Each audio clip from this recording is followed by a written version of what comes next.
Jiena nimmaġina sitwazzjoni fejn il-Partit Laburista jimplodi. L-iktar speċla ħaġa li kellmuni dwar għan-nies li huma kritiċi tagħkom meta saru jafu li ġej inti hawnhekk hija spiex ta' din il-qrubija li għandkom ma' ċertu esponenti u allura ċertu dimensjoni tal-Partit Nazzjonalista.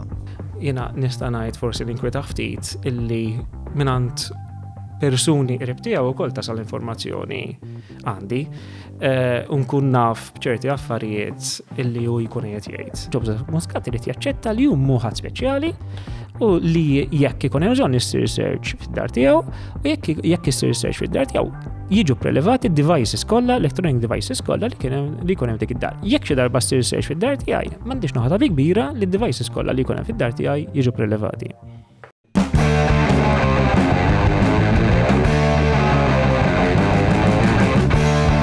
Bil-telefon ngħidu kemm mal-buzz. Min waħda neħilbu tnejn. Ma nifhmux dwar x'qed irednu. Nistaqsu kif u x'fatta u fejn. Il-Partit Staġġar! Fuq il-Partit Staġġar! Mela, tlaqna? Merħba l-episodju tal-podcast. Illum fl-istudio miegħi għandi l-President tar-Repubblika li hija organizzazzjoni li taħdem fil-qasam tal-governanza, tal-korrettezza politika, eċetera, eċetera. Ma Robert ħanitkellmu żgur dwar il-ktieb tiegħu li għadu kif nieda, insomma mhux għadu sajlu ftit ġimgħat. Però għal min għadu ma kwistax jista' jġibu mill-ħwienet ewlenin tal-kodba, ovvjament ħatħattu dwar l-attivizmu, ħatħattu wkoll dwar il-kritika li sir lill-Repubblika, speċi hemm qatt ta' narrativi li jiena nħoss li huwa utli ħafna li jiġu diskussi fuq din il-pjattaforma.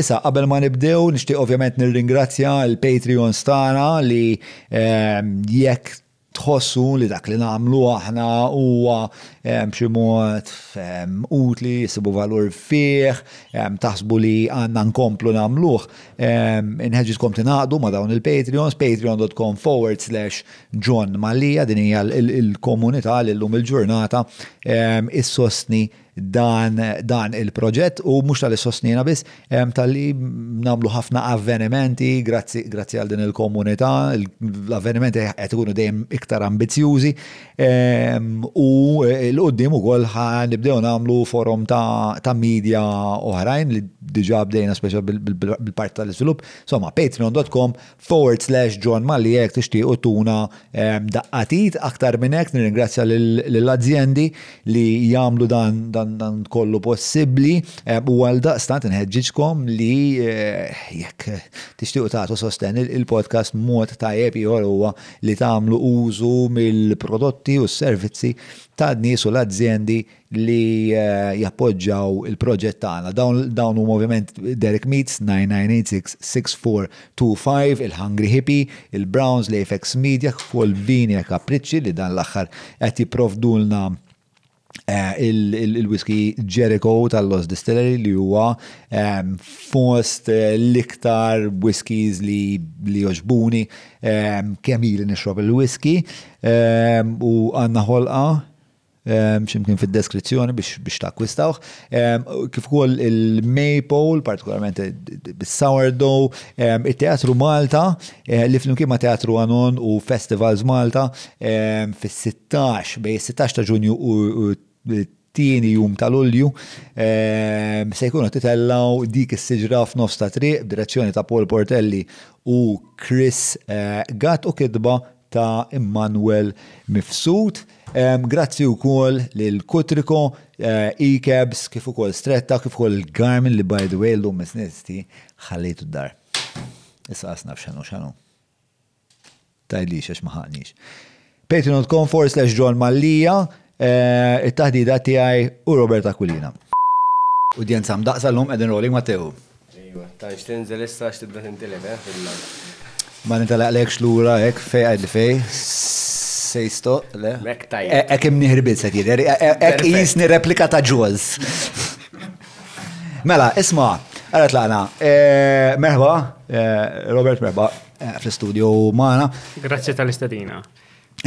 Proset tal-ktib, bħalma stqarrejt qabel ma ġejt intirnexxi li nispiċċaħ, huwa pjuttost ktib importanti għax naħseb jagħti inkwadratura storika ta' fej qegħdin mill-lat ta' istituzzjonijiet, politikament, kulturalment, naħseb hemm ħafna fih. Kien hemm uħud mill-kapitli li trid ħafna attenzjoni għalihom. Partikolarment meta tibda tispjega li xorta ta' skambji finanzjarji tisiru, kif dawn qed jippruvaw jostruhom mill-istituzzjonijiet, biex dak il-kapitli, dawk l-istejjer kienu biex talbu ħafna attenzjoni minn naħa tiegħi. U mbagħad hemm partijiet li huma drammatiċi ħafna, insomma. Mela, ħanitkellmu fuq dan kollu, però forsi tajjeb insaqsik ukoll speċjal llum jisu kien hemm għall-ewwel darba minkejja li dan l-aħħar żmien Muscat kienet jgħid jew kienet jagħti x'tifhem li mhux daqshekk kuntent bil-ġudikatura kif qed timxi miegħu, illum saħaq li jixtieq li Iva, kien ilu jindika li ħajġi, kien ilu jindika sena u nofs għaliex meta saret is-serġ fid-dar tiegħu. Kemm hu kif ukoll Roberta Bela kienu pruvaw jimminaw xogħol il-maġistrat. Roberta Bela wkoll kien dakinhar fil-għaxija kien wera dubju serju dwar xogħol il-maġistrat fis-sens li qal aħna tajnihom fiduċja lill-ġudikatura u nippretendu li jimxu b'ċertu serjetà. U inti meta Prim Ministru jgħidlek dwar membru tal-ġudikatura li jagħmel inkjesta daqstant importanti dak hu messaġġ ċar. U x'kien hemm dwar l-imġiba tal-membru tal-ġudikatura li kienet taħasseb il-Roberta Bela? U kien semma kif niftakar sew il-ħin ta' x'ħin saret is-serġ u il-fatt illi il-pulizija kienu prelevaw il-mobiles ta' tfal ta' Joseph Muscat. Naturalment Roberta Bela suppost jaf u m'għandix dubu li jaf illi meta jisiru searches ta' dak it-tip kull device li jkun hemm f'dik ir-residenza jittieħdu. Jiena nnifsi kien hemm mumenti f'dan l-aħħar snin fejn kien hemm suspetti li setaw jisiru affarijiet ta' tip fuq jiena kont preparajt it-tfal illi jekk jiġru affarijiet ta' dak it-tip il-mobiles u l-laptops tagħhom jittieħdulhom. Għalfejn kont inkwitat li jistgħu jiġru dal-affarijiet lilek ukoll? Ħabba l-ktieb li ħriġt. Ħabba dal-ktieb partikolar. Taħseb li dan il-ktieb kien l-iktar ħaġa awdaċi li għamilt s'issa? Naturalment, jiena kull ma għamil dak tip għamiltu biex ngħidlek waħdi, però il-komplement naturalment għamiltu ma' numru ta' individwi li naħdem magħhom. Dan l-iktib hemm ruħi ġo fih, fis-sens illi wara li spiċċajtu u fimt illi jidher li għamlu notar. Aħna bħala notara nagħmlu dak li jgħidulu title reports. Kull min mar jixtri proprjetà f'Malta dal-aħħar 11 il-sena, suppost jirċieva rapport dwar il-proprjetà li xtara. U fih ikun hemm miktub minn notar x'sab fir-riċerki u l-provi ta' dak li sab, dokumenti annessi. U effettivament wara li spiċċajt il-ktieb u telqant il-printer irrealizzajt li dak li għamilt. Illi l-ewwel jiena x'sibt, imbagħad tajt id-dokumentazzjoni kollha li tipprova dak li ngħid fl-ewwel 250 paġna tal-ktieb. Allura hemm 500 paġna mbagħad ta' evidenza. U fuq il-ktib ħam, trid nuruħ? Għal-min għadu ma kisibx kopja minn fej? Minant il-bookshops ewlenin u Mitzi Books. Ok, Mitzi Books huma wkoll huwa xaġa online u ma Iva, jedin online jista' jiġi ordnat minn hemmhekk. Alright, jekk ħanek x'tagħmel qabel ma titlaqtina ħolqa ta' fej wieħed jista' jixtrih ħalli tmur fid-deskrizzjoni u għal daqsan speċjali niffaċilitaw il-proċess. Mela, ħaġu. Però xi jgħidlek fuq fejn qegħdin fl-istorja l-fatt li issa Muscat qed jisħaq li m'għandux fiduċja fil-maġistrat. X'indikalek fuq il-ħsieb ta' Muscat fejn qed iħoss li l-istorja sejra jew fejn tħoss li inti l-istorja sejra? Naħseb li u evidenti li Muscat qed iħoss ħafna li dejjem qed jonqoslu il-poter il-kontroll. Il-network tiegħu, anke n-network ta' nies qrib tiegħu naqas sostanzjalment. U jiena l-informazzjoni li għandi l-lum il-ġurnata huwa li Muscat jgħix jiena ngħidha ma nemmina jgħix fi stat ta' paniku għaliex u jaf illi il-persuni li magħhom għamel ċertu deals daw uħud minnhom għad jitraduh. Jiena nista' ngħid forsi l-inkweta ftit illi minant persuni qrib tiegħu wkoll tasal informazzjoni għandi, unkun naf bċerti affarijiet illi hu jkun qed jgħid. Naturalment, jiena ma nikxef qatt min ikun qed iwassal l-informazzjoni tkun fejn tkun ġejja, però dawn huma nies li Muscat jaħseb li huma ħbib tiegħu. Ikunu preżenti madwaru. U l-informazzjoni. Nimmaġna li Muscat huwa bniedem pjuttost attent fl-għażla taċ-ċirku ta' ħbieb li jagħżel. Ma il-fattu li bnedmin huma bnedmin u l-informazzjoni b'xi mod toħroġ. X'ikun l-inċentivi ma? Mhux kulħadd ikollu intenzjoni tajba, però l-informazzjoni tasal kif tasal hi importanti biex inti testessja dak il-persuna u dak il-grupp ta' persuni kif ikunu qegħdin jaħdmu. Ġifieri pereżempju, jekk nista' nsemmi xi ħaġa sempliċi, ir-relazzjoni bejn Joseph Muscat u Roberta Bella żgur mhix waħda tajba. U naf membri tal-familja ta' Joseph Muscat illi jinsulentaw bi kliemhom minn Roberta Bella. F'interazzjonijiet wiċċ in wiċċ. Le. Il-mod kif jitkellmu fuq Roberta Bella u mod dispreġattiv. U mod dispreġattiv, okej, qed niftehmu. Mhux li jkollhom konflitt dirett imma dak li jaħsbu dwaru mhux affarijiet. U x'inhuma l-elementi? Jiena naħseb illi Joseph Muscat kien laħaq ċertu understanding ma' Roberta Bella u jipretendi li Roberta Bella jipproteġih minn kollox akkosta kollox. Naħseb illi eventualment dan id-deal illi ntlaħaq bejn Roberta Bella u Joseph Muscat, Roberta Bella beda jħossu skomdu ħafna u jixtieq illi jbera ruħu minnu. Kemm u f'pożizzjoni li għamilha jiena ma nafx, però jiena nantiċipa illi jekk Joseph Muscat għat jasal jum illi jitressa l-qorti, naħseb illi Roberta Bella jabbandonaħ. U dik Joseph Muscat iħossa. U mhux tabxejn illum qal illi jekk ikun hemm bżonn il-bieraħ qal illi jekk ikun hemm bżonn ikompli ġilet waħdu. Naħseb parti minna ovvjament Muscat huwa wkoll għandu ċertu intelligenza meta jiġi għall-użu tal-kelma, naħseb li l-għan ukoll kien li min huwa segwaċi tiegħu ikun voċiferu ħafna illu ma tarax nħallik waħdek, naħseb kienet ukoll speċi naqra ta' sejħa biex juri biex in-nies juru l-appoġġ tagħhom lejh u fil-fatt ħadmet. Ħadmet għalkemm jiena għandi dubju kemm f'xenarju bħal dak Joseph Muscat jirnexxielu iqajjem dak is-support kollu, għaliex inti altru dak li jkun jikteb fuq Facebook komment u altru jimmobilizza ruħu u jinżel fit-toroq jipprotesta. Ma naħsibx li Joseph Muscat qatt għandu dik is-saħħa. U naħseb illi parti mis-supporters tiegħu kienu supporters tiegħu għaliex rridu jindew.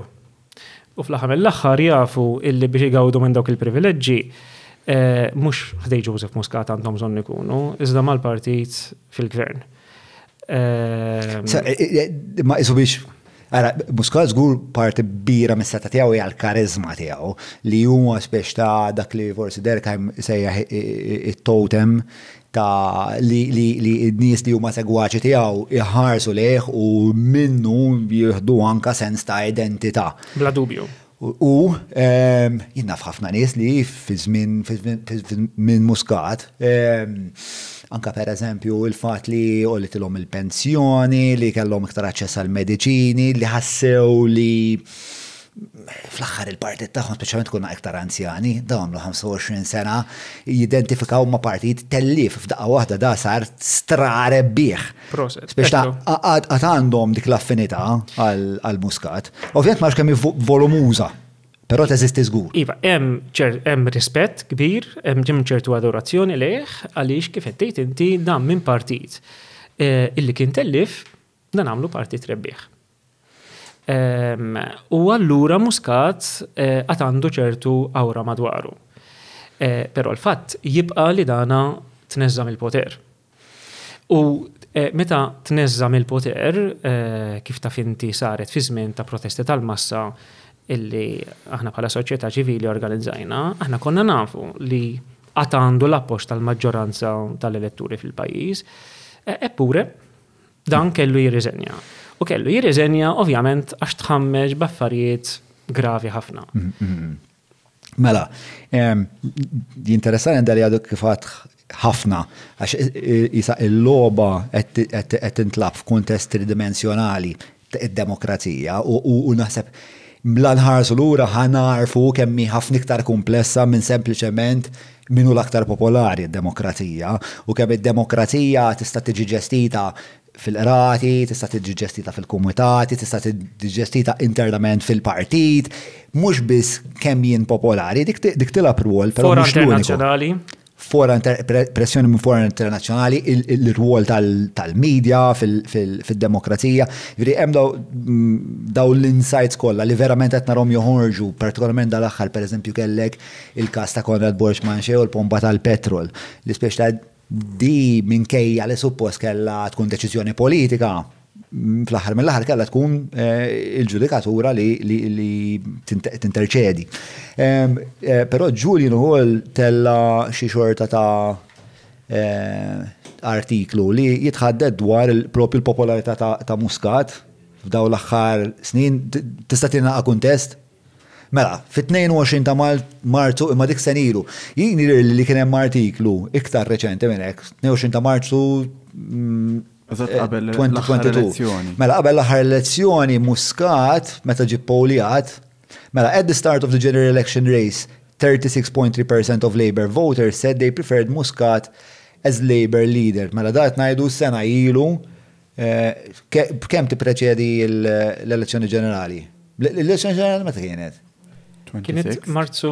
Alright, ġifieri ftit jiem qed ngħidu, ftit jiem. Mela, this has since dipped to 30.3% in the latest round of election surveys carried out by market research firm Esprimi. Però, Julian, sekonda waħda, żgur kważi ċert li teżisti poll ħafna iktar reċenti jiddir li lej frar.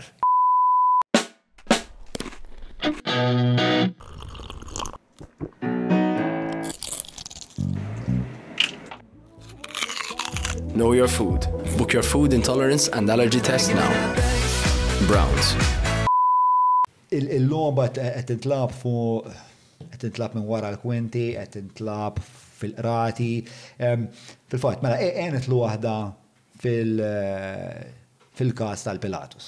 Sewa biex nifhmu għall-inqas broqa minn din it-tappezzerija ferm komplessa.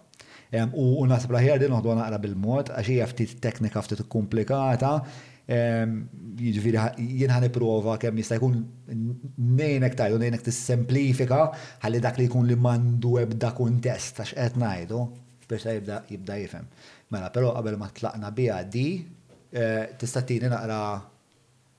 Mela, hawnhekk tista' tini. Mela, hawnhekk għandna tqabbil fil-polling mal-supporters tal-Labour Party fuq kemm minnhom jissapportjaw lil Muscat, lil Robert Abela u Snyder.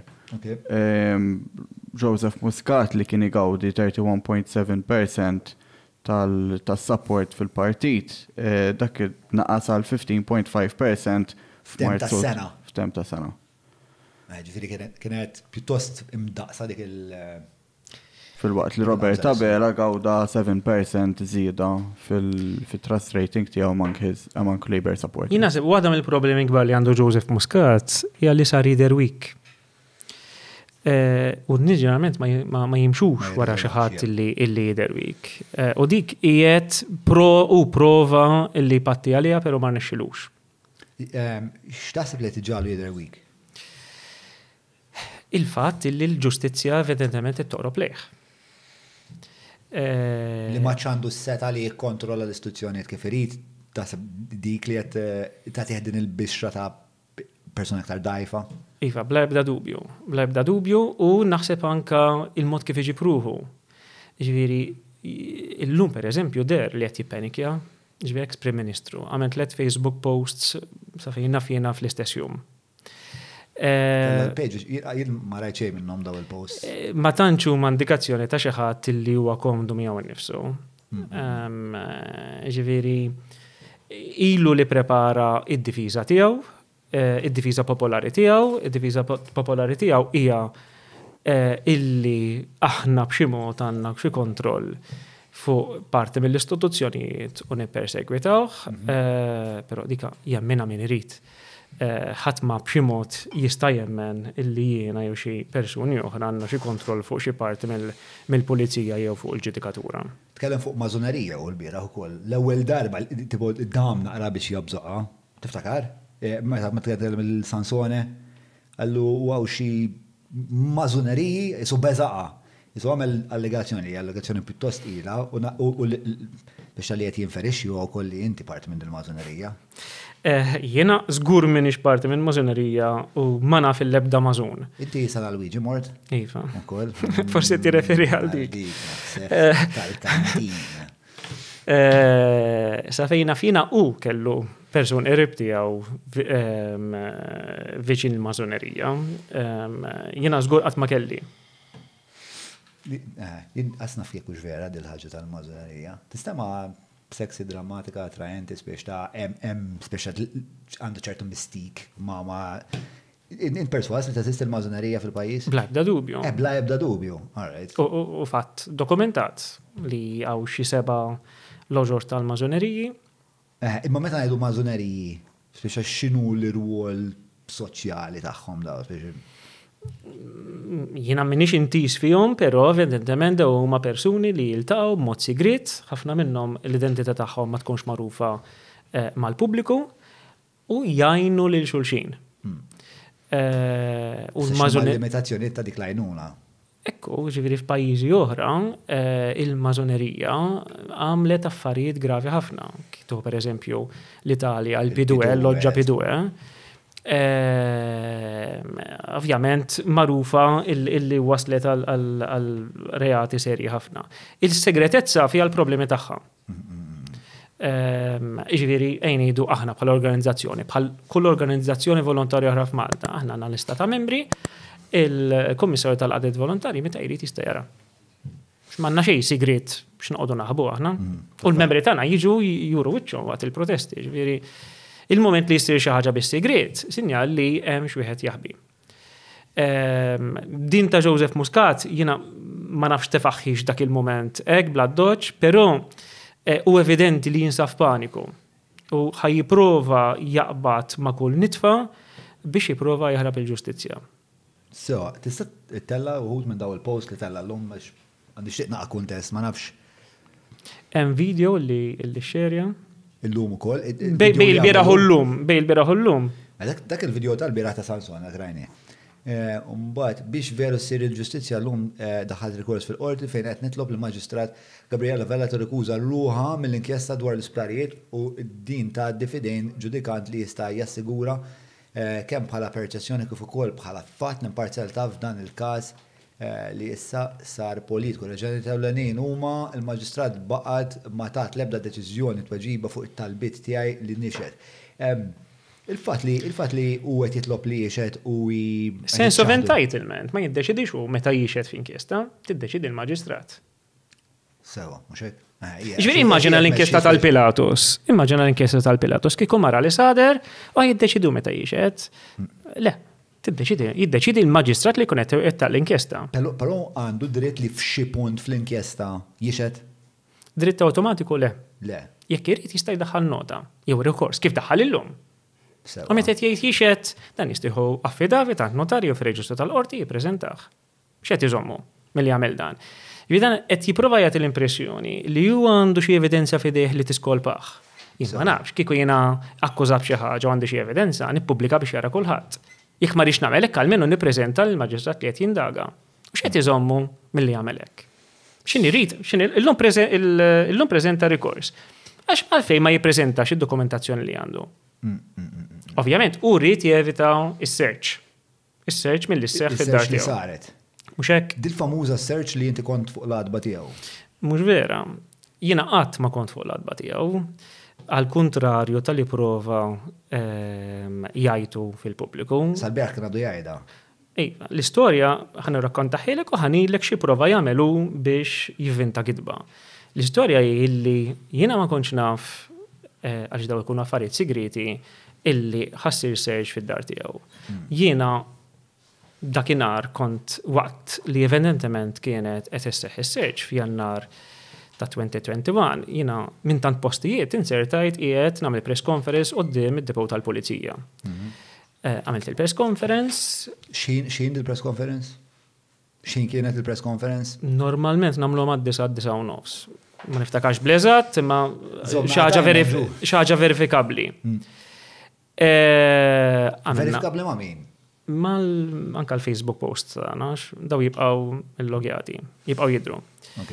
Jiena spiċċajt il-press conference, kelli persuna miegħi li kienet jiffilmjani, morna il-Furjana stess, il-klab tal-futbol tal-Furjana, nieħdu kafe u toast, għadna nitkellmu hemmhekk, f'xi mument jiena tlaqt minn hemmhekk, kelli għadja mort nagħmilha, kont semmur lura l-uffiċċju, u membru tal-pubbliku informani għalli jisma' għalli madwar id-dar ta' Joseph Muscat hemm xi attività partikolari, nissuspetta illi marru l-pulizija u hemm xi moviment partikolari. Jiena Daxin, naħseb saru d-9 issa. Le, 9 qabżuhom sew. Ma niftakarx fiex xejn kienet il-press conference, affarijiet li nistgħu niċċekkjaw imma. Uffiċċija mhux famużament saret kmin ħafna fil-għodu. Mill-medja jiena intqal li saret fis-7. Sewa. Mela, immaġina, press conference ejja ngħidu bdejna fid-9. Nkunu ħadna sa' 9:30. Imbagħad morna ħadna kafe, mela saru xi 10:15, kelli għadja għaddejt nagħmilha. Kont semmu l-uffiċċju mela derġa saru xi 11. Jiena għaddejt minn quddiem id-dar tiegħu, rajt ma waqafx bil-karozza, jien rajt li kien hemm ġurnalist u kien hemm kamera person tiegħu u rajt illi kien hemm il-pulizija li jkunu wasla normalment hemmhekk. Li assumejt illi jkunu wasla normalment. Jiena qatt ma kont partikolarment għaddejt minn quddiem id-dar tiegħu. Ġifieri ma sibtix mill-ewwel għax qatt ma kienet b'xi mod fi triqti. Jiena bqajt għaddej bil-karozza, ipparkjajt b'xi 150-200 metru l-bot u ttawal biex narek u x'vera għaddejja search. F'ċertu moment tlaqt minn hemmhekk. Eventwalment sirt naf illi xi wasalt jiena is-search kienet deġa spiċċat. Ma stema xejn. Għandek, nasib nistan korraboraw dali qed jgħid permezz tal-post ta' Facebook, għandek, għax ovvjament id-narrativa mhux dik, fis-sens id-narrativa tan-naħa l-oħra U nista' nżidlek magħha għaliex wasal is-sibt, din kienet it-tlieta jew l-erbek niftakar sew. Wasal is-sibt, kont qiegħed mal-mara nieħu kafe naxxar, niġi telefonata mingħand l-editur tal-Illum, Albert Cauchy Cunningham, ċajtajna ftit, u għalli jisma' minista l-qoddim ħan irrekordjak. Għalli inti kont mal-bib, literalment mal-bib fuq l-adba tad-dar ta' Joseph Muscat waqt is-search. Jima tkellimx, għalli ma setejċe, għatlu, staqsini, għatlu għax inti jetta, għalli vera illi kont emmek. Jina irrakkontajt l-istess ħaġa li qed ngħid lilek, għalli jiena mhux hekk għandi informazzjoni, għalli jiena għandi informazzjoni literalment kont qudiem il-bib. Issa parti li nimmaġina l-pulizija ma jħallux xi ħadd propju qod hemmhekk waqt is-search. Jiena għatlu smatlu hija ovvja li s-sors tiegħek huwa Joseph Muscat, għatlu dan nimmaġina li għandu security cameras mad-dar, Qedlu jiena nisfidaħ jagħtik il-footage u inti fil-kasada fil-faċċata tal-illum ikollok żewġ dejjer li jiena kont hemmhekk quddiem il-bib u li jiena kdibtlek. Dan ċempilli xerba sigħat wara għalli jisma' għalli dan m'għandu xejn. Qedlu se tagħmel, għalli mhux se nġib xejn, għalli dan ma ġara assolutament xejn.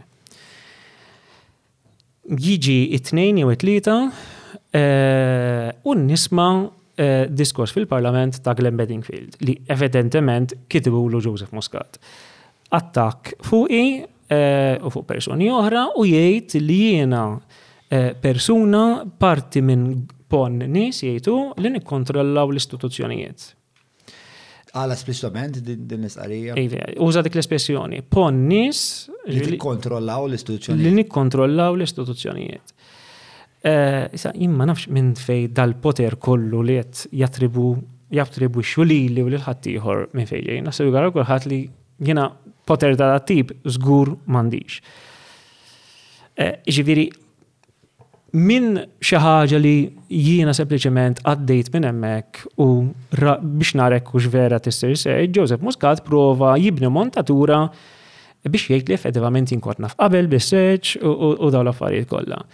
Interessanti li Joseph Muscat qal li hu kien jaf qabel bis-search u qal li hu kien sar jaf. Wara search saħaq li hu kien jaf qabel? Wara search qal li hu kien jaf qabel. Jien smajt din l-istorja li kif fetaħ il-bib kien jaf li kienu se jkunu huma u tom xi fajl. Għallhom speċentom għal daġejtu. Ma nafx. Jiena x'sar hemm ġew? Assolutament ma nafx. Fantazija wkoll ma nafx. Imma u min fejn jgħid li kien jaf fuq is-search? U jgħid li kien sar jaf minn post li saru fuq social media. U minn xi chats li saru twaslulu. Però jisemma wkoll xi ħadd ma nafx ma nafx hekk għalik qed jalludi fejn jgħid li kien hemm xi ħadd li l-ġurnata ta' qabel kienet jisħaq li jaf li għadu Joseph Muscat. Ma kienx qed jalludi żgur għalija u żgur ma kontx ma kontx naf. Addirittura Glenn Bedingfield f'dal-famuż diskors illi kitiblu Joseph Muscat jgħid illi meta jiena batna il-press call għal dik il-press conference, dik batnija għaliex konna nafu li ser research. Ġifieri fantaziji ma nafx jemminhom xi jew le Joseph Muscat daw, però patetiċi. Il-konferenza stampa fiha nfisha dwar xi kienet. Jekk niftakar sew dwar il-Pilatus kombinazzjoni. Okay, kien dat ngħidu 19 ta' Jannar. Dakinhar. Republica calls on police to charge former Pilatus bank officials with money laundering. Mela, ġifieri inti waqt li kienet għaddejjed fiċċija evidentament kont qed tagħmel din il-konferenza stampa. Issa dan. Ovvjament ikunu ħadu xi siegħa biex itellgħu għal eżatt, ġifieri il-ġurnalisti tellgħu l-isqarrija tiegħek fil-11-20 pressa poco. Jiġifieri u kont ħalt id-depo ġifieri biex inħalli denunzja lill-Kummissarju. Kif din in-narrativa baqgħet tgħix meta hija evidentament ma tistax ikkorrabora mar-realtà?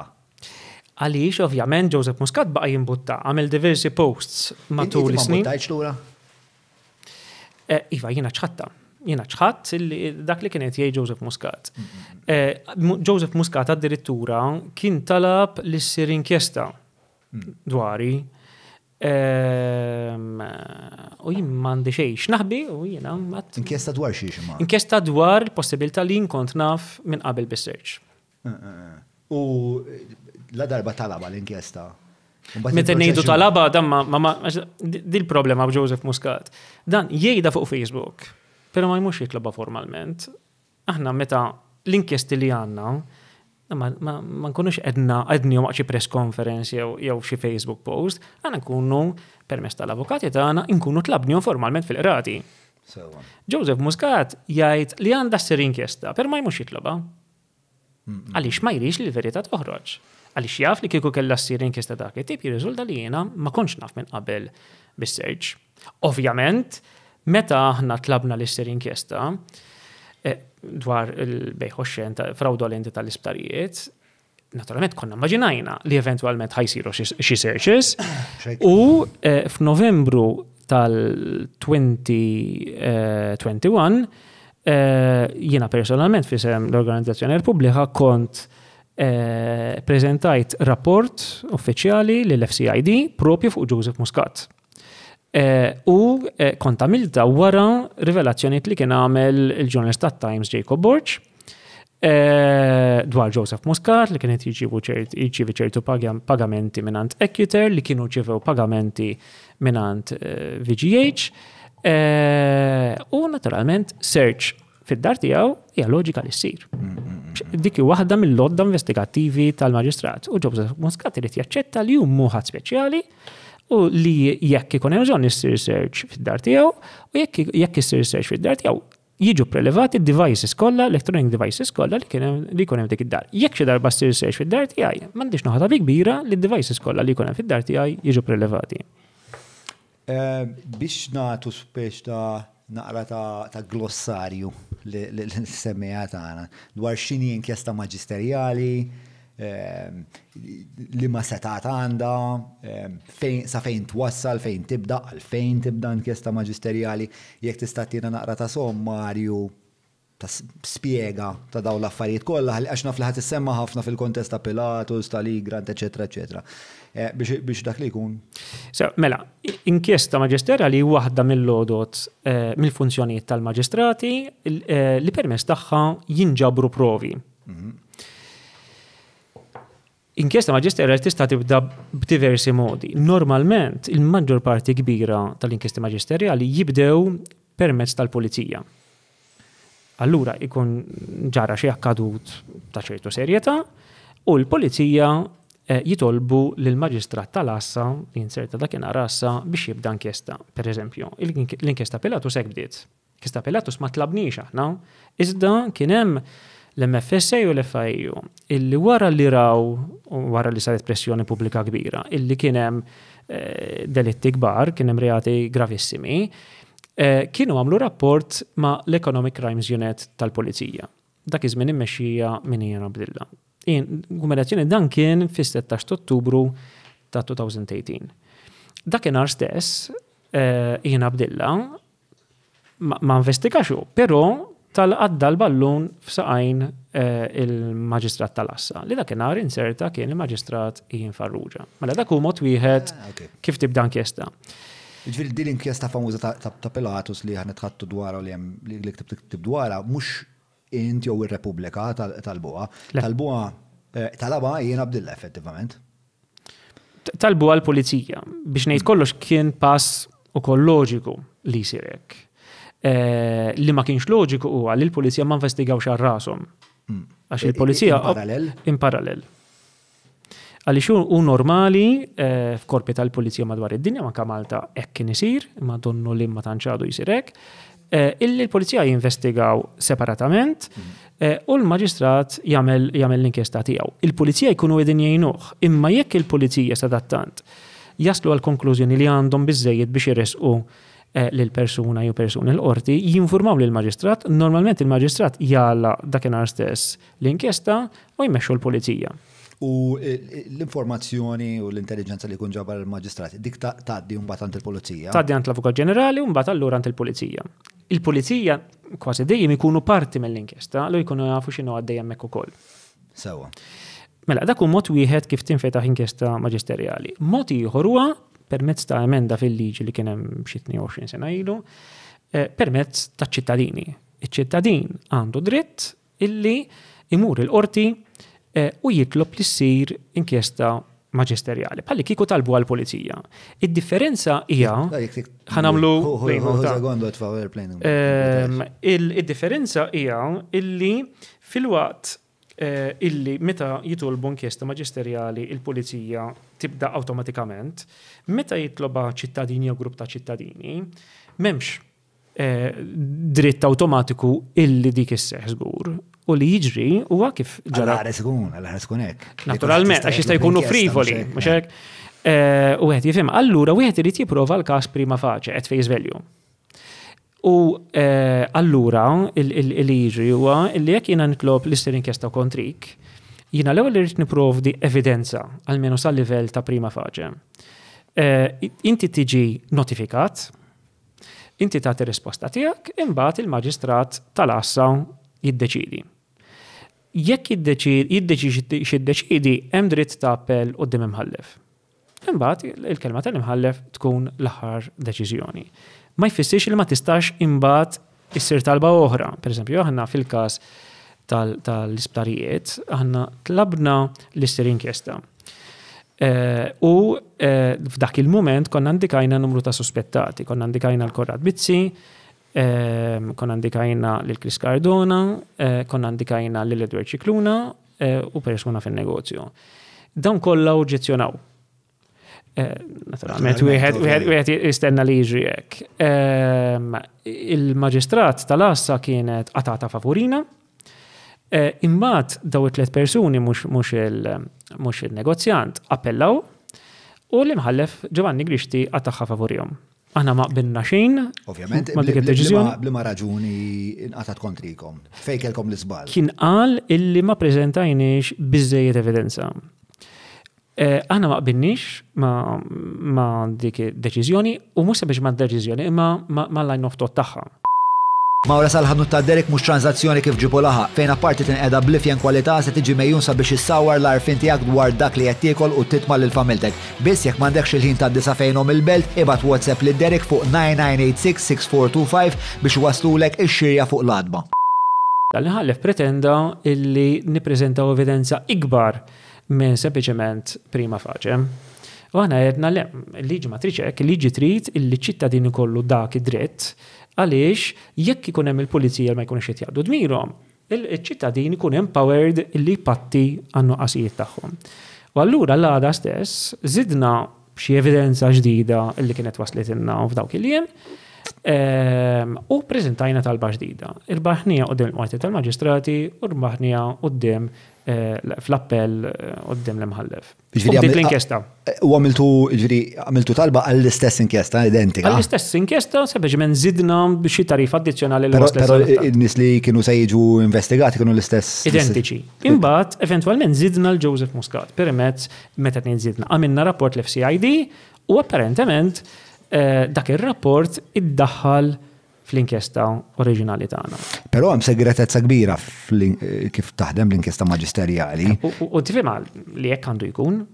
Għaliex naturalment bħal pulizija meta jkun qed jinvestigaw, ma jmurrux joqogħdu jgħidu lil kulħadd x'qed jiġri, l-element ta' sorpriża huwa importanti. Huwa vitali. Però aktar minn hekk. Kif tkun taf li bdiet l-inkjesta? Intom tkunu tafu bħala nies li intom parti mill-talba. Jekk ikun ċittadin jew organizzazzjoni titloba tiġi notifikata għax jgħidula li rebħet il-każ. L-imħallef jew il-maġistrat skont il-każ ikun aċċettat talba tagħha. Il-bqija ma tkunx taf. Aqqas inkunu nafu meta ntemmet. Id-deċiżjoni tal-imħallef tkun pubblika? Jiġi notifikat il-partijiet. Mhux ħaġa li ssir fawla miftuħa. Le, dan kollox, almenu fil-każijiet li konna involuti aħna kollox in kamera jsir. Ġifieri sempliċement aħna nippreżentaw dokumentazzjoni ma jkunx konta. Ġifieri mhux fl-awla. Sewa. Ġifieri l-mħallef jew il-maġistrat jiddeċidi in kamera ġifieri fl-uffiċċju tiegħu. Fl-uffiċċju tiegħu u mbagħad jinnotifikakom permezz ta' metodi uffiċjali ma nafx eżatt kif. Iva. Infatti waħda mill-kwistjonijiet li kellna huwa li dawn il-ministri daw bdew joġġezzjonaw għal fatt li risposti tagħhom bdew jingħataw lilna mill-qorti. U daw ma ridux. U aħna dawk awtomatikament bdew jingħatawna, bdejna niġu notifikati bihom. U kien importanti ħafna li jiġri hekk biex aħna nkunu nistgħu nirrispondu. Kien hemm mument minnhom vera interessanti fejn konna ndunajna. Dan kien iż-żmien meta Jidrin Delija kien għadu qed jiġġieled biex jingħata aċċess għall-inkjesta Grant. Sewa. U suppost dik l-inkjesta kienet biss għand il-Prim Ministru, u għand il-Ministru tal-Ġustizzja, għand l-Avukat Ġenerali u għand il-Komissar tal-Pulizija. U mir-risposta illi kienu daw il-Ministri permezz tal-Avukat tagħhom, daw inqabdu fi klimhom stess li huma kellhom aċċess għal dik l-inkjesta. U dik kienet ħaġa illegali jew kienet irregolari. Irregolari, spiex. Dak kien jgħidu il-kap tal-Oppożizzjoni m'għandux ikollu kopja tal-inkjesta x'dik segreta u din ftit min nies għandhom Allura il-ministri m'għandhomx. Imma għant minn tkun l-eżitu ta' dik l-inkjesta. Għand l-Avukat Ġenerali. Imma naħseb anke wkoll minnu kun assoġġettat għal dik l-inkjesta. Dak il-każ Muscat. Mela dik kienet inkjesta differenti minn dawn li qed insemmu. Din kienet inkjesta mitluba mill-Prim Ministru. U allura ingħata kopja il-Prim Ministru. Ok, ma niftux dak il-bib għax ħan ikkomplikaw wisq l-affarijiet. Mela, emmur lura l-Pilatus. Mela, il-Maġistrat Ian Farrugia fetaħ din l-inkjesta maġisterjali. Ġifieri da rabi żejjed evidenza biex jisħaq hija ta' idea tajba li insusu wara dal-każ. Għax kellu dik id-diskrezzjoni, għax kellha ssir inkjesta. Ġifieri il-pulizija fetħu din l-inkjesta. Ġifieri la darba ma jkunx każ li l-maġistrat jgħid iva jew le. Ok, m'għandux dik l-għażla. Le. Dan ikun hemm ċertu koordinazzjoni wkoll jiġifieri f'daw il-każijiet. Jirreferu ħant il-maġistrat. Imma il-liġi tagħtih dik id-diskrezzjoni jew Le, huwa b'mod awtomatiku li jiġri. Biex ngħidu kollox dawn il-pulizija misu jqogħdu jtolbu l-inkjesti fil-vojt. Nistaqsi taf għalfejn x'tandir ġraw affarijiet strambi dawn l-aħħar snin biex ikun hemm xi ħaġa fil-liġi li ma nafux dwarha li eventwalment xi ħadd ħajdan le x'jiena skont il-liġi nistgħu ma niftaħix. Le, evidentement din kellha ssir inkjesta. Kellha ssir inkjesta, però kellhom jinvestigaw il-pulizija wkoll separatament u kellhom jinvestigaw qabel ma kellhomx għalfejn jqogħdu jistennew. Il-pulizija għamlu assolutament zero fuqha. Assolutament. Tinsix li l-pulizija ma kellhomx għalfejn jqogħdu jistennew il-FIU u l-MFSA biex jagħmlu rapport, daw suppost investigaw mir-rajhom. Ħaġa ma kienux qegħdin jagħmlu. Fl-imsana di qed ngħidu. Meta nfetħet? 2018. 2018. Bliżgħat sena wara l-assassinju ta' Defni. Żgur 16 ta' Ottubru. Għal dik il-ħabta 2018 l-FCID kienet ferm iżgħar milli għallum. Għas kienet teżisti l-FCID, kien hemm l-Economic Crimes Unit. Ok, li kienet immexxija minn Ian Abdillah. Imma kemm kienet imdaqsa nimmaġina ma kienx ma kellhom xi xeba riżorsi. Ma isu Malta bdiet tuħu dawn l-affarijiet bis-serjetà wara l-FATF wara l-grey listing li bdejna ddeċidejna. Iva, però tiftakar illi qabel kien hemm episodji kbar ta' persuni li tresqu fuq reati finanzjarji, ġifieri qabel l-elezzjoni 2013, Angelo Gaffa stess il-Kummissarju tal-lum, fi żmien qasir ħafna kien investiga taħt l-ornijiet tal-Kummissarju John Rizzo il-każ tal-iskandlu taż-żejt. U f'temp ta' ftit ġimgħat darressa ħafna nies il-qorti. Ġifieri fej rrid mexxa waġġel.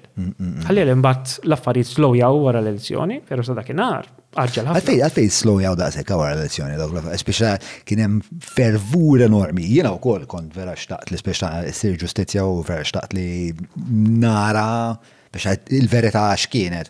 Mbagħad xejn sbaħ. Jiena naħseb il-kummissarji ta' wara ma kellhomx irrieda. Illi John Rizzo kellu irrida li jmexxi u ma jħares li uċuħ, jiena għandi rispett kbir lejn l-Kummissarju John Rizzo, naħseb li verament ma kienx jħares li uċuħ, però evidentement dan tneħħa minn kummissarju propju għaliex kien determinat li jagħmel xogħlu, partikolarment fir-rigward ta' Ġwan Dalli, u l-kummissarji ta' wara inażlu propju biex ma jagħmlu xogħolhom. U dan ma jagħmlu xogħolhom, sempliċi daqshekk. Mela. Fl-2018, 16 Ottubru tinfetaħ l-inkjesta Pilatus. Poetika, jena għad l-istoria, ma zomma. Jo forsi nara drama, kullum kien. X'kienet jinvestiga eżatt Ian Farrugia? Kienet jinvestiga money laundering. Money laundering permezz tal-Bank Pilatus.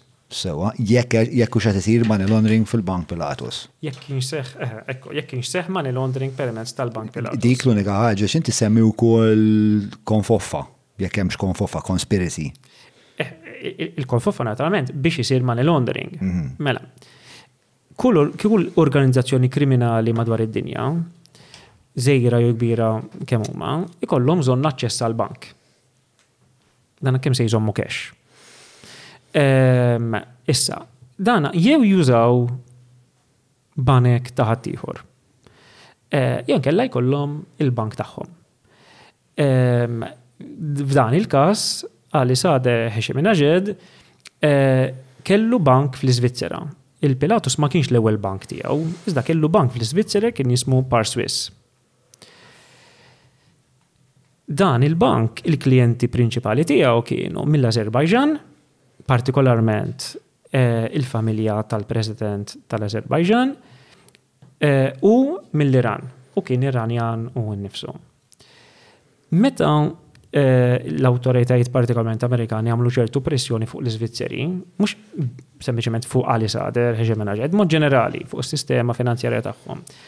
Ali Sader fem illi ma setax jibqa' jaqdi id-diżinkriminali tiegħu lill-klijenti tiegħu mill-Iżvizzera. U rrid ifittex ġurisdizzjoni oħra. Dan kien 2012. Sewa. U dan minħabba stringenzi burokratiċi, ġifieri qed ngħidu għax l-Amerika kienet is-sus wara. Burokratiċi fis-sens illi kien hemm tentattiv biex tkun miġġieled il-money laundering. Fl-Iżvizzera, ok. Fl-Iżvizzera. U allura u dan tefajnieh fuq Malta. Dan applika biex iġib liċenzja f'Malta u naturalment il-liċenzja ma ġibix minnu mal-għada. Fl-2012. Fl-2012 kien applika. U kienu ħadmulu fuqa il-KPMG. Ok. Il-liċenzja fl-aħħar jingħatatlu lejn l-aħħar ta' 2013. Interessanti li il-logo tal-Pilatus u identiku għal dak tal-Par Swiss. Diversi ħaddiema tal-Pilatus, tat-top management tal-Pilatus, kienu l-istess bħal tal-Par Swiss. U evidenti ġifieri illi dak li ma rnexxilux ikompli jagħmel l-Iżvizzera ġie biex jagħmlu f'Malta. Meta l-KPMG applikaw għal Sader għal din liċenzja f'Malta, kien hemm min fem li l-affarijiet mhumiex sew, kien hemm min fl-istituzzjonijiet fem, pereżempju fl-MFSA li trid tiddeċidi toħroġ il-liċenzja jew le, kien hemm is-Supervisory Council intern tagħhom illi kien wera illi m'għandhomx jingħata liċenzja għal Sader għal diversi raġunijiet u kien għal ħamu ftit ħalli nispjegaw l-nies biex għadha proċess kif jaħdem. Billi nista' nifhem fl-MFSA inti ddaħħal applikazzjoni, l-applikazzjoni l-ewwel trid tgħaddi mill-istadju ta' mill-authorization unit, u mbagħad wara l-authorization unit li speċjalment tilħaq ċertu kriterji. L-authorization unit tgħidlek jekk isma' din l-application ħaċċettaw jew mhux ħanaċċettaw. Apparentament l-authorization unit aċċettata. U mbagħad marret għand dan il-unit li qed issemmi inti li huwa fakkarni Supervisory Council. U hemmhekk u dak huwa imfassal mid-direttur tal-MFSA u l-heads tar-regulators diversi, banking, insurance, eċetera, eċetera. Sewa. U dan il-Supervisory Council wera l-konsens tiegħu dwar il-ħruġ ta' il-liċenzja u qal isma' jekk almenu settuh liċenzja qisu illi jkun hemm ċertu kondizzjonijiet. Pereżempju, ma jitħallix ikollu 100% ownership tal-bank, imma biex indaħlu internal checks almenu jkun hemm third party, jkun hemm bank ieħor illi jkollu 10% shareholding. Biex dan mhux jagħmel li jrid bla ebda limitazzjoni ta' xejn. Imma jkun hemm plejer ieħor illi mhux se jħammeġ jismu biex dan jagħmel li jkun irid. Kien hemm dik l-idea u kien hemm idejat oħra. Minn dan ma sar xejn. U x'inhi raġuni ma sar xejn. Dan l-affarijiet tkunu dokumentati, ikun hemm minuti tagħhom, ikun hemm trail li nistgħu naraw. Ikunu dokumentati u l-investigaturi tal-Maġistrat Ian Farrugia raw bajnejhom. Sewa. Ġifieri dan ma jkunux ivvintaw dawn l-affarijiet imma jkunu raw il-minuti tal-council u korrespondenza li jkun hemm u jkunu stabbilew li propju ġara hekk. U inti taf kif speċjal finalment l-eżitu kien u hija ngħadduha. Jiena ma nistax ngħid illi bdil-pubblikazzjoni jiena bnejt il-jigsaw puzzle kollha, però kontribwejt partijiet sostanzjali minnha.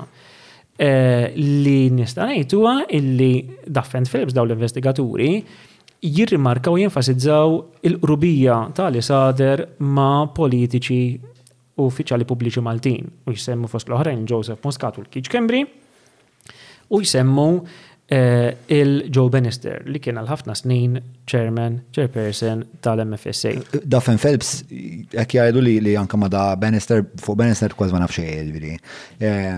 Kien qrib tiegħu li kien il-head tal-MFSA. Hekk jirrimarkaw li kellu links b'saħħithom. Taħseb li parti mill-raġuni li dan irnexxielu jkollu l-liċenzja kien anka f'Malta konna għadna fl-infanzja tagħna tar-regolaturi u konna ħafna iktar inġenwi milli aħna llum. Ma naħsibx fis-sens illi huwa minnu illi 10 snin ilu, 11 sena ilu, il-ġlida kontra l-money laundering kienet inqas b'saħħitha milli llum, minna bħala notar. Kif huma l-affarijiet illum m'għandhom xejn jaqsmu ma' 10 snin ilu. Però f'dak li huwa sistema bankarja konna diġà avvanzati ħafna u m'hemmx wisq differenza f'da sens bejn 10 snin ilu u llum u l dik il-liċenzja ma missaqat tingħatat fost l-oħrajn is-Supervisory Council kien irrefera għal fatt illi Ali Sader kien għadu żgħir fl-età u ma kellux esperjenza partikolari b'saħħitha biżejjed fil-banking. U dak huma affarijiet li jeżistu llum kienu jeżistu 10 snin oħra. X'inti meta tagħti liċenzja lil persuna biex ikollu bank qed tagħtih aċċess għal network ta' sistema banka ta' sistema finanzjarja. Wara trid toqgħod attent il-min tagħti il-liċenzja. Jiena m'għandix dubju illi Ali Sader irnexxielu jakkwista din-liċenzja propju permezz tal-links politiċi u istituzzjonali li kellu. Fil-ktieb nippubblika wkoll. Però hu kapaċi ħafna jibnihom dal-links għax meta tqis fil-ktieb tid-dokumenta naqal mhux ħażin li da kellu liċenzja Hong Kong, kellu liċenzja l-Iżvizzera, liċenzja Malta, l-Amerika wkoll għandu xi kumpaniji.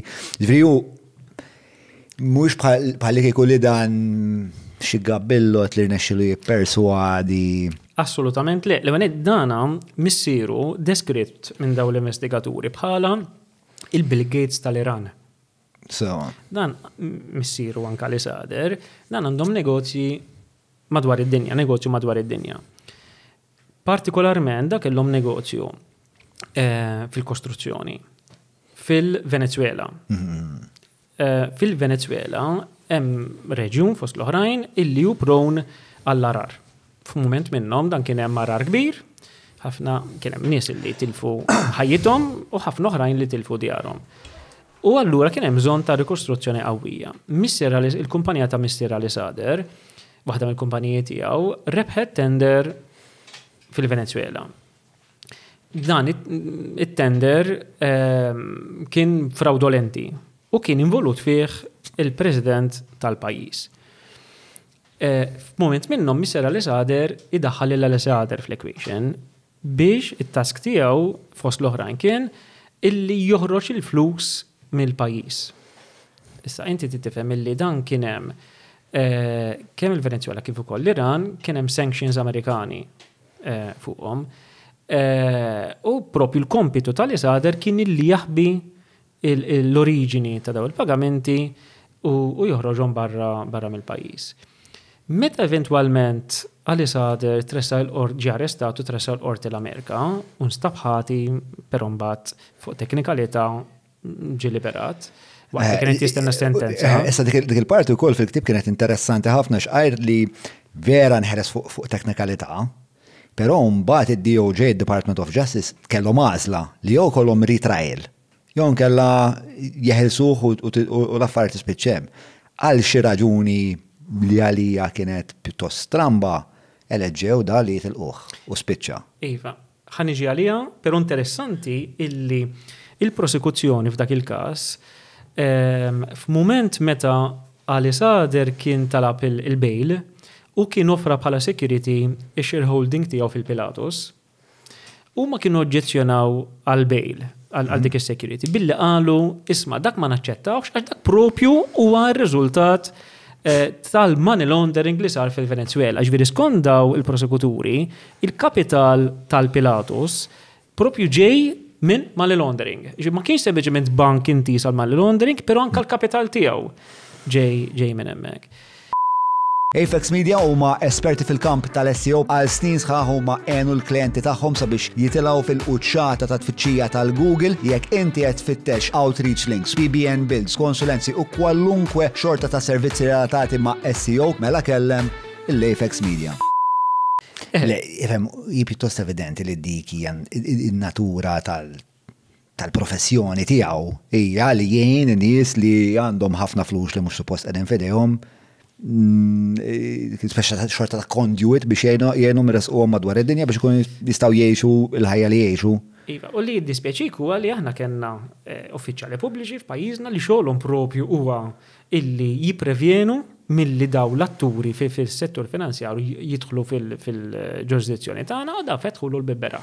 U inti perswas li f'xi punt xi ħadd minn daw il-protagonisti politiċi tefaw subajhom fuq il-miżin. M'għandek l-ebda dubju. Imma m'għandek l-ebda dubju għax taf xorta ta' karattru huma nies bħal Ali Sader u daw il-politiċi jew għax għandek evidenza. Mela, l-ewwel jirriżulta illi sar kuntatt illeġittimu dwar il-Pilatus bejn Ali Sader u Keith Kembri, pereżempju, fil-ktieb nippubblika thread ta' emails. Fejn Ali Sader talab lajnuna li Keith Kembri. Mela, x'ġara? Ġara illi Ali Sader mill-ewwel kien qal fl-applikazzjoni tiegħu f'Malta illi kien biħsibu minn Malta jifrex f'pajjiżi oħra. U f'punt minnhom dan għatef applikazzjoni mal-MFSA biex minn Malta imur l-Ingilterra, imur Londra. U kien hemm bżonn proċess jgħidulu passporting. Isu passaport illi permess tiegħu liċenzja Maltija tintuża f'Londra biex jinftaħ branċ hemmhekk. Naturalment xorta kellu bżonn il-konsens tal-awtoritajiet Ingliżi, però mhux għall-liċenzja hemmhekk, il-liċenzja xorta Maltija, permess biex jinftaħ branċ biex jopera hemmhekk. Ġara illi meta għamelek Ali Sader, l-MFSA għantlu ma nistax natik permess, għantlu għaliex int għandek investigazzjoni kontrik mill-FIU. U kien ġajaf li kienem Iva, kien jaf li kienem dil-investigazzjoni dwar. Għax ma kienx investigazzjoni segreta, kienu saru inspections fl-FIU. Kienem xinu qasijiet u għalulu isma aħna qed niskrutinizzaw, ġifieri kien minn daw isom iktar regulatory criminal. Kienet routine visit biex ngħidlek. Okay. Li missom saru qabel, però saru f'dak il-punt. Saru bejt ieħor sentej wara li fetaħ il-bank. U twalu saru 2016 u f'dak il-moment kien hemm Manfred Galdes. Eventualment Manfred Galdes irreżenja kif nafu l-koll u minn floku ma għal xi 7 xhur kien qed imexxi l-aġent direttur Alfred Zammit. F'dawk ix-xhur kien hemm Ali Sader illi l-ewwel kienu korrespondenza interna fil-bank stess li fih kien involut Ali Sader dwar il-frustrazzjoni li daw kellhom ma xennixilhom iġibu l-passporting, il-permess tal-passporting għal Londra. Imbagħad Ali Sader jaqbad dik it-thread ta' emails u jifforwardja lil Keith Kembri fl-uffiċċju uffiċjali tiegħu. It-thread ta' emails ma' min mal-MFSA? Mal-internament fil-bank. Sewa, li fejt jgħidu Gambari u l-oħrajn. Fejt jgħidu li mhux qed naslu mal-MFSA. Ekku. Okay. U f'din l-email arroganti, Ali Sader jitlob l-intervent ta' Keith Kembri. U jgħidu isma' aħna ħanamlu l-komunur f'Malta, għaliex aħna ħankolla l-ewwel bank li ħanitlu fl-Ingilterra, il-Bank Malta ħajidħol fl-Ingilterra, intkom għandkom burokrazija, tagħmlu libsaten fir-roti dan kontra l-interess tal-ekonomija Maltija u jagħmel dil-pressjoni fuq Keith Kembri. Keith Kembri ma jwiġibx jgħidilli. Il-provi li waslu f'idejja huma semmek.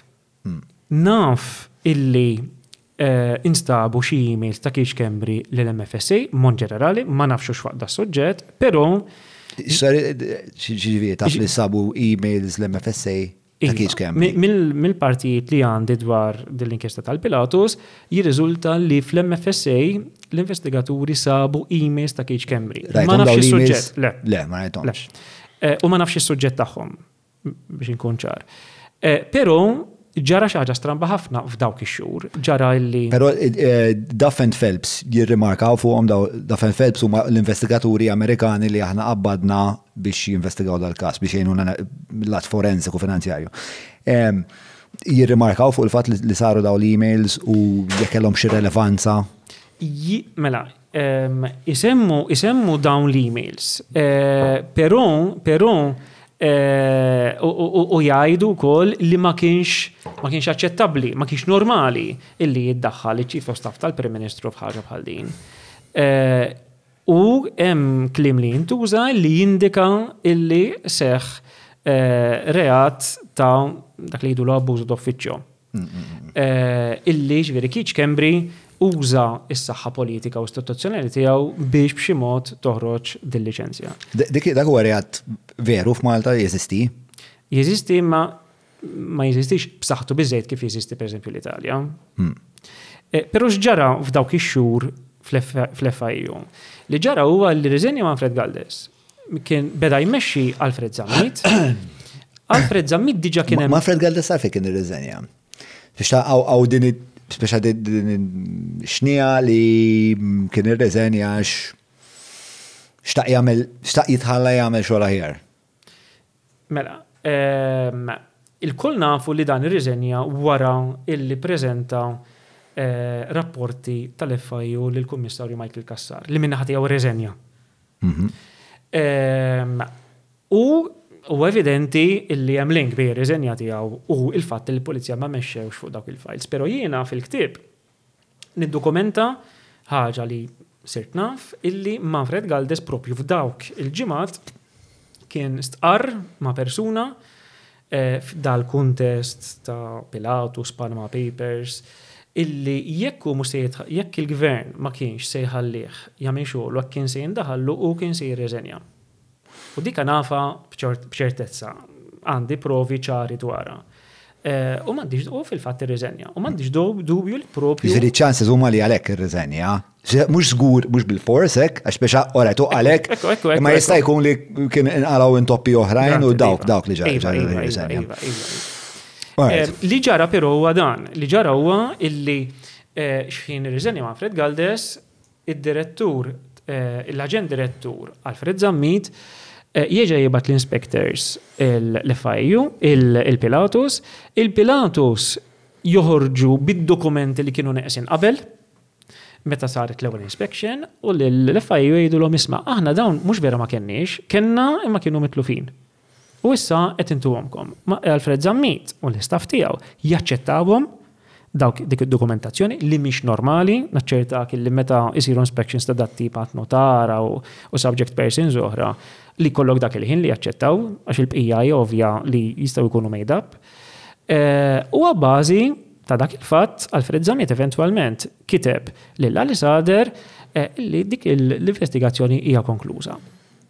Jinformaw l-MFSA illi l-investigazzjoni tagħhom konkluża, l-MFSA jagħtu l-permess l-Ali Sader biex jiftaħ il-branch f'Londra li effettivament fetaħ. U l-lum il-ġurnata kważi il-bil bejn min jaf il-kassew u għalli fil-fatt f'dak il-bank kien hemm ħafna affarijiet li kienu dubjużi li kienu għaddejjin. Iva, fil-ktib insemmi fatt interessanti ħafna minn ikun qed isegwi. Dan bażikament meta l-investigaturi tal-maġistrat inkwirenti daħlu fil-Pilatus, daw batu l-ħaddim għad-dar biex ikunu jistgħu ifittxu u jieħdu stok ta' kull ma kien hemm fil-bank. U fost l-affarijiet li daw l-investigaturi sabu, kien hemm recordings ta' taħdidiet illi l-FIU kellhom ġewwa l-bank. Mela x'ġara. Meta il-Pilatus, il-senior management tiegħu, kien jaf li se jmorru l-FIU għamlu l-inspection, ibbaggja il-boardroom microphones. U għadu jissemmaw l-FIU għallulhom, l-inspectors tal-FIU u l-MFSA kienu qed jassistuhom, għallulhom biex jqogħdu fil-boardroom, daw kellhom id-diskussjonijiet tagħhom dwar se jitolbu lil Pilatus f'dik il-boardroom, l-uffiċjali tal-Pilatus għadu jissemmaw jispijaw fuq l-investigaturi minn kamra oħra. Claudine Santfurnier, l-MLRO tal-bank, tidħol u toħroġ mill-boardroom u tagħtihom il-materjal. Jistaqsuha jgħidula xi jridu u hi eventwalment tieħu l-files. Jirriżulta illi daw kienu qed jispijaw fuqhom u kienu qed jiffabrikaw ħafna minn dal-paperwork. U da recordings żgur jeżistu. Iva. U dak huwa legali. U żgur. Taf taħt liġi legali. Biss għax hemm element ta' frodi. Mela, hemm frodi, hemm forgery. Li qed nitkellem fuq ir-recordings. Issa il-fatt li inti tirrekordja lil dawn ma nafx jiġux uffiċjali tal-istat. Jiġu uffiċjali tal-istat. Uffiċjali tal-istat li qed suppost qed jinvestigawk u inti qed tispija fuq min qed jinvestigak. Biex hija irregolari żgur, imma ma nafx hemmx liġi dwarha. Nimmaġina li iva m'għandix dubu li huwa hekk, inti ma tistax tispija fuq ħadd ieħor. Mela, Julian tella xi ħaġa fuq l-iskrin li hija relatata ma' dalijiet ngħidu mal-imparti. Tina naqra kuntest, Julian. Mela, din hija minn Beta Manfred Galdes kien qiegħed jagħti xi evidenza f'inkjesta. Ex-FIA UHED says there was enough evidence for police to treat Keach Cambry case with urgency. U din ħarġet fil-fitra tar-reżenja li qatt ma ġiet ippubblikata, però ġiet submitted to the inquiry. Il-raġuni uffiċjali. Ġifieri Manfred dik il-ħabta kien perswas li kellhom iresquh il-Keach Cambry. Or yet, this was never published. I kept it in case of a public inquiry ever happened. Jek niftakar sew, fit-testimonjanza li kien ta' Manfred Galdes qudiem il-bord tal-inkjesta pubblika dwar l-assassinu ta' Defrin Karan Galizja, jekk niftakar sew kien qalu kol Manfred Galdes illi ju kien talab lil Kastilja, lill-gvern għal iktar riżorsi, għall-FIUx kellu bżonn ħafna iktar riżorsi u daw ripetutament irrifjutaw li jagħtuh dak ir-riżorsi. Kellhom conflict of interest fi għal-affari.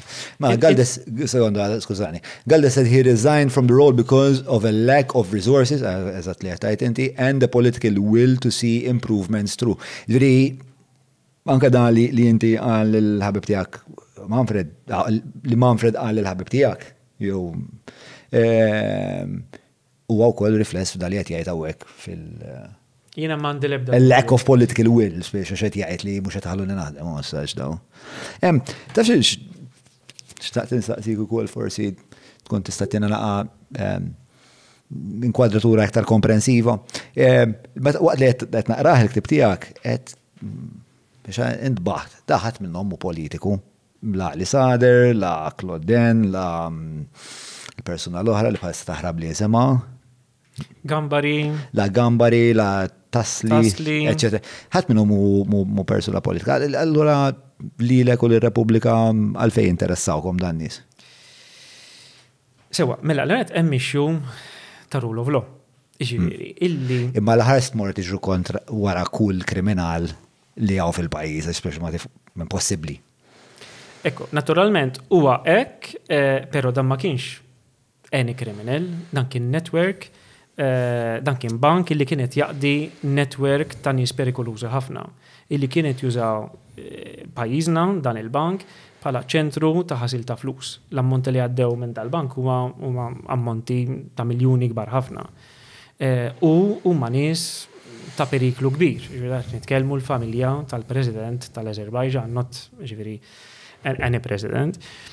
Apparti minn hekk huwa ovvja illi dan il-bank irnexxielu jopera b'dal mod għax kellu l-protezzjoni tal-klikka ta' Joseph Muscat. Irnexxielu jġib il-liċenzja u evidenti għax kellu l-appoġġ tal-klikka ta' Joseph Muscat u rnexxielu jibqa' jopera b'impunità kbira propju għal dik ir-raġuni.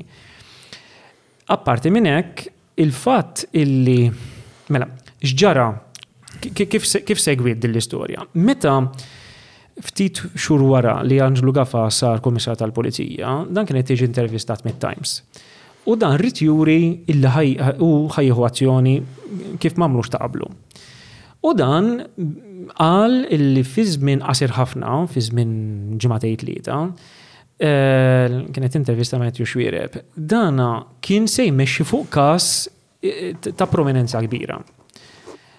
U irrifjuta li jgħid l-imkaż, però il-gazzetta qalet li ċċekjat u kienet jirreferi għal Pilatus. Dan aktar għall-Romu stess imma mod mhux uffiċjali nimmaġina jiena. Ġara illi dan preżenta bħalli kieku għamel l-investigazzjonijiet li ma għamilx. Kien għamel ix-xogħol il-maġistrat. Ġara illi fi żmien ġimagħtejn ma tresqux u eventualment ġara bil-kontra, illi minn dik l-euforija għax se jressaq in-nies, dan beda jagħmel il-mod li ma jitresqux in-nies. Sakemm jinsa dak il-punt kont għadni ma nafx xi dettalji partikolari fuq il-Pilatus, ħlif li fil pubbliku mod ġenerali, però wasalna f'punt fejn sors kien kellimni u kien beda jagħtini informazzjoni ta' dak illi suppost kellu jisir. Iġifieri li suppost tressa il-bank u tressa sit il-bank u 5 persuni oħra. Żur Vinja Capricci by Abram ġewwa Għawdex għall-lifjen ġobnijiet laħmijiet imbejjed kif ukoll wieħed mill-whiskies favoriti tiegħi il-Jericho tal-Lost Distillery. Idħol www.vinjacapricci.com. Ġifieri inti l-interess tiegħek beda jikber x'ħin intbaħt li għal xi raġuni hemm aġir li huwa dubjus minnaħa tal-pulizija u minnaħa tal-AG. Abbużiv, jiġifieri li kieku Anġlu Gafa ressa il persuni l-qorti, aħna ma kienx ikonna għalfejn nitlu fiha l-istorja. Konna nikkommentaw, konna nkunu interessati, però ma kienx għalfejn nkunu atturi prinċipali fiha. U effettivament kif ngħidlek kiena sa dak il-punt ma konna f'xejn li ma jafx il-pubbliku mod ġenerali. Però bdiet dieħla dell-informazzjoni għandi u għansabi u niftakar li kien hemm moment partikolari minnhom fejn aħna bdejna nitkellmu dwar l-untouchables u konna morna quddiem id-depo jisu sena wara li Gafa kien sar kummissarju u ħanna mal-grata tad-depo ritratti ta' persuni li aħna għedna li jitqisu li huma l-fuq mill-liġi f'Malta, inkluż Joseph Muscat, Keith Kembri u oħrajn. U kienet l-ewwel darba illi kont semmejt il-gang tal-Pilatus bħala untouchables. Ġara l-informazzjoni kompli d-dieħla u jiena sħabi bqajna nagħmlu pressjoni fuq il-Kummissar tal-Pulizija fuq l-Avukat Ġenerali biex immexxi kontra daw il-persuni kif ordnat mill-Maġistrat Inkwerenti.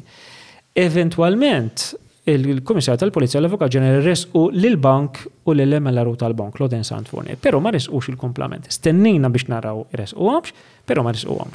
U l-informazzjoni kompli d-dieħla. Għal ħafna xhur ma kelli xejn f'idejja dokumentazzjoni, u allura kull ma stajna nagħmlu huwa press conferences. Ġara li f'moment partikolari f'Ġunju tas-sena l-oħra daħlet l-ewwel evidenza konkreta f'idejja u stajt nara il-konklużjonijiet illi kif wasal għalihom il-Maġistrat Ian Farrugia. U daw il-konklużjoni. X'kellek f'idejk il-konklużjoni nfissar ritratt tagħha? Kelli kopja tagħha, però rrid akkosta kollox nipproteġi s-sorsi tiegħi u jiena kont ikkopjajt dawk il-konklużjonijiet bidejja. Dik inti kopjajta? Dik kopjajta bidejja. Ibsa il-handwriting tiegħek dom tindurunat naqgħa magħha mela. M'għandek sort. Mela, tella waħda din din hija l-konklużjoni.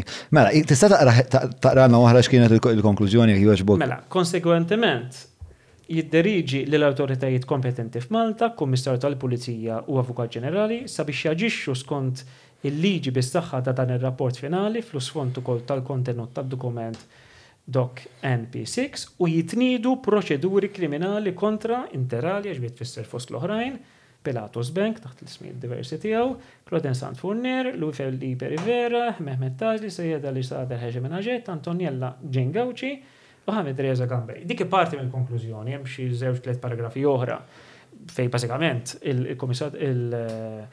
il-Maġistrat Inkwerenti kienet jgħid li qed jagħmel tiegħu ir-rapport tal-esperti forensiċi li fih 225 paġna u qed jgħid ukoll li l-Pulizija apparti li jresqu dawn il-persuni huwa tajjeb illi jkomplu bl-investigazzjonijiet tagħhom anke biex jresqu persuni oħra. X'inbidel f'Gafa fis-sens fil-ktieb inti tajt li speċa fil-bidu, għarġajt għamilt l-istess biex stqarrija li fil-bidu taħx jifhem li msejku dal-kollox differenti minn l-Loriku Tajjar, li da rebbija ġdida, paġna ġdida, anka kien bat kien hemm mument speċjali rajna l-Kiċ Kembri jorqod kordin speċ, da meta konna qed nimmaġinaw, speċ taf kif isu l-mit ta' Gafà beda jieħu naqra sostanza. X'taħseb li kienet change of heart? Mela, bla dubju għandu image jew kellu image ħafna aħjar minn Lawrence Kutajjar, ma kienx diffiċli li jibni dak l-image għaliex Lawrence Kutajjar image-wise kien batut immens. Mhux image-wise biss nasbanka bħala livell ta' kompetenza speċa. Anka kif jagħmel l-istqarrijiet tiegħu kellu ħafna nuqqasijiet. Ma kienx postu li jkun kummissar tal-Pulizija. Allura meta sar Gafà nisma' anke ambaxxaturi jgħidu li anke l-fatt li stajna nikkomunikaw. Meta qabel ma stajniex kemm permezz tal-lingwa kif ukoll għal-raġunar, ġviri ma konniex niftehmu minnu. Allura, Angelo Gafà kien jider ħafna u ħafna aħjar u iktar kompetenti u għandu ħafna iktar rida mill-predeċessur tiegħu. Niftakar illi aħna internament konna nisma' dan irridu nagħtuh ċans u konna nisma' bejdu ieħor intuħ sena biex jibda juri r-riżultati. Anka s-CV tiegħu kienet waħda pjuttost notevoli speċi da mexa kontra rid jimxi l-lumenu kontra Dalli, kontra Silvio. Rid jimxi kontra l-iskandlu ta' Zejt ukoll kien wieħed mill-iprem. Kien ukoll interessantament kien l-ewwel bniedem li mexa kontra Melvin Teuma. Sminilu, incidentalment sirt nafax kont qed nara speċa ir-rap sheet ta' Teuma. Nistqar li kena ċertu tama u f'moment minnhom niftakar kont ktibt email lilu, dan kien irrisponda mill-ewwel u ftit tal-ġranet wara kien stidel lili u l-kollegi tiegħi għallaqa miegħu. Konna morna, għamilnija, kien kordjali ħafna, faħħar ix-xogħol tagħna, għallaqa min-naħa tagħhom. Bliema mod faħħarkom. La, għal-jina nsegwi kull ma tamlu, għal-jina naf li jinti għandek rapport tajjeb mal-assistent kummissarju Stephen Mallija, għalli naf li kontu tamlu l-protesti tikkoordinawhom bejnietkom, għalli naf kemm hemm rispett bejnietkom u dik għalija hija ta' valur u biħsibni nuża.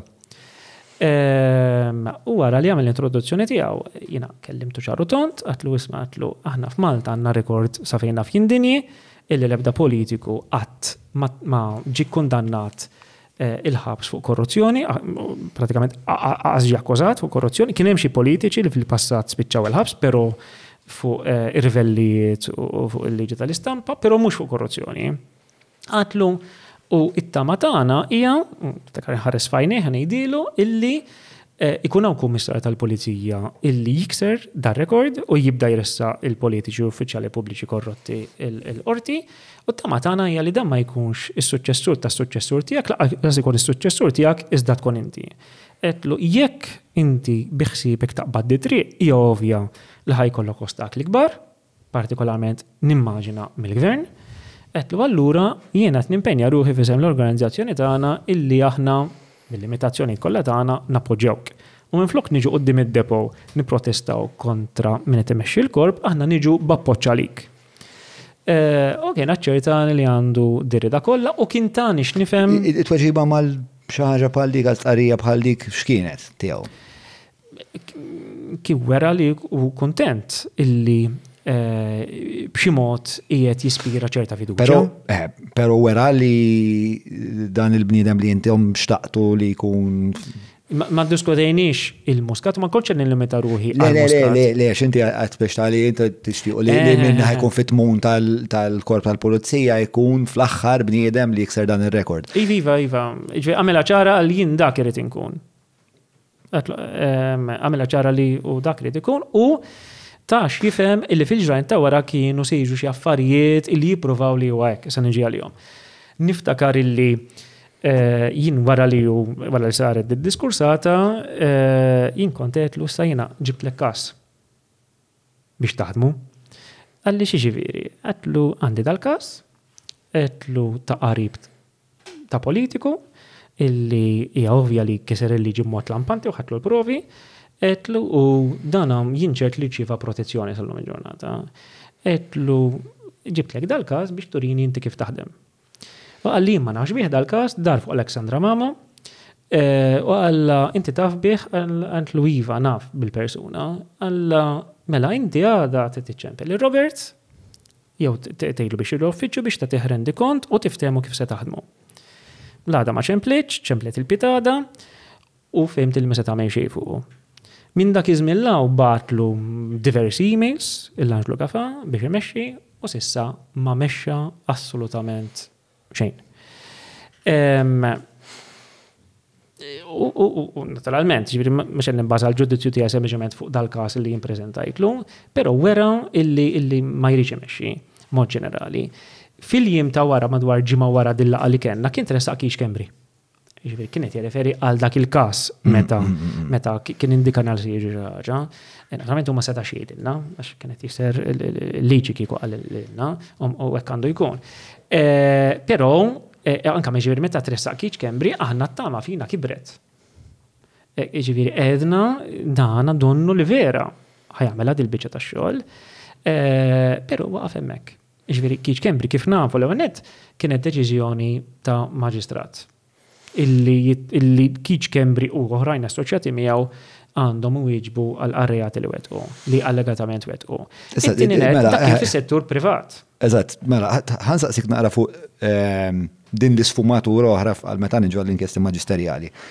Mela, f'dak il-każ, fil-każ tat-Times, il-maġistrat derela li Kix Kembri għandu jitressa, allura xitkun għamlet ordnat li jitressa, ir-rakkomandat li jitressa, hija l-istess indikazzjoni bħalma ta' Ian Farrugia, imma din id-darba l-pulizija ddeċidew li se jisimgħu mill-maġistrat? Mela, jiena dik l-inkjesta jien m'għandix aċċess għaliha, jien nista' ngħid l-inkjesti huma segreti.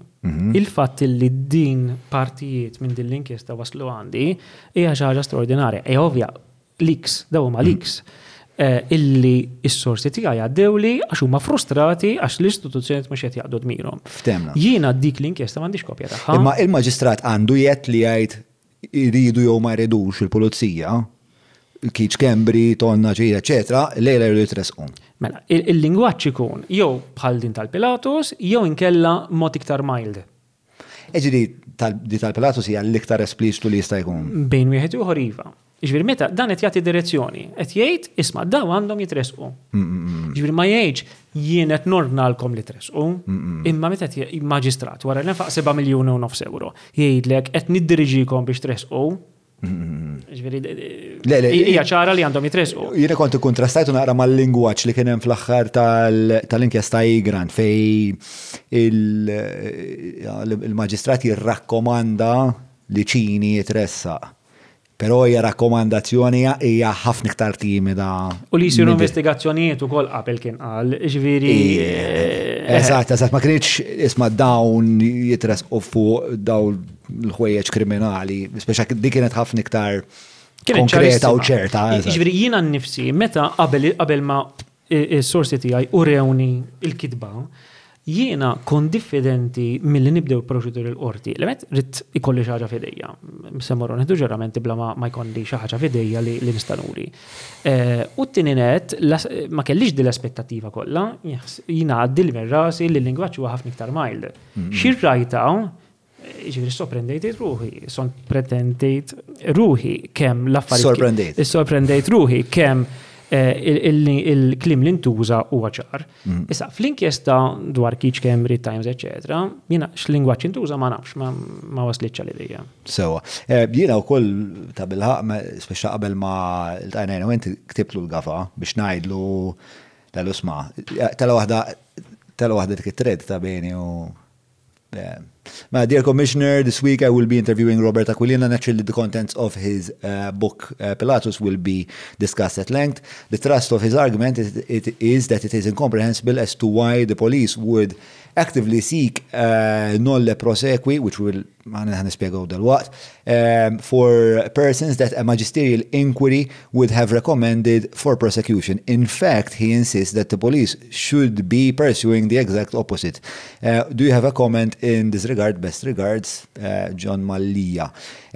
Ma natajċ tuġiba, qabel kien ikollna ħafna iktar rapport dirett.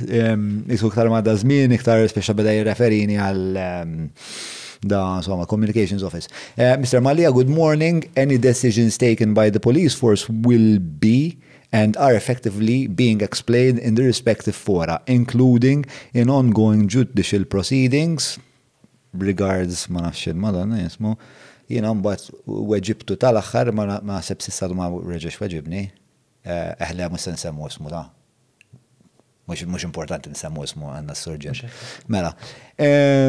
Good morning. The inquiry cost taxpayers 7.5 million euros. If this inquiry was even more needless hemorrhaging of public money on top of the money stolen from us through corruption, it is my duty to inform the public why and how this happened. Best regards, John.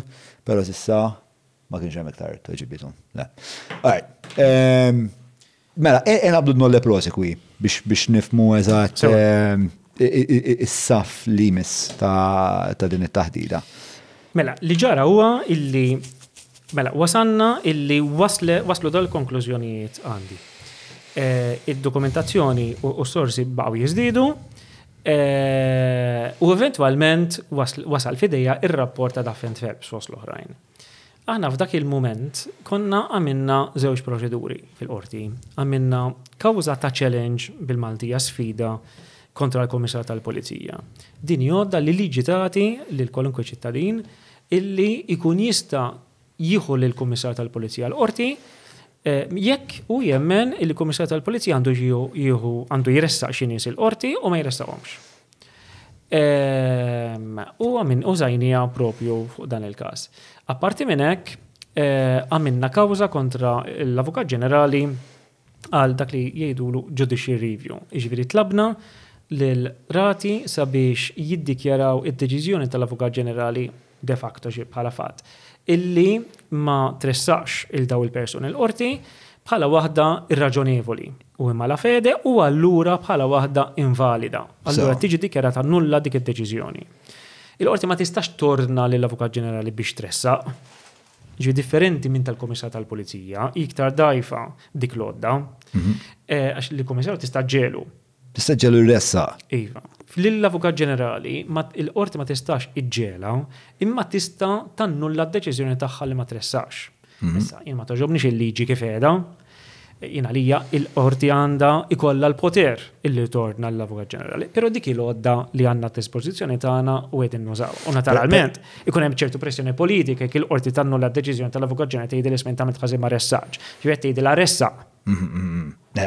Però ovvjament l-istorja reċenti ta' pajjiżna turina li hemm ħafna pressjonijiet vari li speċa minkejja li forsi din ta' titfa' pressjoni politika fuq l-AG hemm perswas li hemm xi pressjonijiet oħrajn. Għax speċa erratika wis l-imġiba ta' xi wħud li mhix ħaġa sensata, mhix razzjonali. Ngħidu li ikolkom suċċess, anka forsi l-rati li ġielu li l-pulizija jmexxu. Fl-aħħar mill-aħħar imma spiex ta' dawn mhux xorta qed imexxu kontra qalbhom. Iva, qed nupjaċi li qed tinnota lil ħaġa għaliex din it-triq vera tela li għażilna. Mela rridu nirbħu kawża jew tnejn. Jekk irnexxilna nirbħuhom, l-Avukat Ġenerali, il-Komissar tal-Polizija jkollu jmexxi, però ifhem dana kif qed tgħid inti kontra qalbhom, diġà għamlu dikarazzjoni illi kontra tnejn minnhom ma jemnux li għandhom iresqu. L-avukat inirpuha kontra l-Avukat Ġenerali tista' twebbes rasa u tista' xorta ma tmexxix. U jekk it-tnejn li huma jresqu ma jfissirx li dawn jinstabu ħatja. Għaliex jista' jkun parti mill-evidenza dinha ħarbet. Ġieri, it-triq li għażilna hi waħda qattela ħafna, però ma nistgħux ma nippruvawx. Irridu nagħmluha. Minkejja ir-riski kollha li jeżistu anka minkejja riski anka personali. Għaliex dawn nies ma jgħidux biex irbik illi inti qed titlob li jitresqu l-qorti, dawn partikolarment għal-isader mhux wieħed ta' subgħ jfalqu. U anka riskju ċivili, ġifieri daw fiċċuk.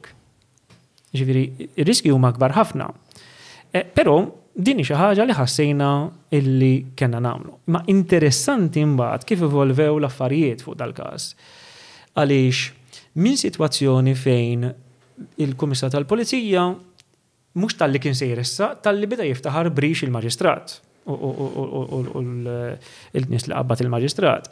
Għal sitwazzjoni fejn beda jtawwal, għal sitwazzjoni fejn ma ressax, 5 minn daw il-persuni kellu jressa, għal sitwazzjoni fejn f'daqqa waħda jindaħlet l-informazzjoni illi l-Avukat Ġenerali fuq talba tal-Kummissarju tal-Pulizija jew tal-Korp tal-Pulizija kienet ħadet deċiżjoni illi 2 minn daw il-persuni li l-Maġistrat ta' direzzjoni li jitresqu ma jitresqux. U saħansitra ġew firmati daw żewġ nolle prosekwi, ġifieri żewġ dikjarazzjoni bil-miktub tal-Avukat Ġenerali illi daw il-persuni m'għandhomx jitresqu. So. U meta waslet dik l-informazzjoni, waslet li biċċa informazzjoni oħra. Illi l-ewwel ittieħdet id-deċiżjoni li daw ma jitresqux. Imbagħad bdew ifittxu raġunijiet għalfejn ma jresquhomx. Mela, diġà straordinarja illi ma jiġux obduti id-direzzjonijiet ta' maġistrat inkwerenti. Iktar straordinarja li joħorġu żewġ nolle prosekwi. Biex nagħtik idea, minn ftit riċerka li għamilt f'dawn l-aħħar jiem fil-mistoqsijiet parlamentari fir-rigward tan-nolle prosekwi, jirriżulta li minn 1989 sal-lum bejn wieħed u ieħor ħarġu xi 30 nolle prosekwi. Daqshekk ftit ħarġu, waħda minnhom kombinazzjoni ħarġet favur il-papa ta' Roberta Bela. Ta' George Abela, meta kien avukat tal-Joint Union u kienet jistrajkjaw u l-polizija kienu resquhom, kien hemm ċans li daw jaħlu l-ħabs u George Abela jitlef il-warrant tiegħu ta' avukat u dawna ħarġu l-prosekwi għal-jom biex ma jitresqu biex ma tkomplix il-proċedura qorti. Però daqshekk straordinarja, jiġifieri minn 1989 sal-lum bejtu għat leti waħda. Dawn ħassu bżon li ħolġu 2. Biċċa informazzjoni ma dali għatajt inti. There have been 7 cases where the Attorney General proposed the nolle prosequi procedure over the past 10 years. Ġviri qas waħda fis-sena da. Daħt najdu fl-2005. U minn daw li rajtina, għalix xintara l-PQs tirrealizza illi sarem reluctance illi jagħtu informazzjoni għaliex sa ċertu żmien kienu jgħidu anke li kienu l-każijiet. Il-Ministru tal-Ġustizzja kien jgħid illum il-ġurnata ma jgħidx. Illum il-ġurnata hemm segretezza totali. Per eżempju din ta' George Abela kont smajta, però x'int dħalt biex nara l-PQs kont propju sibt referenza għal dak il-każ. Ma jsemmi George Abela ma ovvja li jgħidu għalihom. Mela allura jiena f'dak il-punt intwerejt emails internet tal-Korp tal-Pulizija illi jippruvaw illi l-ewwel daw iddeċidew li jeħilsu il-daw iż-żewġ persuni imbagħad bdew isibu raġunijiet għalfejn. Tista' tina spjega però ta' x'inhi nolle prosekwi? Mela, nolle prosekwi hija tinħareġ mill-Avukat Ġenerali. Tidrok ieħor sofrattant. Tinħareġ mill-Avukat Ġenerali. Meta jkun hemm każ fil-qorti li ta' persuni li b'xi mod għandhom jitresqu l-qorti. Illi l-Avukat Ġenerali ħafna drabi fuq rakkomandazzjoni tal-Korp tal-Pulizija tiddeċidi li daw ma jitresqux. Din id-deċiżjoni hija revokabbli. Ġifieri jekk għadha filgħodu l-Avukat Ġenerali tbiddel il-fema tista' tqattaħħa għannolle prosekwi u tressaqu. Allura fejn ħarġet hija xi ħaġa simbolika. Issa dik interessanti. Jiena l-informazzjoni li għandi hija illi l-ewwel ittieħdet deċiżjoni illi ma jmexxux kontra Antonella Ġingawċi li kienet ir-risk officer tal-bank. Imbagħad x'ħin fehmu illi din ħadd esponihom għal iktar kritika għaliex il-pożizzjoni ta' Tażli kienet ħarir inqas gravi minn ta' Antonella Ġingawċi. Daw qalu isma' għandna problema. Mela insolvuha billi naħfru tnejn li huma flok naħfru l-waħda, naħfru l-tnejn. U effettivament iffirmaw l-Avukat Ġenerali firma daw iż-żewġ nolle prosekwi. Mela biex nieħu naqra rendi kont ta' fejn. Mela inti għandek persuna waħda li għall-MLRO Minister żball. Florence Sant Fournier, Dik tresqet. dik tresqet. Il-bank tresaq ukoll. Il-bank tersa wkoll ekku. Xiex għal-bank musejl, xieħel il-bank. Multa probabli forsi. Mhux se jmur il-ħabs il-bank. Imma speċa hemm xi konsegwenza fuq il-UBO f'dak il-każ? Le. Le. Ok. Iktar finanzjarja ma. Alright. Ġviri mux il-UBO bħala persona naturali jimur il-ħabs ħabba l-bank. Forsi jħel xi multa talla spiex. Ekku, infatti mhux qed jirrappreżenta ħalli sadel il-bank, hemm ditta li qed tirrappreżentah. Sewa. Issa mbagħad għandek 5 minni oħra li Ian Farrugia u l-maġistrat għalli għandhom jiġu mixlija. Minn dawk il-5, 2 minnhom ħadhom nolle prosekwi. It-tlieta l-oħra. Tlieta l-oħra jinsabu barra minn Malta. Sewa. Imma x-xewqa speċa hija li nresqu kontrihom daw it-tlieta. Mela, x'ġara? Ġara illi qabel ma ħarġu daw in-nolle prosekwi, meta s-sitwazzjoni kienet għadha tevolvi, il-Kummissar tal-Pulizija meta kien qal li iva jrid iressaqhom il daw il-persuni, kien għadu qed jiftaħ brix il-Maġistrat. Dan kien talab lill-Maġistrat biex joħorġu European Arrest Warrants u International Arrest Warrants. Daqshekk kien hemm rieda li daw jitresqu, anka kontra tażli. Jiġifieri, 3 spetturi firmaw fisem il-Kummissar tal-Pulizija li jeżistu raġunijiet biżżejjed biex joħorġu daw l-arrest warrants internazzjonali għaliex hemm evidenza biżżejjed b'saħħitha biex tażli jitresaq l-qorti u jeħel sa 18-il sena proġunerija. Dan jikkuntrasta bil-kbir ma dak li ġara wara. Iġifieri li l-Korp tal-Pulizija qal lill-Avukat Ġenerali li m'hemmx raġunijiet biżżejjed. Issa, minn dal-moment il-qudiem u sa nidħlu iktar fiha,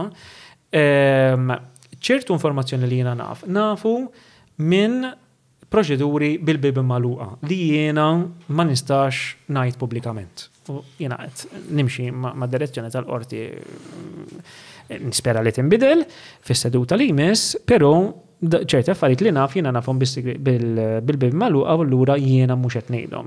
Nixtieq li ngħidhom u konvint li fil-futur ħajkolli possibilità li ngħidhom. Kollok possibilità li tgħidhom fil-qorti. Fil-qorti nista' ngħidhom żgur. Fil-qorti miftuħa jiġifieri. Nispera li l-qorti tiftaħ il-bibien tagħha biex inkun nista' u f'dak il-punt dak kollu li naf iktar inkun nista' ngħidu pubblikament.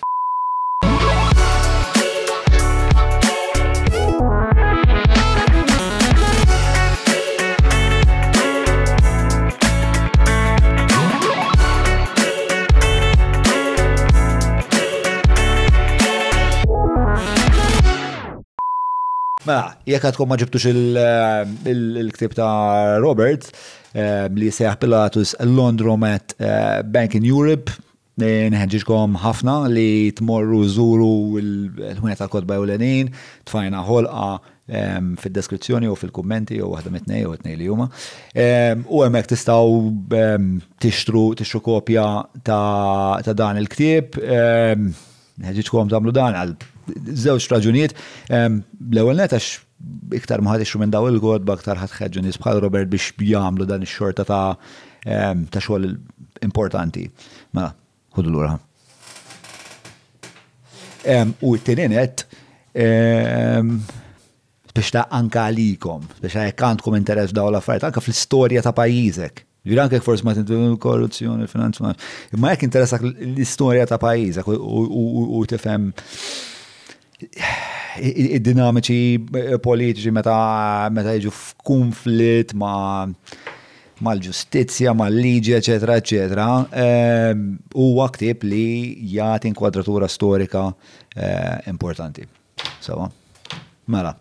Dik kienet il-Parti Pilatus badni għakal fuq Joseph, badna ħafna ferrat. Issa nixtieq niddiskuti miegħek ċertu kritika li ssir lejn ir-Repubblika. Minna ħos li inqas valida minn oħra, però hemm affarijiet li inħoss li tajjeb li nindirizzawhom u nitkellmuhom, niddibattuhom u nissuspetta ma naqblux dwarhom. Mela, Nasab l-iktar speċta ħaġa li kelmuni dwar għan-nies li huma kritiċi tagħkom meta saru jafu li ġej inti hawnhekk hija speċta din il-qrubija li għandkom ma' ċertu esponenti u allura ċertu dimensjoni tal-Partit Nazzjonalista. Mela, ħanibdew minn hawnhekk. Jiena u aħna sħabi nitkellmu jew nippruvaw nitkellmu ma' kull formazzjoni politika li teżisti f'Malta. Jiena nipprova nitkellem mal-gvern. U ġieli nitkellem mal-gvern, ġieli nitkellem mod uffiċjali mal-gvern, ħafna drabi tkun one way il-konverzazzjoni u ġieli nitkellem mod mhux uffiċjali. Bħalma nitkellem mal-gvern, jiena nipprova nitkellem mal-oppożizzjoni. Se meta ngħid l-oppożizzjoni mhix qed nirreferi biss għall-Partit Nazzjonalista, jiena qed nirreferi wkoll għall-ADPD. U qed nirreferi wkoll għall-Ornat Kassola.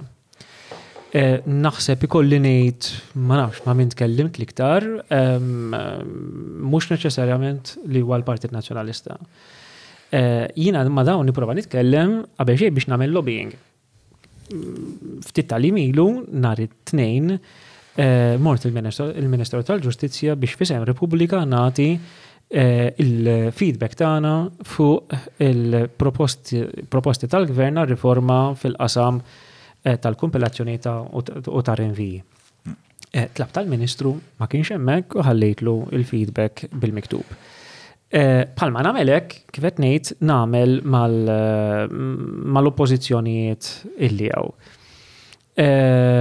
Naturalment il-kritika tagħna tkun kważi dejjem indirizzata lill-Gvern għax huwa fil-poter. Jekk xi darba jkun hemm partit ieħor fil-Gvern, Repubblika neċessarjament ħadd ikkritika li dak il-partit l-organizzazzjoni tagħkom fil-kuntest li adappita jinbidel il-Gvern jibqa' jkollha raġuni għalfejn teżisti? 100%. Ikun min ikun fil-Gvern. Emma għalfejn ma kienx normali li ma kienx teżisti organizzazzjoni essaċ bħal Repubblika. Meta tint ma kienx teżisti, għasat ikun korret 100%, għaliex pereżempju jeżistu l-graffiti. U l-graffiti fil-fatt kienu ukoll kritikawkom fuq għadi fuq din il-qrubija bejnietkom u l-partiti politiċi. Ġifieri żgur li mill-lat ta' perċezzjoni hemmhekk qiegħda għax jekk anke l-graffiti li mhumiex il-One TV biex qed jgħidu isma' aħna nikkunsidraw li nkunu parti minn din il-protesta minkejja li s-soltu maħniex daqshekk ma nafx taf l-imsqarrijiet ngħidlek. Jiena fuq dak il-punt ma naqbilx magħhom. Naħseb li hemm ħafna misconceptions. U rrid ngħid illi mhux ma kollox dana bħal kull organizzazzjoni oħra ma naħsbux kollha bl-istess mod. Jiena meħossni close ħafna ta' uħud mill-membri ta' graffiti. U mal-oħrajn mhux minix close, imma ma ħutin iktar close ma' oħrajn u nitkellmu biħbeberija kbira. Però intom spex ta' kif qed tgħid, intom ħloqtu dil-organizzazzjoni li jisu xogħla huwa li tassess fuq il-klassi politika biex issir din it-tisfija fil-governanza.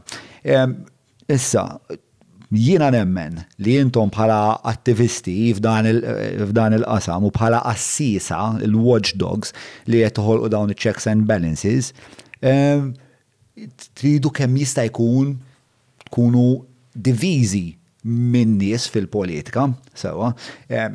Ovvjament fl-operat legali tagħkom, pereżempju għandkom il-Jason li huwa ovvjament illum mhuwiex esponent tal-Partit Nazzjonalista ma da għandna minn 98 kien ilu fil-Parlament ma' nazzjonalisti. X'taħseb fuq din id-diviżjoni? Tipo taħseb li għandha ssir? Taħseb li tejn iktar biex il-perċezzjoni tkun li intom tassu lill-politiċi kollha l-istess? Iva, però għed irrid ikun realistiku. Ejn nieħdu il-Jason Azzopardi. Dana ix-xogħol li jagħmel għalina, l-għonet aħna qatt ma ħallasni 1 cent u qatt ma talab illi jitħallas 1 cent. Jara kif jagħmel biex jifrankanna anke l-ispejjeż. Kiku kena nħalsuħ, żgur irridu varji 100,000 ta' euro biex xogħol li jagħmel għalina. ma niġrux ħafna drabi nispiċċaw u jiġu warajna għax-xogħol milli aħna niġu warajh. U kif għabduh biċċa tax-xogħol dan jagħmilha b'mod kapaċi ħafna, mod tajjeb ħafna u fi żmien qasir. Aħna klijenti tiegħu. U rrid ngħid li bħala klijenti tiegħu ix-xogħol tiegħu jagħmlu b'mod impeccabbli. Mingħajru ma stajniex pereżempju nitolbu l-inkjesta maġistrali li tlabna. Ġifieri Jason Azzopardi m'hemmx avukati oħrajn li lestitu komajnuna xi ngħidir li Aħna għandna naħseb xi 10 avukati. jidher li hemm matt. Pero fil-krimin u nagħmlu użu minnhom kollha. L-iktar li nagħmlu użu minnu Jason Azzopardi għar-raġuni li hu l-avukat tagħna fil-kriminal. U dan kulħadd ikollu s-settur tiegħu. Ġifieri min jaħdem fil-kostituzzjonal u fiċ-ċivil biss, pereżempju, miset qabdu jagħmel xi ħaġa fil-kriminal għax jgħidlek m'iniex kompetenti f'hekk. U mhuwiex faċli li ssib avukat ieħor fil-kriminal.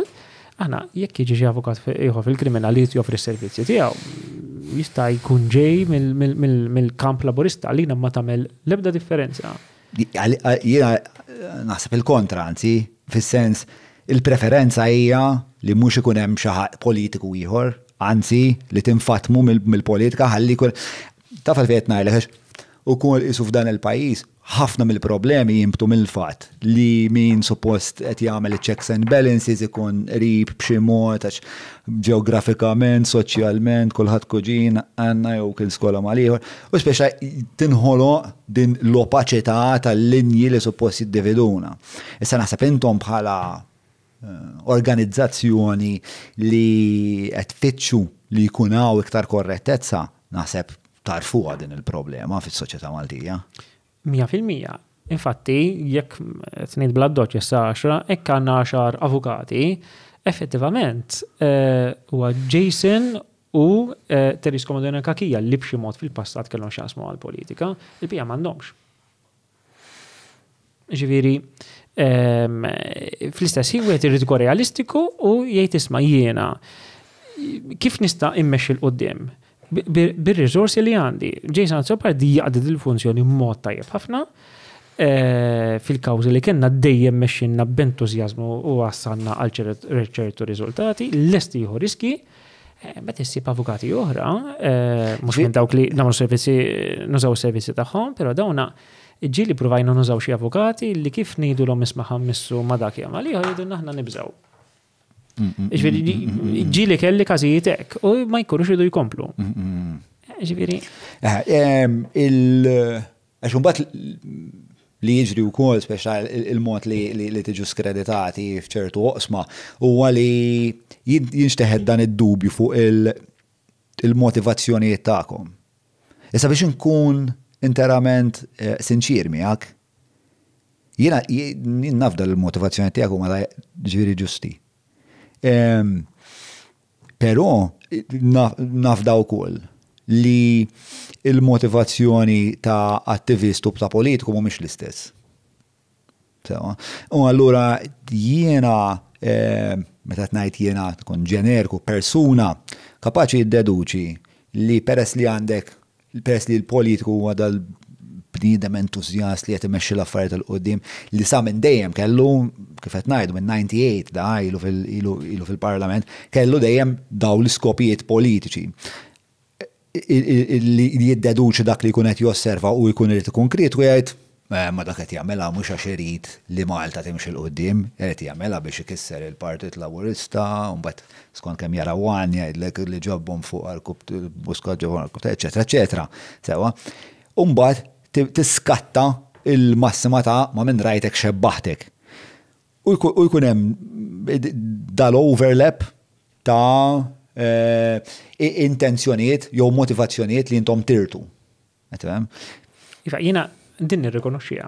Ġifieri konxu tagħha, però fil-ġudizzju tiegħi u ta' sħabi din il-aħjar triq qudiem. Ġifieri huwa il-kompromess li sexa minħabba dil-karestija ta' avukati li lesti jieħdu ċertu riskju għandhom ċertu kompetenzi. Bejli ma nagħmel xejn u l-nħadem dal-mod, nipprefer naħdem dal-mod, jekk nista' nissimplifika b'dal-mod. U fl-ipotezi li jinstab avukat li mhuwiex politiku lest li tbiddel dak l-arranġament. Effettivament, għandna avukati li mhumiex politiċi, naħdmu magħhom tajjeb ħafna. Il-mistoqsija hija lest, ovvjament intix dittatur tar-Repubblika, imma taħseb li r-Repubblika tkun lesta li tagħmel dik il-bidla li tajt isma' bħalma jagħmlu l-graffiti. Il-graffiti huma ħafna kif tajt strict xin il-kelma. Id-disciplinati insomma fuq din l-idea li politiċi ma jkunux rib ta' l-operat tagħhom, li politiċi qatt ma jkunu membri, eċetera, eċetera, naf il-ġejsu mhux membru. Però fġieħ li l-evoluzzjoni tar-Repubblika biex dejjem kompli titjieb. Tara żmien fir-Repubblika fejn hemm ċertu protokolls biex il-politiċi ikunu fuq naħa u intom tkunu fuq naħa oħra? Jien ma naħsibx illi għandna neskludu li jkun hemm politiċi u ex-politiċi li jservu bħala avukati tagħna. Jekk ikun hemm ħadd ieħor interessat li jaqdi dik il-funzjoni, inżidu fix-xogħol tagħna. Fil-verità aħna nixtiequ nagħmlu ħafna iktar affarijiet, imma nagħmluhom skont ir-riżorsi li jkollna. U ġifieri jekk irid ikun hemm avukati oħra fil-kriminal, intuħ jagħmel u Jason inkompli jaħdem minna, dal-avukat jibda jaħdem minna xogħol ieħor. Ġifieri ma tinkwitax li daw il-problemi kollha li qed insemmu viżavi il-kredibilità tagħkom f'ċertu oqsma. U il-potenzjal li xi darba oħra tkunu qed taħdmu ma' xi ħadd li fl-aħħar mill-aħħar trid idduru tiskrutinizzaw lilu. Ġrat. Din ġrat u kienet iktar likely li tiġri meta Jason kien għadu fil-politika. Ġrat ġifieri. Ġifieri kien hemm moment minnhom fejn kien hemm kritika lejn Jason Azzopardi, kienet fuq l-allegazzjonijiet li kienu saru dwaru fir-rigward tal-holiday li kien għamel f'Tel Aviv.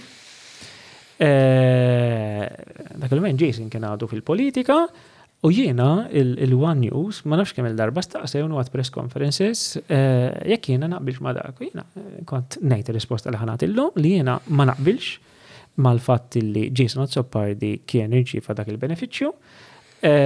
Jien nikkondannaħ illum.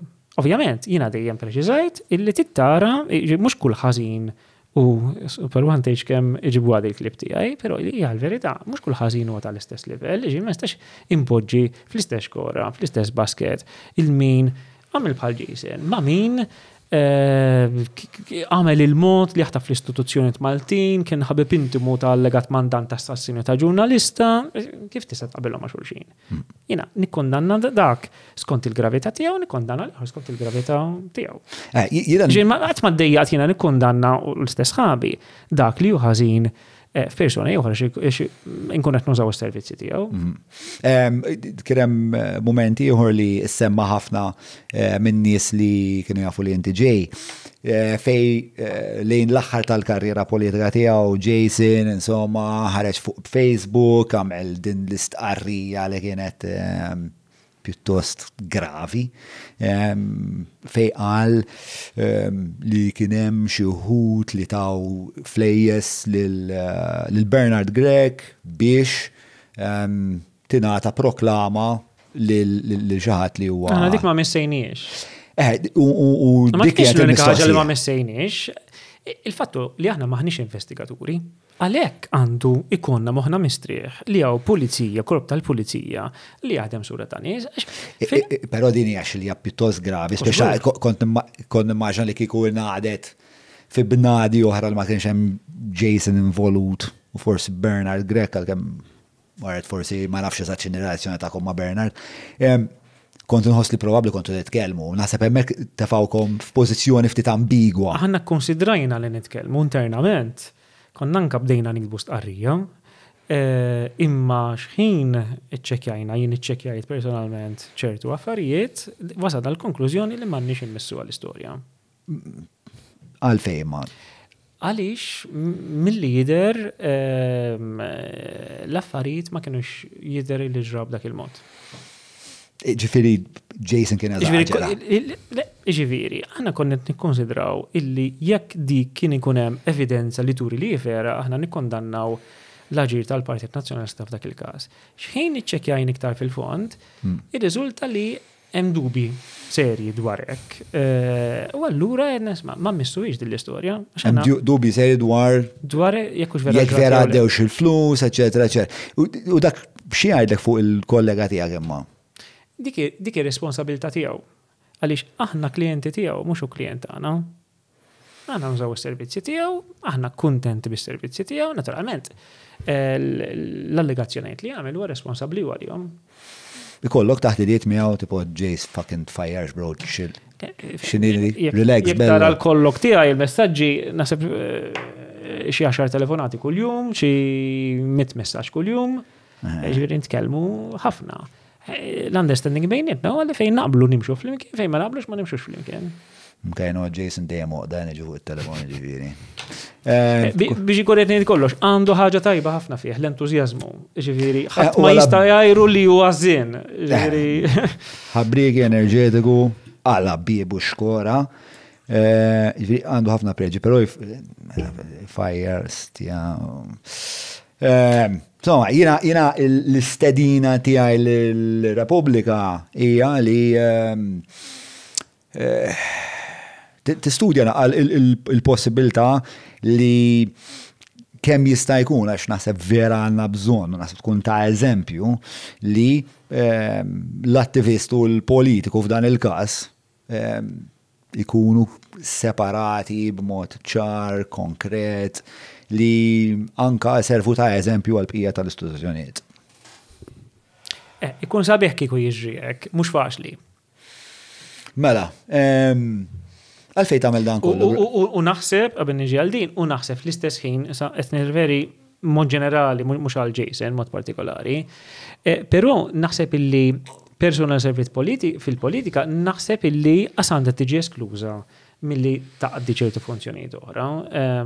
Naħseb għandu jkun hemm cooling period. Jason ovvjament kien magħkom waqt li kien politiku, ilu politiku mill-88, Jason? Nasib fl-88 u kien daħal mal-nazjonalisti minna li. Ġviri daw waqtlu sokortu fil-partit, kien parti kbira mill-identità tiegħu. Fl-aħħar l-affarijiet spiċċaw vera disastrużi, spiċċaw ġim buttat l-lem il-partit, xej ma jgħid li għada pitada da musserġa jirretorna fil-partit, spiċċa l-ħaġa li naħseb fuq Jason Azzopardi huwa bniedem l-lem politiku. U speċa għalija il-politiku l-attivist għandhom ikunu kemm jista' jkun divorzjati wieħed mill-ieħor. Mela, l-għażla tiegħek, l-għażla li tagħmel dan kollu men fis-sens impressjoni żgur ta' li inti qed tikrita nies li ma jiċċajtawx, speċa daw qatlu ġurnalista. Speċa daw, meta tngħid daw ma jmurx nieħu xi kuntest, jieħduni barra mill-kuntest, imma ġurnalista mietet, speċa fuq affarijiet simili ta' daw ħolqu sitwazzjoni fejn inqatlet ġurnalista. L-inkjesta pubblika tajtek. U fl-istess ħin, issa dan il-ktieb qed titħadded dwar nies li għandhom setat finanzjarji ta' barra minn hawn. Malta daħlu ħafna minn daħlu qatt kbir biżejjed ta' din ix-xorta ta' kriminali li għandhom setat dinjin li nataw ċertu aċċessi u fl-istess ħin inti bix-xogħol tiegħek dejjem is-sus wara ċertu nies inti fl-aħħar mill-aħħar qed tedded il-kwalità il-libertà tagħhom, il-ħelsien tagħhom. Kemm dan kollu huwa ta' pis fuq il-ħsieb tiegħek? Mhux faċli, inħoss li partikolarment f'dan l-aħħar xhur il-pressjoni żdiedet ħafna anka mill-lat ta' sigurtà. Biex ngħidlek illi waqt li qed nirrikordjaw dal-programm dal-podcast hemm xerba pulizija d-dar jiċċekkjaw ċerti affarijiet. Dwar xiex? Dwar affarijiet ta' sigurtà. Biex natik idea tas-sitwazzjoni. Mhux faċli. X'inhu jimmotivhom biex ikunu d-dar tiegħek imma hemm teddid li taf tal-batija jiġifieri. Mhux hekk. Imma hemm teddid li taf bih hemm. Hemm teddit hemm affarijiet li ma nistax ngħid għax intel ħanibdew minn hawnhekk. Jiena mal-korp tal-pulizija jiena għandi rapport eċċellenti. Mal-korp tal-pulizija. Ħafna. Jiena id-diffikultà tiegħi hija mal-kummissarju tal-pulizija u ma' ċertu elementi li huma fil-minoranza. Naf ħafna kważi kollha biex ma ngħidx kollha mill-uffiċjali għolja tal-korp tal-pulizija, nafhom b'ċertu konfidenza u ċertu rispett. U nikkoordina ħafna magħhom, biss ngħidlek illi pereżempju meta kemm ma' sħabi kont ikkoordinajt il-protesti tal-2019, kieku ma kienx hemm ċertu rispett u ċertu fiduċja reċiproka, kieku ma nafx kif kienu jiġu l-affarijiet, imma konna vera nafdaw il-xulxin. Ġviri, mal-onesku tajjar, żgur konni kritika ħiena, pero konna kapaċi anka npoġġu madwar mejda u nifokaw fuq dak l-organizzazzjoni. U konna nagħtu l-kelma l xulxin, konna nċedu kull wieħed biċċa u kollox dejjem mexa sew. Issa, mal-korp tal-pulizija jiena f'din il-fażi jien dejjem nagħmel distinzjoni bejn il-kritika tagħna li tmexxija tal-korp f'dak li għandha x'jaqsam ma' korruzzjoni, satna ta' dritt, eċetera. U l-kumplament. Fejn jidħlu affarijiet ta' sigurtà, jiena dejjem ikkollaborajt mal-korp tal-pulizija, naturalment jiena għandi ċertu obbligi li l-mara u tfal tiegħi, u nifhem illi dak li nagħmel ipoġġihom f'ċerta riskju. U jiena żgur illi responsabilità tiegħi lejn il-familja tiegħi irrid inqisha sew. Allura jiena ripetutament anke tlabt protezzjoni lill-korp tal-pulizija. Għal ċertu żmien ingħatat li għal 9 xhur, imbagħad neħħitli. U diki ta' konserna lija, ma naqblux fuqha. Però dwar teddit li kolli dwar ċirkostanzi oħra li dejjem qed jiżdied, jiena dejjem ninforma l-Kummissarju tal-Pulizija fuq li jkun qed jiġu tackled on a case by case basis. Il-kritika kbira tiegħi lihom hija li ma jarawx l-istampa kollha. U allura ma jagħtux il-protezzjoni li hemm bżonn. Ovvjament mhix l-unika skumdita komplikazzjoni qed teżisti. Jiena naturalment biex nagħmel dak li qed nagħmel flimkien ma' sħabi kelli nqas ħafna mill-xogħol mill-professjoni tiegħi ta' notar. Allura ovvjament biex nitkellmu fi kliem sempliċi naqla ħafna qas flus illum il-ġurnata. Dik kif tinegozja dik l-affarijiet fis-sens int għandek 3 itfal? Iva. 3 itfal. Ma nafx nistax insaqsik xi personali daqs għandek loan? Iva. Għandek loan. Biex ta' spejjeż hemm qegħdin. Iva. Il-Repubblika tħallsek tal-irwol tiegħek? Le. Għandek xi nies li forsi huma sponsors tiegħek per jixtiequ jarawk? Le, assolutament xejn. B'xi mod s'issa mexxejna. Jien nemmen u l-mara tiegħi. Hemm punt fejn tgħid fuck this. Lek ma tkunx iktar viabli finanzjarjament. Ikolli, ma nafx, nagħmel affarijiet mod differenti. Sissa b'xi mod mexxejna. Però mhux faċli naturalment, ġifieri naf illi qabel kont ngħix finanzjarjament kont ngħix ħafna aħjar. Ġifieri jekk irid inbidel il-karozza ma nistax immur nixtri karozza ġdida llum il-ġurnata. Taf kif ġifieri affarijiet ta' dak it-tip. Toqgħod lura minn ċerti affarijiet, u b'xi mod tgħid isma' jiena bħalissa qed naqdi dil-funzjoni u naqdija bl-aħjar mod possibbli. Inkompli wkoll għar-raġuni illi f'daw il-5 snin u nofs bnejt daqsxejn mhux ħażin kuntatti illi tittibni rapport ta' fiduċja magħhom biex jaddulek informazzjoni, anke rapport ma' ġurnalisti. Allura xogħol li sar ħafna iktar faċli li nagħmlu u mhux lakemm tgħid tbiddel faċilment. Apparti minn hekk, issa ormai ċertu edew għamilthom. Ġifieri might as well issa nkompli bil-ġlieda.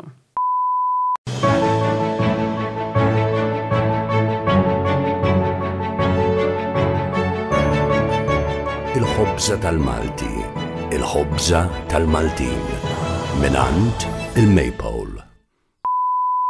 b'xi mod diment li qed ikolli l-mikrofon f'idejja dik protezzjoni wkoll. Il-mument li ma jkollix inkont li f'dik il-protezzjoni. Ġifieri fil-popolarità tiegħek tara xi tip ta' ħarsien. Iktar mill popolarità jiena nirraġuna li ma tkunx iżolat. U jiena nemmen ħafna mhux għal din raġuni, imma nemmen ħafna li tibni bridges. U fil-fatt hija ħafna fik vera tinħassed dil-kapaċità bl-Ingliż jgħidula onboarding inti il-personalità tiegħek, speċi tal-punt tiegħek tagħmlu, però tidher li semmieħ tajjeb u li lest tagħmel kompromessi biex tasal. It-training tiegħi ta' notar jien ħafna. Għaliex jiena mdorri fl-uffiċċju nkun kif qegħdin bħalissa. Ġifieri kolli xagħat qudiemi bħal kun notar ieħor ta' ġifieri minn xejn speċjali, però inti tkun imdorri immaġina ġej xi ħadd jagħmel testament għandek. Inti l-ewwel tisma' dak li jkun xi jixtieq, tisma' ċirkostanzi tal-familja tiegħu, il-konsens tiegħu x'inhuma, u inti tkun iffokat totalment fuqu. U tant tkun iffokat jien jiġieli pereżempju jkun xi ħadd 16-il sen ilu għandi. U nkun niftakar affarijiet li ma jiftakar xu. Għax tkun iffukajt ħafna fuqu. Għala dik tgħinek ħafna. Anka l-idea ta' kompromess, li tlaħħaq għal-kompromess, inti jekk qed tagħmel konvenju. U daw ma jkunux qed jaqblu perfettament x'inhu għandek, inti titwassalhom għal forma ta' kompromess bejnietom. U inti obbligat li tkun ekwidistanti bħala notar, la tkun ta' wieħed u qasta ieħor, dik tgħinek għax il-frame of mind tiegħek tkun dik anke l-fatt li tirbaħ il-fiduċja ta' dak li jkun. Bħala notar ma jistax ikun ma jkollokx il-fiduċja tagħhom kieku aħjar imorru ma tħadd ieħor. Ġifieri dik tgħin ħafna. Għal dak it-tip ta' li għandek dik it-tip ta' dispożizzjoni. Jien għandi wkoll dispożizzjoni naħseb hija simili tiegħek u ġejja mill-fatt ukoll li nkonsensar. U l-istess għax inti tkun ekwidistanti għal-partijiet, trid tisma' l-żewġ partijiet, ħafna bid-drabi dak l-affarijiet li jkunu qed jgħidu jkunu animati, jkun hemm ċertu ansjetajiet, jkun hemm ċertu biżgħat, jkun hemm ċertu naf anke rejba kultant. U inti tirriinterpreta l-affarijiet b'mod li daw fl-aħħar b'xi mod jew ieħor jaslu għal kompromess. U naħseb bħalek, naħseb dik is-sena tatni ħafna fil-fakultà ta' smigħ u interpretazzjoni ta' dak li qed jgħidu n-nies u anke li nipprova li dak li qed jgħidu mhux inkisru, anzi niprofa nagħmlu aħjar mill-li qalu huma ħalli l-argument qed nibnuh sew, ħalli anke jekk nikkritikaw l-argument biex nikkritikaw l-aqwa forma tal-argument u tasal ħafna iktar malaj. U jiena sirt nemmen ħaġa oħra wkoll illi n-nies jaqraw f'qalbek. Il-maġġor parti tan-nies jaqraw f'qalbek u jifmu inti x'intenzjoni għandek. Jien pereżempju ngħid ripututament, jiena nikkritika l-Joseph Muscat, il-Keith Kembri, il-Konrad Mizzi u oħrajn. Kritika Robert Abela, però personalment jiena m'għandi xejn kontrihom fis-sens li m'għandix sens ta' mibeda fil-konfront tagħhom. Nikkritikhom ħafna, però sens ta' mibeda ma m'għandix. U kieku nkun naf. Rabja għandek imma? Rabja iva. Però mibeda le, ġifieri kieku jien insir naf li xi ħadd minnhom qiegħed f'xi forma ta' periklu u li jien nista' ngħinhom ma niddejjaq xejn nagħmilha. U nemmen li dik ħafna min-nies jifhmuha. Jekk il-motivazzjoni tiegħek jiena naħseb li n-nies jaqrawha f'qalbek. Mhux kulħadd naturalment u hemm l-element ta' propaganda li ssir li mhux faċli teliba. Jekk mhux il-mibeda x'immotivak allura li tibqa' tiġġieled? Jiena influenza ħafna missieri. Missieri u ommi, imma missieri kien fil-politika fuq livell lokali. Kien sindku, nazzjonalista u sikwit ilu mejjes 10 snin u sikwit kont nisimgħu jgħid imma mhux sew. Is-sens ta' x'inhu sew u x'inhu ħażin. Ħana rakkonta x'tip ta' persuna kien missieri. Missieri kien sindku nazzjonalist, fi żmien gvern nazzjonalista. U f'dak iż-żmien kien propost li fis-siġġiebi jsiru numru ta' proġetti. L-ewwel wieħed kien li tinbena sementerija miċ-ċaqnu. U l-gvern b'xi mod kienet jappoġġja dal-proġett u missieri daħħala f'rasu illi jaqaflu dal-proġett. Ma kienx faċli li tieqaf liċ-ċaqnu bir-riżorsi tiegħu, kien ħaddem ħafna nies mis-siġġiebi. U missieri kien bena koalizjoni ta' konsilju lokali, għamel steering committee, u dan għajjem entuzjazmu li ma ngħidlekx. U għamel dil-ġlida bej daw il-konsilju lokali, immobilizza n-nies u nexxilu jirbaħlu. Il-fabrika ta' sement li missieri bi studju xjentifiku kien wera illi kienet ta' dannu għas-saħħa tan-nies, ma kienx sar. Kien għamel ċertu ideo anka fil-partit tiegħu u kienu pruvaw jagħmlu li ċertu pressjoni, però finalment ma saritx. Wara il-gvern stess trid jagħmel landfill ġo Barriera fis-Siġġievi. U missieri u persuni oħra anka mhux mill-politika kienu waqfulhom. U dik il-landfill ma saritx. Niftakar li kien hemm żminijiet kienu ta' tensjoni kbira, ġifieri tant kienet tisħol l-affari li kienu konna nċivu telefonati ta' teddit ta' bombi, jiġu l-AFM, id-dar, f'nofs ta' lejl, noħorġu x'nafina. Xi tagħmel tomrok hekk? Kienu fażijiet, u l-edaw kienu 3 snin, kont iżgħar ġifieri. Mid-darba u elf imma tikkonsidraw kolli għal biċċa kbira tal-popolazzjoni daw qatt ma jgħaddu minnhom dal-affarijiet biex tagħmlu wieħed mill-ftit ħafna li għaddejt minn daw il-fażijiet f'ħajtek. Ekku, pero dill-espressjoni li kont nisma' li kienet tirrappreżenta naturalment twemmin, speċi imma mhux sew. Ġi anke kill partit tiegħi qed jagħmilha jew qed jgħidha, imma mhux sew. U dika li influenzatni ħafna. L-idea illi jekk inti tara inġustizzja, ma sempliċement tikkonstata li inġustizzja, meta tagħmel xi ħaġa dwarha. U niftakar illi meta qatlu il-Defni Caruana Galizja, niftakar fil-għaxija kien hemm il-marċaw fil-għaxija ta' Slima u ħabib tiegħi notar kien ċempilli u qalli jisma' qalli għandi bżonn inkelmek. U għadda lija fil-karozza u qalli jirridek twedni li ma tagħmel xejn. Ma m'hemmx xi trid nagħmel. Qalli għax jiena nafek, qalli sinti toħodha bis-serjetà dilha. U niftakar għal xi 6 jiem għamil xejn, effettivament. Kellek moħħok li tagħmel xi ħaġa? Le, assolutament le. U niftakar imbagħad kont mort tal-protesta kbira li kienet saret il-belt, u wara kien hemm protesta oħra qudiem id-depo, kont wasalt qudiem id-depo wieħed minn tal-ewwel, u niftakar kienet fajla, kienu jiena u l-mara u kien hemm it-tfal, u dit fajla kellha ftit karti f'idejha biex iżommuhom min se jagħmel il-protesta. U għand li kien tikkarta tibqa' hawnhekk, ftit kella, mizdax taħlijom. Għattela bella, lettela, waħad ibqajjena, u niftakar kienu daqxej timidi, u kienu għadu faċċata ta' depo bil-wifqa. Għattela misma, protesta ma strixek, protesta ejja għatlu ġurnalista. Ejna, nalqu traffiku, npoġġu fil-nostra triq, u nibdew il-protesta. Dak il-ħina t-teron ġi? Ekku, għamiltek, mort poġġiet bil-qeda, u il-protesta zvolġiet b'dak il-mod. U minnem komplew l-affarijiet sa' kem dejna naraw dejjem l-istess uċuħ, jina il-sħabi fil-Komitat ta' Repubblika ma konna fil-ħat minnom. ħafna minna konna, imma mat rajna dejjem l-istess uċuħ u deċidejna li l-informaw organizzazzjoni. Tajt ħafna mill-posts tijak, anke meta tagħmel stqarrijiet pubbliċi tajt il-frażi se naslu. Fej se tasal kemm int kommess li se tasal jekk hijiex tipo fil-marketing titgħallem li inti turi ċertu konfidenza għax social konfidenza ġib iktar konfidenza. Niqafaw għalissa fej beħsibek tasal u kemm int konfidenti li vera se tasal. L-għanet jimbdejt nużaw, mux mod studijat din ta' se naslu, imma bdejt nużax, bdejt naraq tuħta qalb. Kienem f'dal-5 nofs, kienem ħafna tuħta qalb, momenti ta' tuħta qalb. Anka wara li organizzjana l-protesti tal-2019, ħlisna minn Prem-Ministru, ġieħor, imma l-affarijiet mux li nbidlu daqstant, jibda jiġi ċertu ta' qalb. U bdejt nużaw biex nqawwa qalb in-nies, però għax jiena vera nemmen li ħalaslu, ġifiri li it-tajjeb jirbaħ fuq il-ħażin.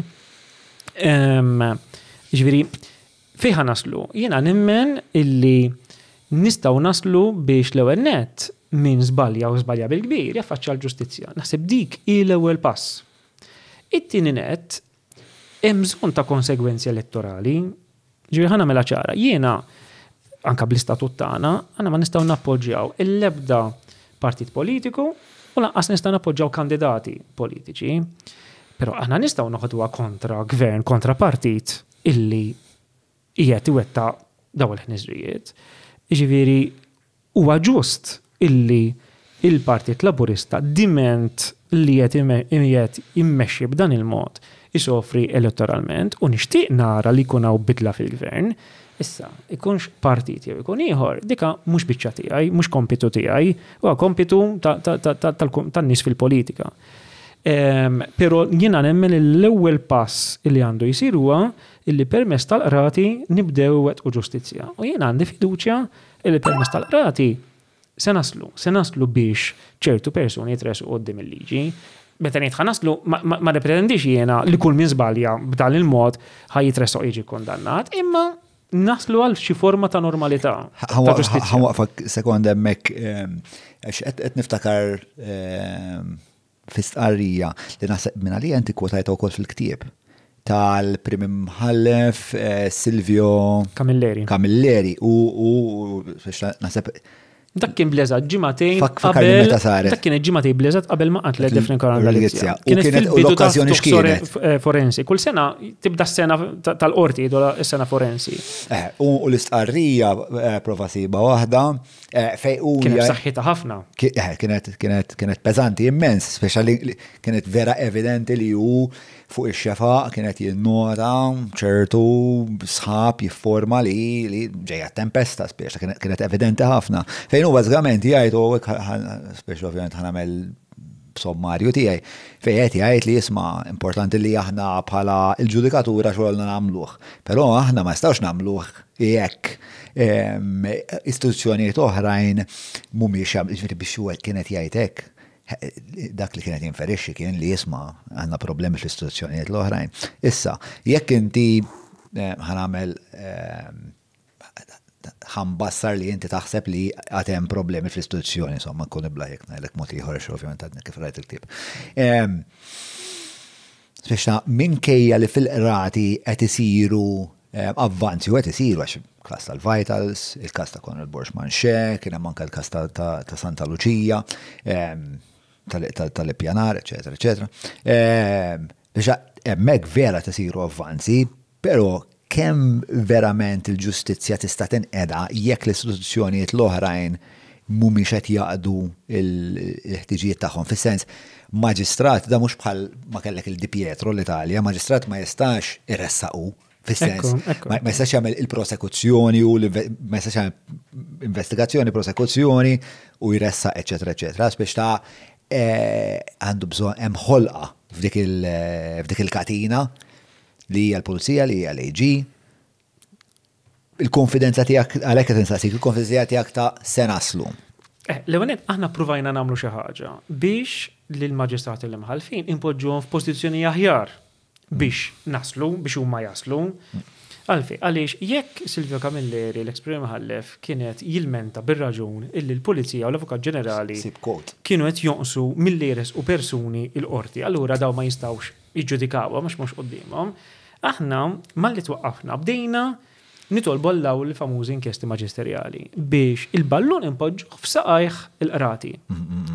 Mela diġà minna dik. It-tieni net għamilna kawża li kont nirreferi għalih qabel biex il-ġudikatura ma tibqax tiġi appuntata mill-Prim Ministru.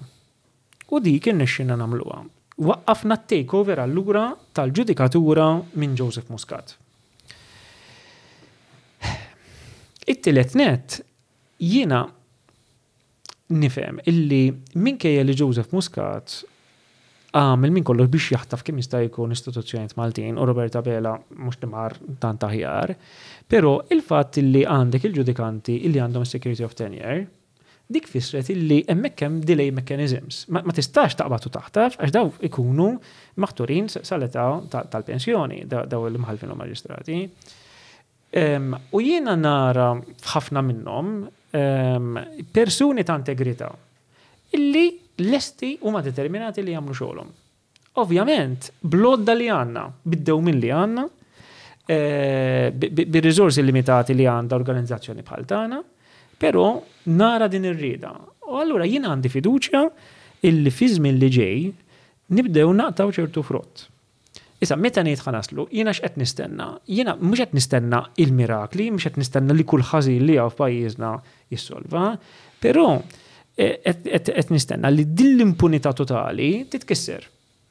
Qed nistenna li xi nies, jiġifieri hekk tgħid li Joseph Muscat, huwa evidenti. U evidenti li huwa wara ħafna u ħafna ħażin, ħafna reati li saru f'pajjiżna, u evidenti li għandu jitressaq. Issa, ovvjament, li jkunu l-qrati, f'dal-każ il-maġistratura, l-darba l-polizija mhix qed taqdi mira, illi jeżaminaw il-provi li jsibu l-provi huma wkoll u jiddeċidu għandu xi jitressaq jew le. Però hemm parti kbira mill-popolazzjoni li ma taqbilx miegħek fuq Muscat partikolarment. Naħseb li l-biċċa kbira tal-poplu madux inniżel li Mizzi ma kellux jaqsam, madux inniżel li xkemri ma kellux jaqsam, però fuq Muscat anke minħabba dan il-mit dil-lora li konna nitħattu dwarha qabel, naħseb li għatem deliberazzjoni minn biċċa kbira. Ma nafx kemm taw maġġoranza ma jaqblu xina jkellmuni anke xi politiċi tal-Partit Laburista illi uħud minnhom ħossu mibeda li Joseph Muscat li ma ħossix. Ġbiex kultant uħud minnhom uħud qegħdin fuq livell ta' ministri u oħrajn li qegħdin f'livell ta' konsillu lokali u oħrajn delegati tal-Partit Laburista illi jħossu rabi enormi kbar minn tiegħi għal fatt illi dan ħarbtilhom partit. Ovvjament għax daw probabbli ħabbewhom. Uħud minnhom ħabbewh, uħud minnhom raw x'kien imma tinsix li dan li għamel fisem il-partit tagħhom. Allura ir-rabja f'dak il-każ kapaċi tkun ikbar. Però jiena ma nafx kemm għata maġġoranza tal-poplu Malti illi m'għandix opinjoni ħażina fuq Joseph Muscat. Wieħed għadurit djara fejn ħajmur l-affarijiet. Jien naħseb l-affarijiet vera ħajkomplikaw ruhom, issa l-istorja tkompli tintiseġ b'mod naħseb rapid. Qed inħoss li wasalna f'punt fejn il-ballun l-snowball issa ħassir valanga u speċi naħseb l-affarijiet jisom ħemġu malajr. Jiena nimmaġina sitwazzjoni fejn il-Partit Laburista jimplodi. Fejn id-diviżjoni bejn Joseph Muscat u Roberta Bela toħroġ fl-apert u fl-apert ħafna. Ma ninsibx li Joseph Muscat qed jiġġieled tal-libertà dal-moment kif qed inti. Dan nsiqgħod lura minn xejn. U dik neċessarjament anzi twassal għal bdil fix-xenarju politiku Malti. Imma ma taħsibx li dik l-implożjoni, il-potenzjal, nistudjaw naqra l-ipotezi tiegħek. Il-potenzjal ta' dik l-implożjoni għal xi ħadd bħal Abela li ovvjament hija xi ħaġa li ma jridix u laqas l-istrutturi ta' madwar Abela ma jixtiequ li jkun hemm implużjoni tal-Partit Laburista. Ma taħsibx li hija teddida u pressjoni biżejjed biex jekk Muscat ħajamel din ix-xorta ta' pressjoni fuqhom iktar hemm ċans li huma jitgħawġu għal dik il-pressjoni milli speċjal naħseb dik tkun il-preferenza tagħhom iktar milli jkissru partit. Għandhom ta' sitwazzjoni. Se jagħmlu kif se jipproteġuh daw. Efhem, skont dak li nara implixtu f'dak li tajt inti li bħalissa meta niġu pereżempju għal din l-idea tan-nolle prosekwi u xi affarijiet oħra tħaddni dwar mill-lejla għandhom xi tip ta' Mek nitlu aħna mbagħad. Il-pressjoni tas-soċjetà ċivili. Jien għandi dubju kemm Roberta Bela se jipproteġi l-ewwel ħanibdew minn hawnhekk.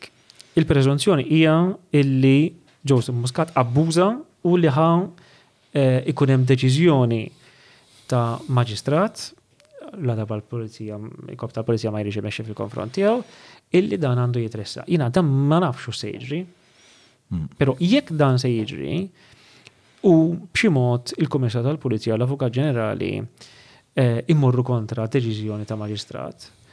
Naturalment aħna ikonna naqdu dmirna kif dejnieh fl-2016 u nimmobilizzaw l-opinjoni pubblika, nimmobilizzaw il-pubbliku. X'inhu l-opinjoni tiegħek fuq dik il-linja li kiteb fil-post fejn kienet jgħid li speċtaqt ikun hemm ħafna leaks mill-inkjesta tiegħu Muscat? Jiena leaks għandi qatt ma waslu. Imma naf il-maġistrat ma nafix, nasbek nara fit-triqas narafa.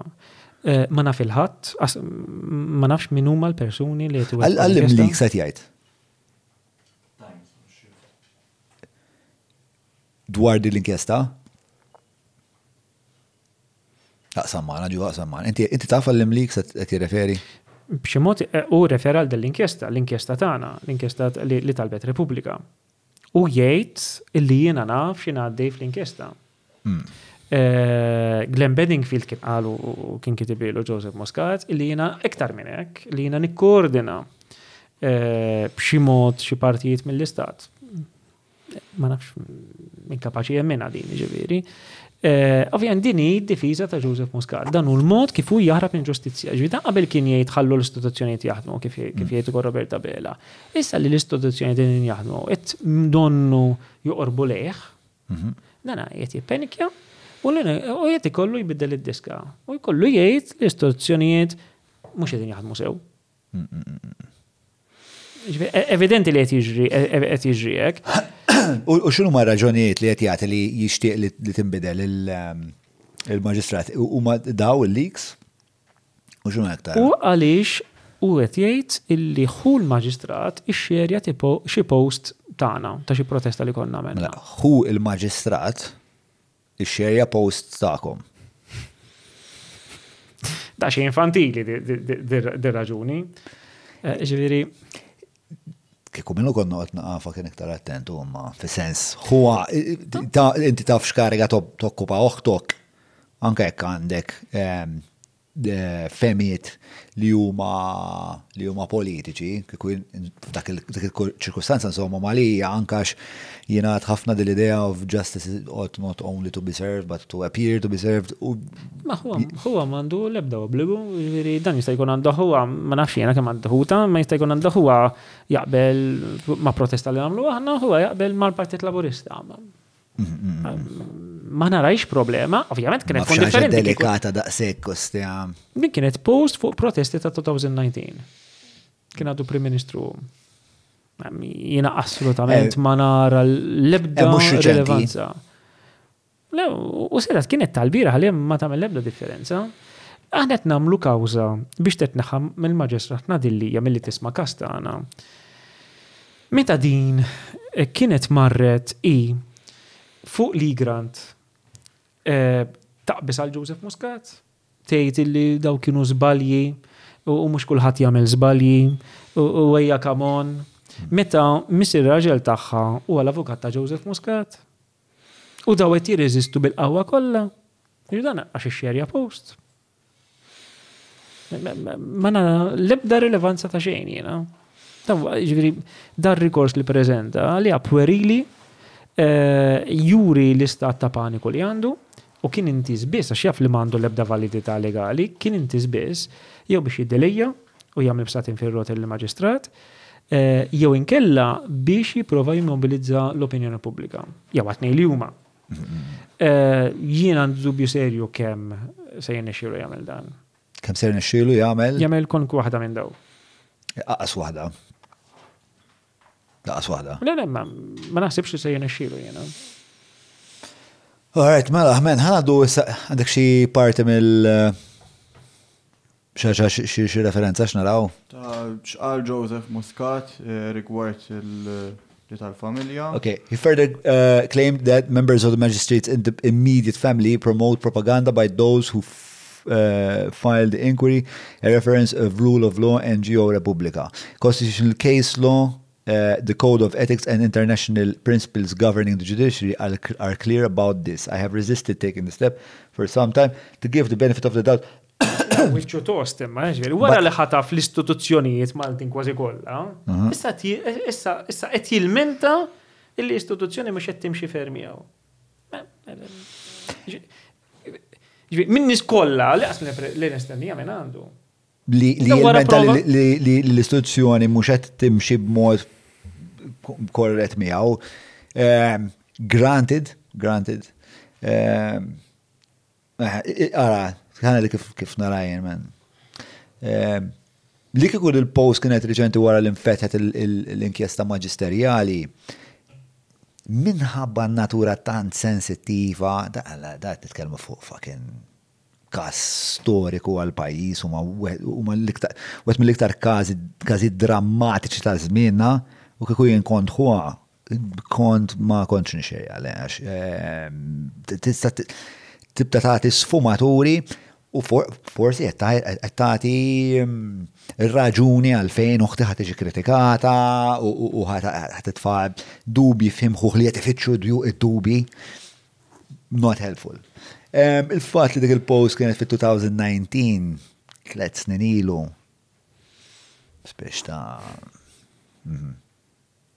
ħan id-delibera fuqha.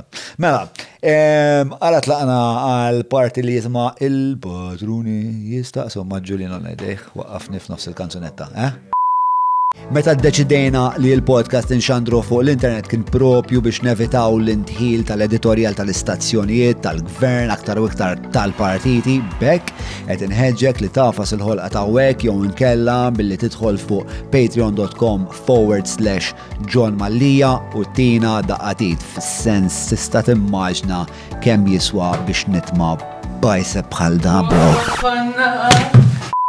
Idħol ġewwa patreon.com/John Mallija u tina daqqatit. I can stay here forever. I'm really good at this one. Ma Robert saqsini dawn jekk il-Madonna u Margot flimkien għandhom xi xorta ta' sinifikat hija. Dik hija l-umanità spjegata sewwa. Il-parti bestjali u primordjali li tqanqal fik Margot meta tarax u speċjali għalija meta kon żgħar fl-era pubescenti tiegħi, Margot fil-fatt enitni ngħaddi mill-adba ta' tifel għall-adult, sewa.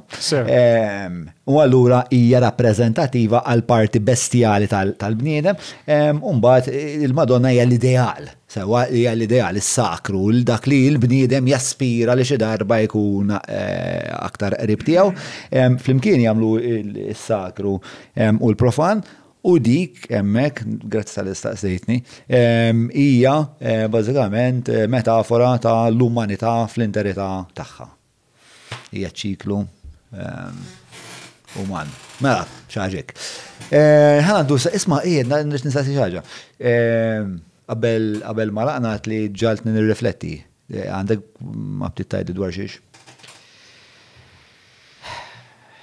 Dwar daw is-snin. Għaliex ħafna drabi tispiċċa tagħmel pass illum, passada, pass pitada, u ma terrealizzax kemm passi tkun għamilt. 5 snin u nofs ilu qatt ma immaġinajtni fejn niktab ktieb pereżempju. U dan iġanni naħseb kemm il-kol kemm aħna għandna ħanejtek potenzjal fina illi ma nkunux konxi minnu. U xi kultant irid ikunu ċirkostanzi straordinarji li wasluk biex inti tieħu ċertu passi. U allura Però jissu sieħbek kien jaf li kont se tagħmel hekk. Kien bassar li di ħad tkun ir-reazzjoni. Kien jafni iktar minn jaf lejn nifsi. Hija sorprendenti, Iva. U xi kultant, allura meta nara n-nies ikunu jixtiequ ċertu bidla, nirrabja ftit magħhom. U ngħid isma' kieku jafu, kieku kemm il-bidla jistgħu jġibuha malajr, inkluż billi jimmobilizzaw ruhom, jattendu protesti, jitkellmu. Kieku jabdu jagħmluha. Niftakar kien hemm moment minna wara l-protesti tal-2019, kellna meeting ma' Peter Omtzigt tal-Council of Europe, il-Olandiż.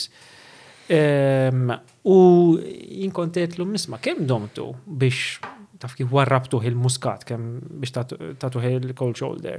U għalli jiena kont niprova inċaqlaq Prim Ministri biex jwarbuh, għalli ma dawk kien jgħidu li Malta mhux protesti, n-nies ishom ma jridux li jkun hemm bidla.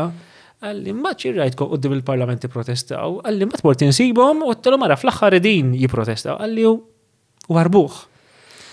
U n-nies nixtieqhom. Kien hemm xi mument fej din li warbuh saret iktar evidenti? Kien hemm Konsil tal-Ministri tal-Unjoni Ewropea fejn kien jidher kienet jittieħed it-tratt tal-Prim Ministri u kien jidher iżolat ħadd ma jkellmu.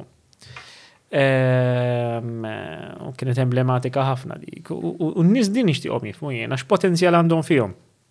Ġifieri individwalment vera, bniedem iħossu li ma sta jagħmel xi qed jaqta' qalbu, però kieku kull wieħed minn dawn il-persuni li jixtiequ bidla jiċċalqu u jagħmlu xi ħaġa dwarha, il-bidla issir ħafna iktar possibbli.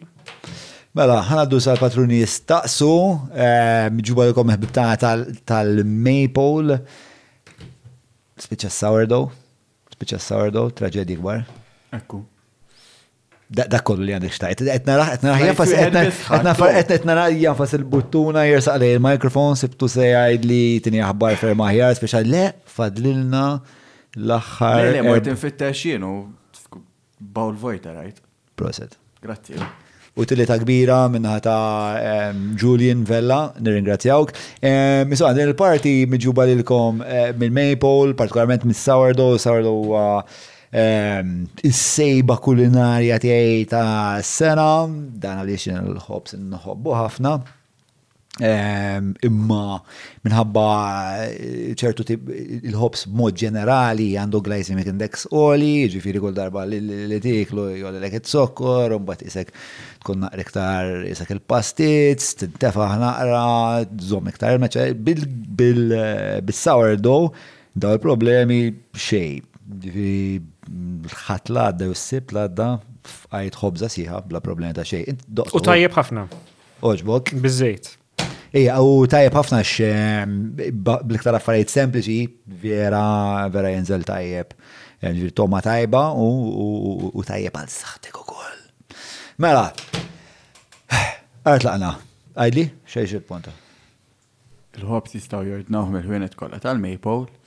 Importanti dik. U jiġi delivered nhar ta' Sibt. Mela, l-ewwel mistoqsija. Għal-moment qed nara l-mistoqsija dwar il-Maypole, u ħsib li rritu ġiba jiena ħadd Mela, David Gregg, skiet u kort u passu. Għal David Gregg dik hija mistoqsija diċentissima li inti qassart. David Gregg jistaqsi, jekk Repubblika trid mhux biss tkun imma tidher li tkun għaqda indipendenti fis-soċjetà ċivili, taħseb li b'membri jew tmexxija aktar neutrali minn lat ta' kulur politiċi din il-perċezzjoni tista' tinbidel? Jiena l-istedina tiegħi risposta tiegħi hija li min iħadda l-istess valuri tagħna jissieħeb fl-organizzazzjoni tagħna jista' jikkandida ruħu biex ikun fil-Kumitat Eżekuttiv ta' Repubblika. Uża l-mikrofoni jogħġbok.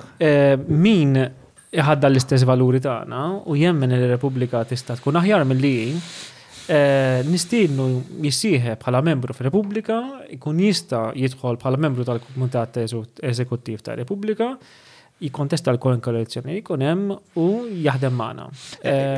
Naturalment aħna mhux se noqogħdu nistennew li jiġu nies minn kull fema politika. Aħna diment li dak li jkun jaqbel mal-valuri. Outreach imma ta' dak it-tip biex jitwessa l-għażla ta' ideoloġiji li tħadnu fl-organizzazzjoni tagħkom. Iva, pero mhux faċli, dak li jkun, ħafna drabi li isma' jiena ħampati ċertu konsegwenzi, kolli ċertu kritika, dak it-tip ta' raġunijiet. Però jiena nimmaġina iva sitwazzjoni fejn għada pietada, jkun gvern imexxi minn parti differenti, Repubblika tkun qiegħda watchdog fuq il-gvern tal-ġurnata. Wieħed jifhem illi naturalment il-mira prinċipali tal-kritika ta' kolunkwe organizzazzjoni ta' soċjetà ċivili madwar id-dinja jkun il-gvern tal-ġurnata. Għax hu li għandu l-poter u jrid ikun skrutinanizzat. Tagħmlu impenn biex titħattu ma' nies li għandhom tendenzi xellugin, laburisti soċjalisti bħal Marka Milleri, Konrad Borġman-Xelli fl-istess ħin minn kelli għandhom daw ħadnu dik xorta ta' ideoloġija, xorta huma kritiċi ta' kif il-pajjiż qed jiġi amministrat. Maħut minnhom iva, pereżempju Marka Milleri għandna relazzjoni tajba ħafna jew li evolvit matul iż-żmien, llum hija fl-aqwa tagħha. Hemm persuni oħra li għadhom propju fil-Partit Laburista, parti mill-Partit Laburista. Jiena uħud minnhom ġieli provajt nipperswadihom jagħmlu ċertu passi, anka jorganizzaw ruhom għaliex nara fihom potenzjal kbir, il-futur sabiħ li jista' jkollu il-Partit Laburista u ġieli provajt inħeġġiġhom jorganizzaw ruħhom mod aħjar għax nara ħafna tajjeb fihom. Uħod minnhom anke jgħaddu l-informazzjoni, xi informazzjoni minn dak il-ktieb anke huma għaddewili. Naħseb li għandhom jemnu iktar fihom innifisom. Għaliex naħseb li l-Partit Laburista ħaqqu illi ikun immexxi minn nies integri u minnhom nara ħafna fil-Partit Laburista, sfortunatament mhux qegħdin fit-tmexxija. Allora x'qed jonqos minn naħa ta' biex huwa kwistjoni ta' kuraġġ? U kwistjoni ta' kuraġġ li jemnu fihom innifisom li jieħdu ċertu sogru. Li sissa mhux qegħdin jagħmluh.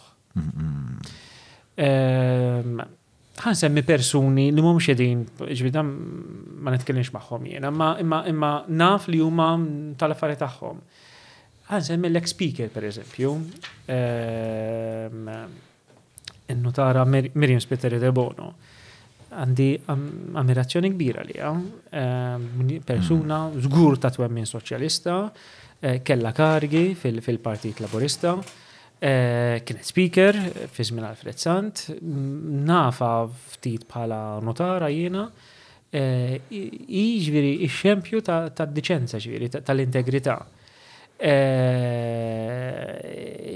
Naf li bħala hemm oħrajn jiena, dawn nies jiena inħeġġiġhom uħud minnhom nitkellem magħhom biex jiffurmaw kurrent fil-Partit Laburista biex għada jkunu f'pożizzjoni li jieħdu tmexxija tal-partit tagħhom. Lorenz D'Amato jistaqsi, Lorenz D'Amato huwa minn dawk l-ilħna kritiċi li jixtieq iktar ħobżiet għand il-maple tas-sourdough aktar frekwenti.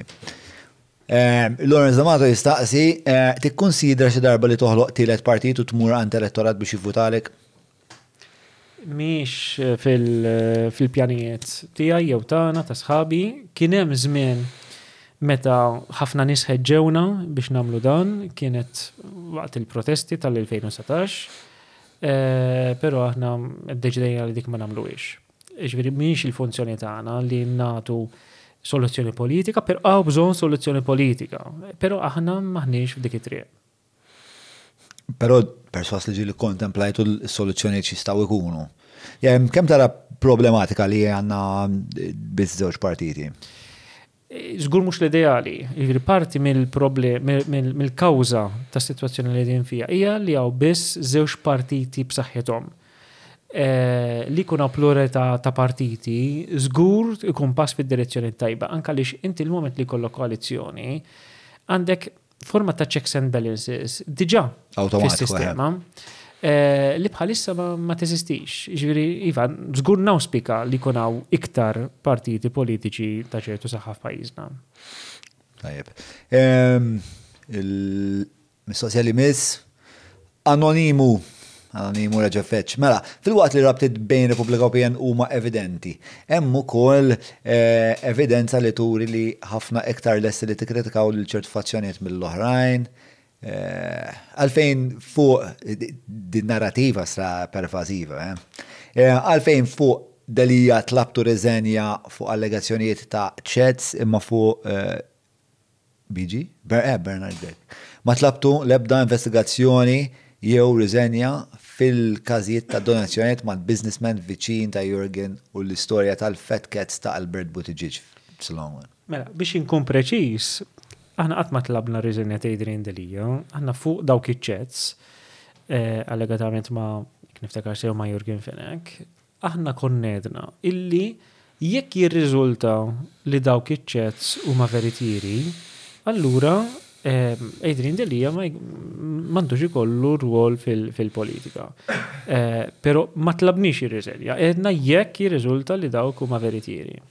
Fil-fatt, Repubblika tajt li jekk l-istorja ta' ċets ta' bejn Delija u Jurgen Fenek hija vera, għandu jirriżenja minn deputat. F'dik il-ħabta Adrian Delija kien ma kienx kap tal-Partit Nazzjonalista.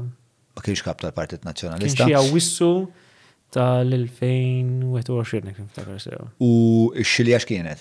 X'kien hemm fil-ċets? Allegatament. Jekk niftakar sew li waqt li kien hemm dibattitu dwar 17 black fil-Parlament kien hemm xi chats bejnietom jekk niftakar sew. Id-dileri jgħid li hija gidba li bat messaġġ lil Jorgen Fenech waqt dibattitu fuq 17 black. Ovvjament il-mistoqsija hija. Iġi anke fir-risposta ta' Adrian Delija u qed jaraf illi kieku dik seħħet ikun fatt gravi. Infatti hu nnega. Ġifieri hemm bil fuq xi jkollhom ikunu l-konsegwenzi, ċoe x'inhu aċċettabbli mhux mhuwiex, u fir-risposta tiegħu qed jindika li mhux aċċettabbli li ikun hemm dawk it-tip ta' chats f'dak il-moment. Imma tempatizza ma xaħat li għajlek ija ma Bernard Grek meta per eżempju Jason għal dawk l-affarijiet ma kontux qas-lesti tajdu jekk Bernard Grek ħaxi flus. Imma nagħtix tort il-min jaħseb hekk, però jiena fuq il-kuxjenza m'għandix dik il-problema għaliex naf illi konna saħansitra bdejna nikdbu stqarrija ta' kundanna, imma xina minna indaġini ulterjuri, riżultanna li m'hemmx bażi biex dik noħorġuha. Faqt li fuq iċ-chats ma kienx hemm maniera kif aħna inġibu jew ma nġibux iċ-chats, għalhekk provajna nkunu ġusti f'dak li jedna. Sema wkoll l-istorja tal-Fat Cats ta' Albert Buttigieg li kien fuq dan il-podcast li għamel speċa din l-akkuża l-Partit Nazzjonalista li kien hemm uħud li jkunu qrib il-Partit Nazzjonalista, jew mhux neċessarjament qrib il-Partit Nazzjonalista ma li jkunu negozjanti setana li taw xi flus sabiex il-karriera politika tiegħu tiġi mxejna. U xi ħaġa kienet l-istorja being official promised construction fat cat, he would shut me up. L-Albert Buttigieg li kellimtuh dwar dan. Mela, l-għanet jien għandi rispett kbir li Albert Buttigieg, għaliex naf li huwa persuna ġenwinissima, għandu l-ġid komuni għal-qalbu. F'dak iż-żmien kont kellimt miegħu dwar dan is-suġġett. Id-diffikultà kienet kwistjoni ta' provi. Għaliex u nifmu ħassi li ma setax jikxef is-sorsi tiegħu. Memx ġiviri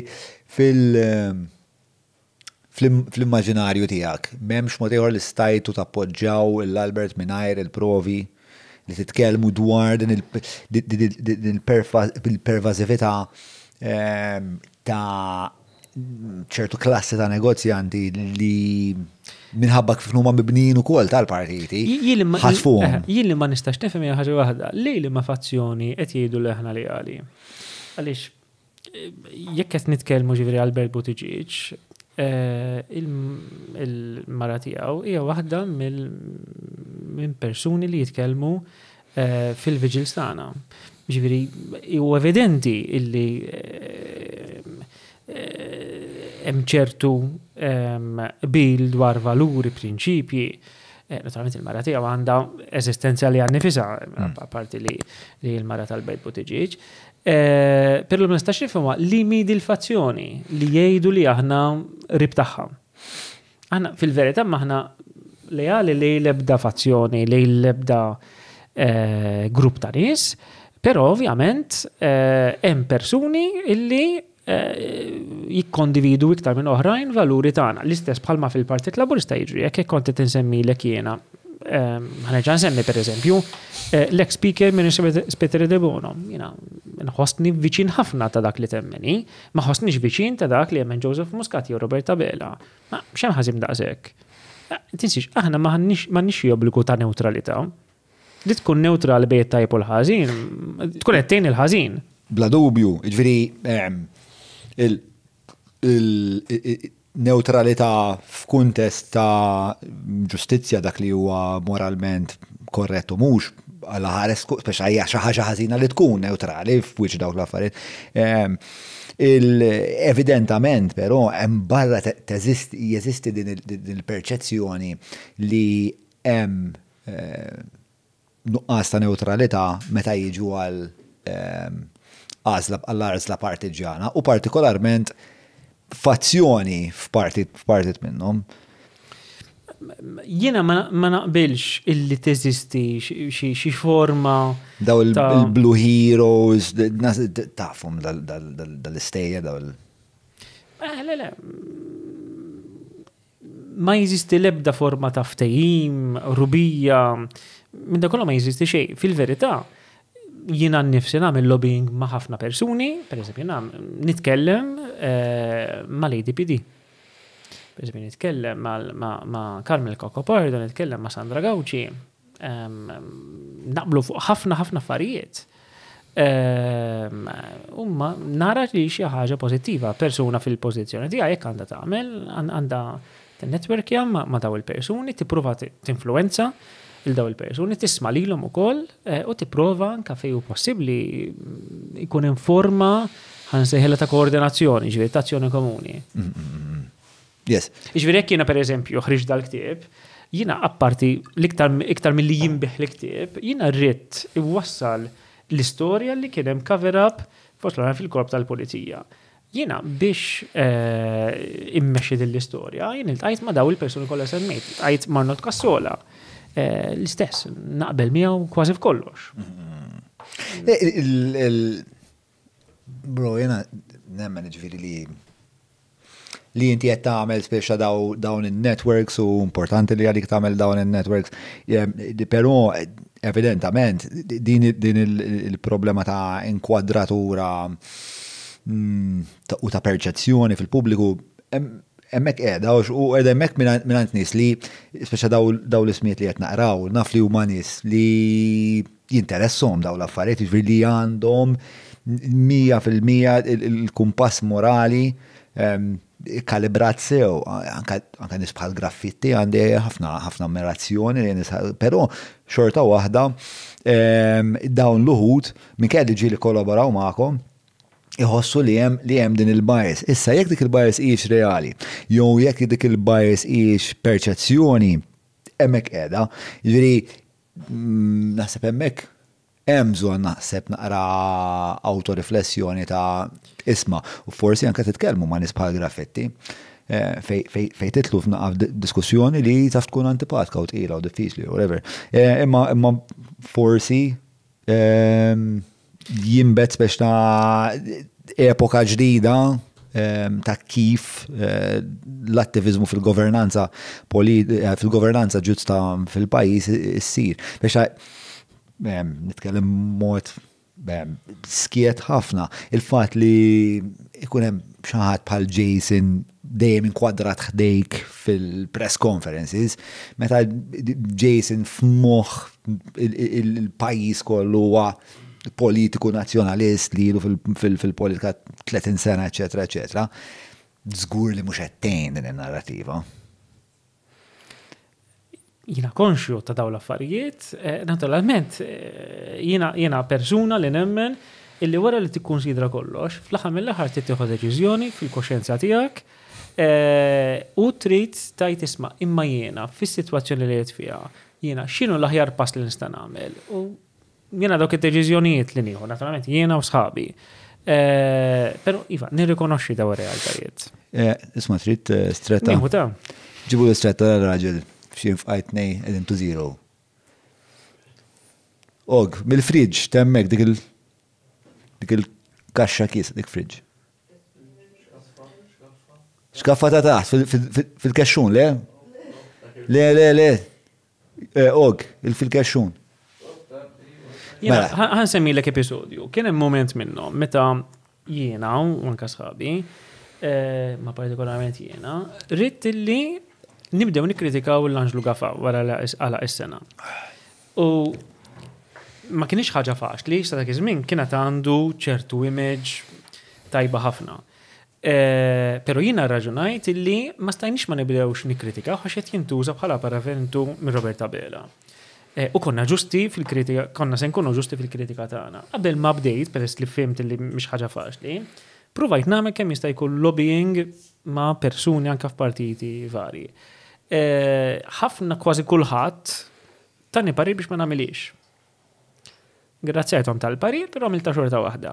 etnejdin għaliex din l-impressjoni li għaw illi min jaf li ma alleanza ma fazzjonijiet, dan ma teżistix dil-ħaġa, assolutament ma teżistix. Ovvjament, min u Ma tajt li ma ġibdulekx l-ispaga, minn kejja li għallu l-ek tamiliex, inti xorta għamilta tajt. Anzi, jimprovajt nipperswadi li l-om, ma ridux, għamilta xorta wahda. Ġiviri, għax inti jek temmem xi ħaġa, jitennewillek il-birra. Għandi konflitt ta' interess fi għadin. Fl-istretta jemmen,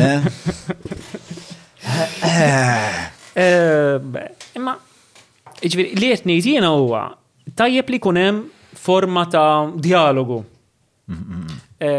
Pero mux forma ta' dialogu li jisma' aħna naxipat ma' xieħat jew xieħut jew xieħat. Da fajt ma' jizistux. Għandi dubu kem teżisti l-fazzjoni, sinċerament, ma' dika ma' nidħolux fija. Zgur li le? Le, jien fil-verità, ġviri, anka mejdrin dalija, ġili komunikajt, ġili tħaddit, u nistanejlek li mem lebda. Nasab li bizmin l-affarijiet ma' dalija, jisu bizmin tant ħadem partikolarment nasa fuq l-istoria tal-Vitals. Ma ġit qabel ta' ġit qabel. Ħanilek, meta persuna tifhem li jinti mandek xejn kontrija fis-sens li mintix motivat minn xi sens ta' mibeda, xi kalkolu politiku dan kollu, anke ma taqbilx f'ċertu affarijiet magħha, jitweled ċertu rispett. Ġwi kien hemm moment minnhom ma semmejtlek xilli fil-każ meta bdejna il-każ biex inġibu inkjesta kontra Edward Cicluna sħabu konna ndunajna li dawn urew illi kienu jafu xejn flagrant. Kont wassalt messaġġ li jidrin dalija għax kienet ta' utilità għal kawża tiegħu illi l-lest li nitla' nixed biex nagħtih daqqatit. U effettivament kont mort fl-awla, niftakar kien qudiemi jidrin dalija u dar lejja u għalli jisma' li jiena napprezza ħafna li ġejt għalli naf li m'għandix l-iktar relazzjoni viċina possibbli, però apprezzajt li inteqbad u ġejt hawnhekk biex tixed. U l-lum il-ġurnata hija aħjar u aħjar. Mela, il-mistoqsija li minsija minn Chris Allul, Repubblika taraħħa bħala a means to an end, fis-sens jekk issir ġustizzja għal Defni, Repubblika f'dak il-punt tkompli teżisti anka f'każ ta' gvern nazzjonalista nħossi din weġibnija. Iva, però meta wieħed jgħid l-aħħar biċċa weġibnija, meta wieħed jgħid ġustizzja ma' Defni, daqxie iktar u wiesa mill-li forsi wieħed jista' jifhem, fis-sens li ġustizzja ma' Defni ma tfissirx biss li kull min ipparteċipa fl-assassinju li hu laħaq skont il-liġi, ma tfisser ukoll l-ister tagħha jiġu investigati kon hemm prosekuzzjonijiet u nies jinstabu ħatja, u tfisser ukoll illi is-sistema politiko istituzzjonali waslet biex jkun hawn ċirkostanzi biex tinqatel ma jkunux għadhom hawn li jinbidlu li jitneħħew. Però aħna naturalment anke bħala qan tagħna ta' Repubblika, naturalment il-fokis prinċipali tagħna hija huwa l-assassinju ta' Defni, però għandna ħafna aktar minn hekk. Ġifieri assolutament, dik kienet ir-raġuna li fejn waqqafna lir-Repubblika. Dak kien qisu l-impetus. Imma mbagħad naħseb la darba bistu fuq l-springboard ngħidu hekk bdejtu tiskopru li hemm problemi istituzzjonali, problemi kulturali, hemm problemi jiena nħoss anke fuq livell edukazzjonali. Bħalissa nagħmlu ħafna focus groups aħna bejnietna biex nifhmu eżatt il-problemi x'inhuma. U naħseb dak li qed tipponta lejh inti li hemm bżonn ta' tibdil mill-lat ta' istituzzjonijiet u anke hemm ħafna affarijiet li Defni kitbet dwarhom żvelat u naħseb li jkun ġust min-naħa tagħna li nibqgħu nsusu sakemm insiru nafu l-verità fuq ċertu każijiet, anke jekk għandna żball fuq ċertu affarijiet, nixtieq nkun naf li għandi żball ma nixtieqx li mmur fil-qabar mingħajr ma nkun naf x'ġara eżatt biex ta'. Però intalak li ħatibqa' president fis-sens li l-pis huwa kbir men konna tħaddidna l-ewwel bdejna ngħidu. Mela, l-ewwel jien suppost diġà spiċċajt sena u nofsilu, imbagħad kien hemm tiġdid għal sena għal 6 xhur, imbagħad sena oħra, kellha ssir minn floki Alessandra Di Crespo, u għal darbtej suġġeriet li nibqa' jiena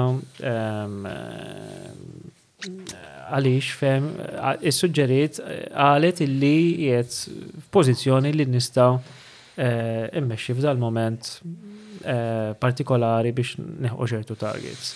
Terminu tiegħi jiskadi xi sena u nofs oħra. Jiena nixtieq illi naslu biex nagħmlu ċertu passi. Nirritorna għal-ħajja tiegħi ta' qabel. Ġifieri it-tir tiegħek huwa li tagħmel sena u nofs oħra? Le, it-tir tiegħi huwa li nagħmlu ċertu passi.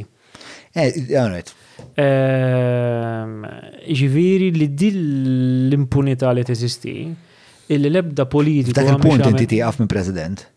Le, jista' jkun qabel, ġifieri, imma t-target tiegħi huwa dak. Ma target tiegħek bħala President, tfajt xi xorta ta' xina, in-first qatt ma innominajt lil nifsi għal-President, anzi, kont offrut diversi drabi, dejjem qed le, imma mbagħad saret li pressjoni biex noqgħod jiena. Jiena l-għena tiegħi kienet organizza protesti ma nitkellimx jiena. Dak konna biex nagħmel, imma meta. Kif inhi dik l-esperjenza li speċa dejjem ħafna drabi n-nies qed iduru lejk biex tkun inti l-messaġġier? Titfa' ċertu responsabilità fuqek, naturalment. U tħossok f'pożizzjoni illi tista' tagħmel ċerti affarijiet. Kieku kelli nieqaf illum, ħajti tkun ħafna iktar faċli. Għax ovvjament tiċċaħħad minn affarijiet. U ninkwiet anka fuq il-futur, ġifieri it-tfal tiegħi għadhom relattivament żgħar. Imma ninkwiet għal xi konsegwenzi li jista' jkollhom fil-futur. Ġifieri. Però ovvjament tħoss sens ta' dover li tgħid isma' jiena qiegħed. Bilanċ vera diffiċli dak. Inħossni fl-istess ħiniet f'sitwazzjoni privileġġjata. Għaliex naf illi fil-pożizzjoni li jiena llum nista' nagħmel ċerti affarijiet. Fil-waqt illi ħadd ieħor ma jkunx faċli għalih li jagħmilhom. Ġifieri pereżempju il-fatt li nkombnej ċertu bridges, dik tagħtik ċertu protezzjoni. Anka pereżempju ippubblikajt dal-ktieb. Jiena meta ippubblikajtu l-ewwel ħaġa li qed l-editur hija isma' jekk se tidħol miegħi ħadd ippubblikah. Ħadd esponi ruħek għal ċertu riskju. Ġifieri seta' possibilment anka forma ta' ġifieri penali ta' proġenerija biex niftehmu. Minħabba sforz il-leaks. Ekku. U id-deċidejt li nagħmilha, ovvjament parti mill-kalkolu huwa illi min ikun irid imexxi kontrik jaf illi jekk imexxi kontrik jiena nemmen illi iddur kontrih is-sitwazzjoni. Imma joħloq kważi martri in a sense. U allura il-kalkolu tiegħi jkun li jisma' sejf illi tagħmlu dal-ktieb. Imma xi ħadd li jkun għadu jibda mhux faċli li jagħmel il-biċċa tax-xogħol. Mela, Alex Portelli. U jekk nista' nżid biċċa, naturalment apprezzajt il-ġenerożità tal-Viċi President Alessandro Di Crespo li kellha ssiri u propju suġġeriet illi nibqa' jiena għaliex hemmnet illi jekk jaqbel għall-mument. Mela, Alex Portelli jistaqsi x'kien l-ikbar nuqqas fl-opinjoni tiegħek tal-aħħar gvern nazzjonalista fir-rigward is-saltna tad-dritt u t-tisħiħ tad-demokrazija f'pajjiżna. Xtaqt nagħmel però kumment żgħir rigward biex ta' li inti vera m'għandekx l-ispak tal-istituzzjonijiet f'idejk, però fl-istess ħin bit-tip ta' pressjoni li tista' tagħmel b'dawn l-affarijiet qed tagħmel pressjoni fuq ċertu nies biex iħossuhom accountable. U naspeta jħossuhom accountable l-imġiba tagħhom. Nasib li kieku m'hemmx min jgħidilhom isma' jien qed nara ta' x'qed tagħmel, u anzi ħaniktab ktifu għadi, u anzi isma' ħmur nitkellem dwar, anzi ħnagħmel billboard fuq hekk jiena. Nasib minkejja li forsi m'għandekx l-ispak bħal Marionetti marbutin mal-pupazzi, xi xorta ta' aġenzija għandek. Ġifieri per eżempju pubblikaj dawk l-emails interni tal-korp tal-pulizija. Naħseb uffiċjali tal-pulizija jaħsbu darbtejn qabel jikitbu ċerti affarijiet għax jgħidu isma' ma rridx li għadha pietada jkun hawn xi ħadd jikteb tipo jesponini. Biex daw kważi kollha rriżenjaw. Il-pressjoni tinħass Madonna. Ekku, 100%. Għalhekk jiena nixtieq li n-nies jifhmu iktar x'potenzjal għandhom, anka meta jsemmaw leħenhom. Jien ċert għax nisma' affarijiet direttament, ġifieri. Tkellimt ma' uħud minn dawn l-ispetturi pereżempju li rriżenjaw wara li rriżenjaw. Le, ma jkunux it-tip li se jkellmuni. Ma provajċ u ma nimmaġinax li jkun il-każ. Nkun naf b'tarif ieħor ta' x'ġara fil-korp tal-pulizija. Per eżempju ħaġa li l-kummissar tal-pulizija Anġlu Gafa ma jimmaġinax huwa kemm informazzjoni tasal anka dwaru. Privatament nista' ngħidlek ċerti affarijiet u tibqa' mistaġeb. Xi darba la jgħaddi kollox niktibhom. Imma l-verità hi li meta inti ma tistmax il-ta' madwarek sew, meta jibdew jaraw fik ostaklu għal kors tal-ġustizzja, in-nies jibdew jitkellmu. Għax in-nies jibdew jiddejqu dik is-sitwazzjoni u jkun jixtiequ jagħmlu xi ħaġa. Jien l-impjegati fuq ir-robini vera. Le, tawlu il-mike. Tawlu il-mike. Alex Portel, il-tweġiba tal-Alex Portel, it-tweġiba l-mistoqsija tal-Alex. Sewa. Mela, jiena naħseb illi l-għamnet il-korruzzjoni ma bdix fil-2013, korruzzjoni naħseb part integrali mill-ħajja politika Maltija. Jiena li nagħmel distinzjoni hija jekk almenu ta' fuq net ikun subajh dritt jew le.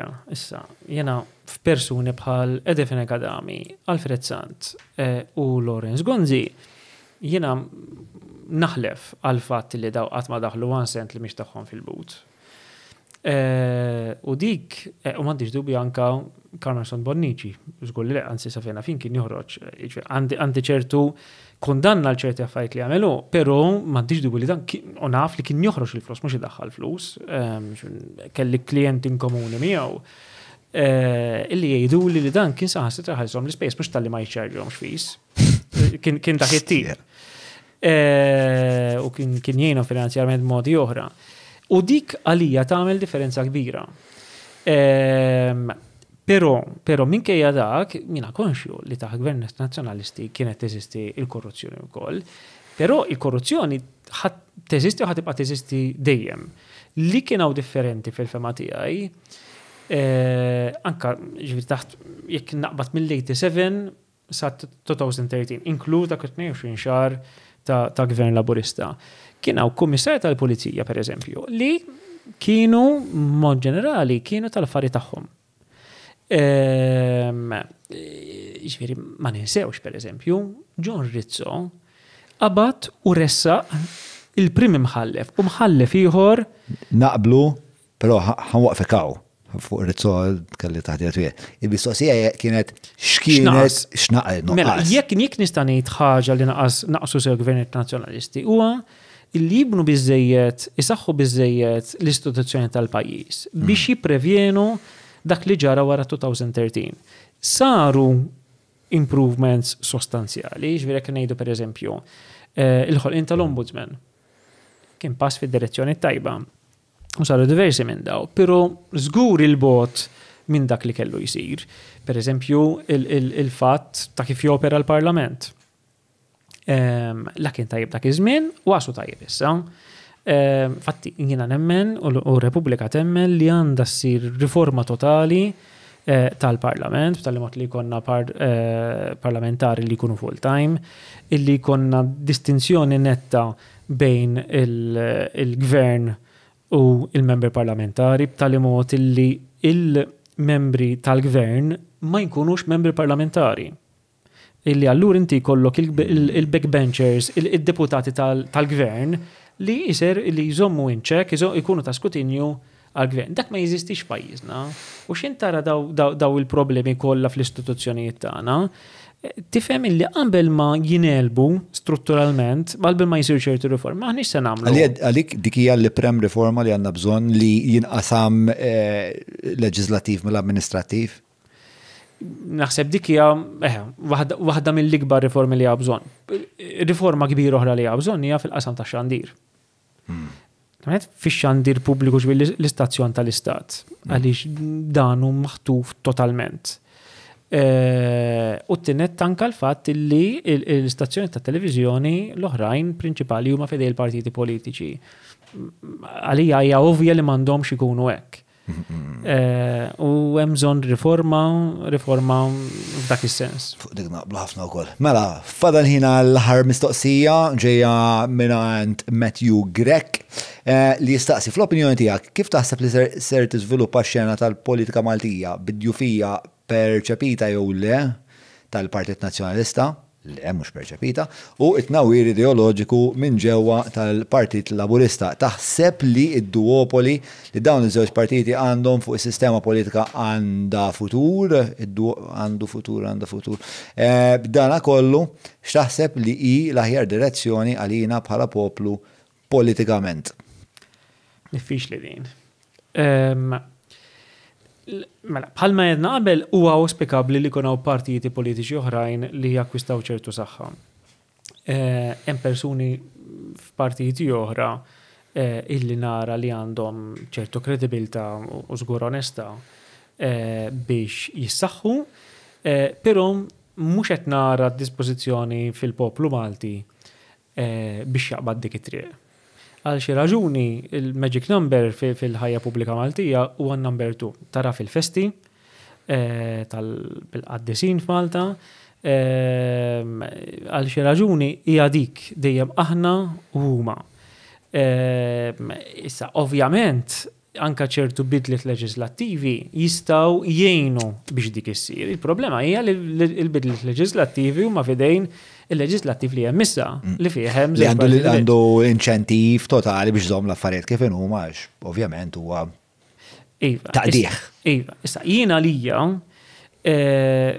forza politika li mhix il-gvern illi taspira li tkun fil-gvern għalija l-unika mod kif tista' tirbaħ il-gvern il-fiduċja tal-maġġoranza tal-Maltin hija li toffri forma ta' closure għal daw il-problemi kollha li għandna, li toffri soluzzjoni, toffri ħolma. Ġifieri għalija forza politika u qed nuża kliem apposta biex ma nirreferix għal partit politiku partikolari. Verament nemmen li di miftuħa għal kwalunkwe partit politiku. Għalija li għandha tagħmel forza politika li trid takkwista il-gvern hija li titkellem ma' soċjetà ċivili, ma' graffitti magħna, ma' ditus oħrajn u tixrob minn għandha idejat kif jistgħu jiġu riformati l-istituzzjoni tal-Istat. U mhux toffri li tillapazza ftit l-ewwel imma li toffri ħolma li tkun iktar li tkun holistika. U jiena nemmen li dak il-kuraġġ politiku jekk jintwera jiġi rewarded. Li jkun hemm closure. Li jkun hemm closure, jiġifieri anke min jiddejjaq jisma' lilna jifhem illi jisma' biex nagħmlu l-qabża l qudiem hemm bżonn naffrontaw ir-realtà, hemm bżonn li l-problemi illi issa ilhom magħna daqsxejn mhux ħażin jiġu affrontati b'soluzzjoni u soluzzjoni mhux biss għal dak li ġara imma għal dak li jista' jiġri fil-futur. Li l-affarijiet isiru b'mod fair tal-pajjiż u jkun min ikun fil-gvern irid jaġixxi bil-fors f'ċertu parametri. Nasib tkellim ta' miegħek ukoll, ġieli tkellim ta' f'kuntesti oħrajn ma' xi ħbieb li interesshom dwar l-affarijiet. Nasib semmejti li inti ukoll li wasal żmien għat-tieni Repubblika Maltija. Iva. U dik tkun propju t-tieni Repubblika, ġifieri b'regoli differenti. B'regoli differenti, kultura differenti. U naħseb li kulturalment imma jisur hemm evidenza li l-affarijiet mixin li hemm żgur li l-priża taż-żewġ partiti fuq l-elettorat qed iddajjef, meta tħares li l-istatistika u n-numri mill-2013 sa l-aħħar elezzjoni fil-kuntest ta' voter turnout tnaqqis dejjem iktar kabbari. Anzi, issa qabad spiex ta' ritmu dejjem iktar aġġiel, mill-elezzjoni ta' qabel 2022 li kienet l-elezzjoni ta' 2017 sa' 2022 kellek id-doppju ta' nies li ma votawx, id-doppju ta' nies li votaw it-tielet partit, id-doppju ta' nies li ħasru l-vot, speċa dawk huma numri sinifikanti ħafna kellna l-iċken voter turnout li kellna minn 1966. Ġifieri bħalissa hemm isu dan id-divorzju minn din is-sistema duopolistika partiġjana li ovvjament huwa bil-mod ġifieri issir dal-affari, però n-numri hemmhekk qegħdin issa hemmhekk hemm periklu u opportunità kif narajn. Il-periklu huwa li dawn nies li jitilqu mis-sistema politika jgħidu fuck it daqshekk il-kolunkwiżmu. Il-kolunkwiżmu speċi kollha l-istess mela ma nivvutax. Eżatt. Jew inkella toffri l-opportunità li fl-aħħar għall-inqas bħal meta speċjalment tkun single, l-ewwel tkun miżewweġ, ma speċi ma tistax tipparteċipa f'relazzjonijiet oħrajn, u mbagħad tkun single u tibda fuck it ir-relazzjonijiet kollha taż-żomm, I hate guys.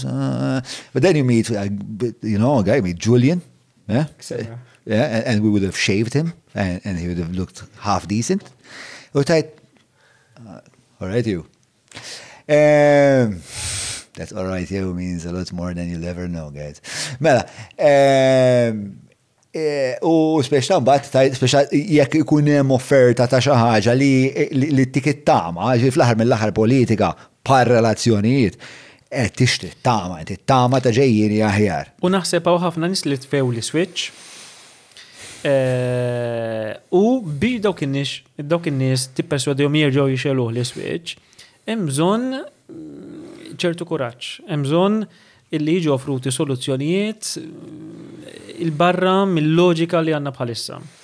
Il-paradigma titwessew, tinbidel għal kollox. U parti minn dik is-soluzzjoni hija illi min jakkwista il-poter irid jimpenja ruħu illi jirriforma l-affarijiet tal mod li l-poter tiegħu jonqos la darba jkollu l-poter.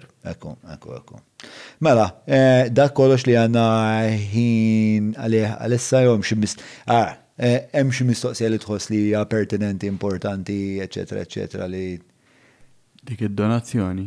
Illaj, kont se nsemmija jiena. Okay. Tajjeb. Mela, ħaniprofa nifformula mistoqsija madwar dik id-donazzjoni. Mela, riċentament intom minn tajtu donazzjoni ta' 1,500 euro, mhux hekk, minn persuna li ma tafux. Ibda biex kif ma ntbaħtux, tiċċifu ħafna minn dawn l-1,500 euros? Le, aħna ħafna mid-donazzjonijiet li nirċievu ikunu ammonti żgħar, 10-20 euro dak l-affarijiet, dak l-ammonti. Id-donazzjoni nirċievuhom varji modi, jew waqt li nagħmlu protesta jew vigil fil-buckets, jew inkella nirċievuhom online fuq il-webpage tagħna, jew inkella by check. Apparti minn hekk nirċievu l-membership. U minn dawk it-tlet streams insa l-membership fees għax nasbankom proċess għalih. Da ma kienx membership fee. Le. Kien donazzjoni. Dawn l-streams bej il-bucket li kun hemm il-velji, l-online membership u tirċievu ċekkiet biex ta' minn fej l-iktar li jitlu flus. Ma nafx ngħidlek blamment għax laqas ħaġa li naħseb huma l-flus għandna teżorir tal-affarijiet tagħha u l-affarijiet joħsibhom hi. Però f'dal każ li ġara kien li għal-ħabta ta' Novembru-Deċembru li għadda daħlet donazzjoni ta' 1,500 euro minn għand il-persuna ta' nazzjonalità Amerikana. Sempliċement daħlet fl-accounts tagħna. Ma xalliġ bozza di speċjalment ma tafuħx għal-bniedem. Le, għaliex niċċievu donazzjonijiet, hekk anke donazzjonijiet żgħar, dak li jkun ikun sema bina u jagħti donation. Ma kellna l-ebda obbligu legali illi nieħdu xi miżura f'dak ir-rigward. Din kienet transaction minn bank, dan mhux cash, dan u ma ltqajniex miegħu dil-persuna. Riċentement, ġimagħtejn ilu wieħed ieħor mhux ħadd li għadha ta' qabel, lillum ġabed din l-istorja fil-front page illi aħna kontra il-beħ tal-passaporti, però nirċievu flus propju mill-beħ tal-passaporti. Din għalina kienet minn applikant għal-beħ li kien ħajxi passaport. F'dak il-moment ma semmewx ammonti u ma semmix li kien persona waħda. Issa, jien irrid ngħid biex ta' xogħol din l-istorja ħarġet fuq l-lum. Jiena semmejtlek illi Fil-passat, sena u nofsilu kien hemm l-editur tal-illum illi kien taħ storja Joseph Muscat, kien verifika miegħi u affaċċja Joseph Muscat u ma ġabix l-istorja. Dal-editur tal-illum spiċċa, matux hemmhekk, kien hemm drabi oħra meta kien hemm xi stejjer simili kellimni u ma sarux, għaliex verifika miegħi u r-riżultat ma kienux veritieri. F'dan il-każ dawn ma kellmunix. La kellmu lili u l-ħadd minn sħabi u ġabu l-istorja. Il-mistoqsija dim twildet mill-mistoqsija parlamentari tal-deputat tal-Oppożizzjoni Graziella Gallia din ma staqsitx propju għal din l-informazzjoni, din staqsit għal liema proġetti ġew finanzjati mill-beħ tal-passaporti mhux għal liema NGOs ibbenefikaw mill-beħ tal-passaporti u jiena minn mistoqsija li tal-Ministru tal-Ġustizzja jiena rajt li ma tantx kien hemm Mitweġiba li ta' jiena rajt li ma tantx kien hemm good faith min-naħa tiegħu għaliex dan semma l-lista ta' NGOs illi benefikaw u aħna minn dik skoprejna li xi darba kien hemm xi ħadd illi qal illi ta' donation lilna biex jonora l-obbligu tiegħu li jagħti donation massima ta' 10,000 euro donation ta' 10,000 euro lil NGO jew NGOs. L-għanet il-liġi titkellem dwar NGO mhux NGOs illi trid tirċivi l-10,000 euro, però b'xi mod skoprejt illi Għajted Malta taċċetta li din l-10,000 euro tinqasam bejn diversi NGOs. X'jien iċċekkjajna, ġifieri tlabna lill-Ministru jinformana, ġejna formati li din kienet transaction ta' 1,500 euros, allura stajna nifhmu min ta' din it-transaction. Aħna l-moment li sejna nafu dakinhar stess ir-reversi għajnija. Però jien ma nistax ma ninnotax illi din saret bħala parti minn strateġija. Ġifieri dan kien iż-żmien meta kienet ħirġa din l-istorja daw l-istejjer ta' daw il-jiem fuq il-bejħ tal-isptarijiet. U dawn flimkien ma' affarijiet oħra li ġraw inkluż fabrikazzjoni ta' websites barranin naddilek issa il-screenshots tagħhom biex jimmala famawna, xin taqrom minja fi xenarju lokali jifhem li daw ma jirrispettawx il-verità, ma jirrispecjawx il-verità. Flimkien ma' affarijiet oħra li ġraw, din kienet għali fil-fema tiegħi kampanja ta' li ridet kella l-intenzjoni li tħassar l-immaġini tagħna qabel ma jiġru daw l-affarijiet. Mhux biss aħna ma' numru ta' NGOs aħna ortati illi u possibbli skont il-liġi Maltija li xi ħadd jiddikjara li qed jagħti donation lil NGO mingħajr u jgħid li dan qed jagħmlu biex jakkwista ċittadinanza Maltija mingħajr ma jinforma l dik l-NGO. U flimkien ma' NGOs oħra qed nitolbu lill-gvern biex almenu aħna kontra l-beħ tal-passaporti, imma jekk se jħallih almenu jagħmilha mandatorja. Illi jekk xi ħadd tiddikjara li tagħti dik id-donation irid jinforma lill-NGO u dik l-NGO tiffirmalu li qed taċċetta donation għal dik ir-raġuni. Ġifieri aħna kontra l-beħ taċ-ċittadinanza Maltija u ma rridux konna x'naqsmu ma' flus li ġejjin minn dawk is-sorsi. Naturalment kieku ġifejna donation ta' 10,000 euro konna ninkwajrjaw minn fejn ġejja, eċetera, eċetera. Għalkemm l-obbligu legalment jibda 15,000. Però aħna qatt ma ġivejna ammont ta' dak it-tip, 1,500 euro biex inkunu ferm mhux xi ammont fantastiku, avolja sa fejna fin kien l-ikbar donation li qatt irġivejna.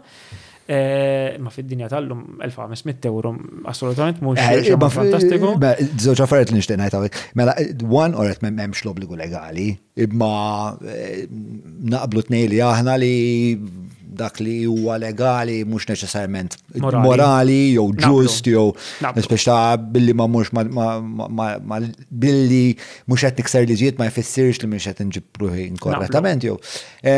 U fil-kuntest jiena l-aħħar kontijiet li rajt tagħkom kienu tal-2021 fejn id-dħul tagħkom kien ta' madwar bidirli 40,000 donazzjonijiet xi ħaġa hekk. Taf iktar minni għax ma nafx.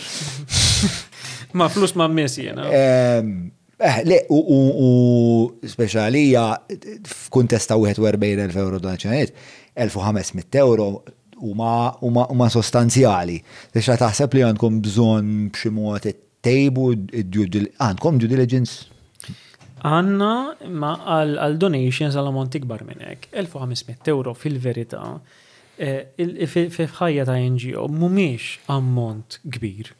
Naturalment, kiku bizna per eżempju l-5,000 euro kienet tkun storja differenti. Ma 1500 euro assolutament l-ebda NGO ma tikkonsidra li huwa ammont kbir. Ġvi t-teżorira għatma speċa ġibdit il-gom l-attenzjoni, isma. Ele informatna ġiviri, nkun niftakar ġiviri man li smajna b'dill-istoria jiena ftakar f'di donation tal-1500 euro. Kontu tħaddittu dwara, imma ħsibtu għan good faith. Ħanilek kemm kien hemm ħsib mal-in. Meta smajna b'dill-istoria, jinftakar b'dall-ammont ta' 1500 euro. U staqsejt minn kien tagħna din donation. Għax din kienet l-ikbar donation qatt irċivejna.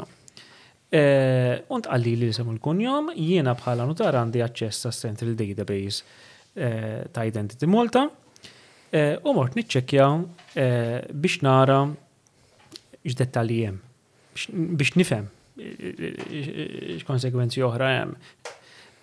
U rajt l-indirizz ta' dil-persuna. Sa xejn mort niċċekkja fil-għaxija, l-indirizz ma kienx għadu jidher. Daqshekk kien ħsieb mal-in. Minnaħa tal-autoritajiet. Għalfej taħseb tħassar dak l-indirizz? Forse ma rridunix nagħmlu kuntatt miegħu. Alright, mela, fuq dik in-nota qabel ma nagħlaq. Issa jiena mhux qed ngħid li dil-persuna tatuna imbed fejt id-donation, għax dan jista' jkun sempliċement tiġi gwidat inti tettajt. Iva, li qed nara malen jiena huwa dak li jagħmel il-gvern. Ġifieri hija ovvja illi l-gvern daħal kompliċi f'kampanja ta' assassinu tal-karattru tagħna. Imma l-mistoqsija mhux l-oppożizzjoni għamlitha. L-oppożizzjoni l-għamlet. Għax l-oppożizzjoni inti qed tgħid l-oppożizzjoni saqsit fuq proġetti. Ma għaski kull l-oppożizzjoni ma staqsitx għall-identità tal-NGOs li benefikaw minn daw id-donations, però għaski ku staqsew għalek, ma kienu tkunu jagħmlu xejn ħażin. Il-problema hija kif immanipulaw l-affarijiet il-gvern għaliex pereżempju, kif bdiet fil-lum, mela fil-lum ma semmewx ammonti. Kif spiċċa imbagħad ippikja sar minn Merċija, imbagħad ippikja Manuel Kuxkir, imbagħad ippikjata is-Super One. Sakkemm spiċċat fuq is-Super One, l-istorja kienet li aħna rċevejna diversi donations ta' 10,000 euro kull waħda minnhom. Aħna minn dawq qatt ma rċevejna xejn. U Super One għal dawn l-affarijiet? Iva, għal dawn l-affarijiet battilhom right of reply, dawru right of reply biex jivvintaw kitba ġdida. Li kienet? Li jiena naf illi ingħataw daw id-donations ta' 10,000 euro kull waħda. U sanna dawru f'ammissjoni. Iva. Hemm x'imkien nistgħu nsibu speċa huma fuq li ma pjattaforma għalhom din il-ħaġa. Eta online u fuq l-aħbarijiet tagħhom fuq television. U allura sanna każ qudiem il-Broadcasting Authority. Good fucking luck, bro. Bil-mod hemmhekk, bil-mod. Darba mill-meeting magħhom ta' nofsija. Kemm Julian miegħi, kull 3 minuti jien qed nagħmlu jinserlem. Jien darba kelli każ magħhom fil-bidu tal-protesti ta' 2019. Il-PBS dak kien hemm eluf ta' persuni. U l-PBS kien irrapporta li kien hemm 20 ta' persuni. U kan ċemp il-terreno boġejja u għetlu ma diġ porkerja ta' ħbarijiet huma 20 ta' persuni. Għalli imma kemm kien hemm? Għetlu kien hemm eluf. Għalli imma eluf mhux magħmula minn 20. Fuck off. U tlajna l-Broadcasting Authority u daret jagħmel dan l-argument. U naturalment telef il-każ ma kien għaddaw żmien għar-rimedju.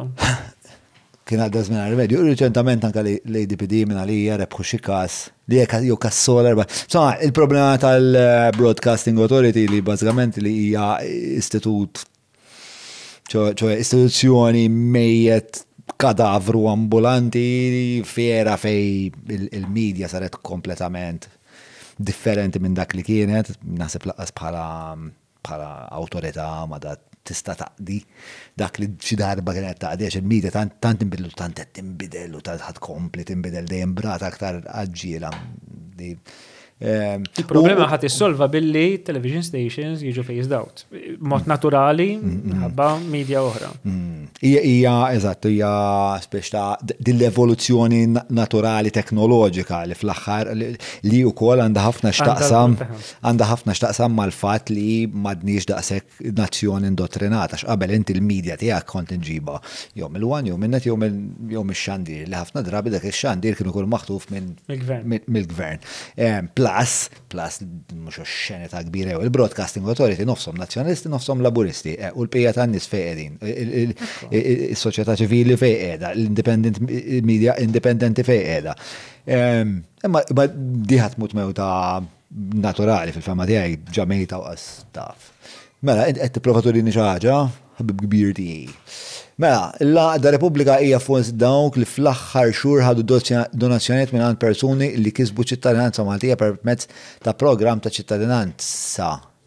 Fejn taqbes għandek xi parti importanti oħra. L-aħħar linja supposti hija right of reply tiegħi. Mela, fil-fatt il-Ministru Camilleri fit-tweġiba spjega l-liġi tistipula għandek basta taqra blu għax għandi għajnejja nixfuli. Fil-fatt il-Ministru Camilleri fit-tweġiba tiegħu spjega li l-liġi tistipola li qabel ma jinħareġ iċ-ċertifikat ta' ċittadinanza, l-applikanti huma obbligati li jagħtu donazzjoni ta' xejn inqas minn 10,000 lill-organizzazzjoni jew soċjetà mhux governattiva filantropika, kulturali jew sportiva, xjentifika ta' trattament xieraq tal-annimali jew artistikali tkun irreġistrata jew kif approvat b'mod ieħor mill-Aġenzija.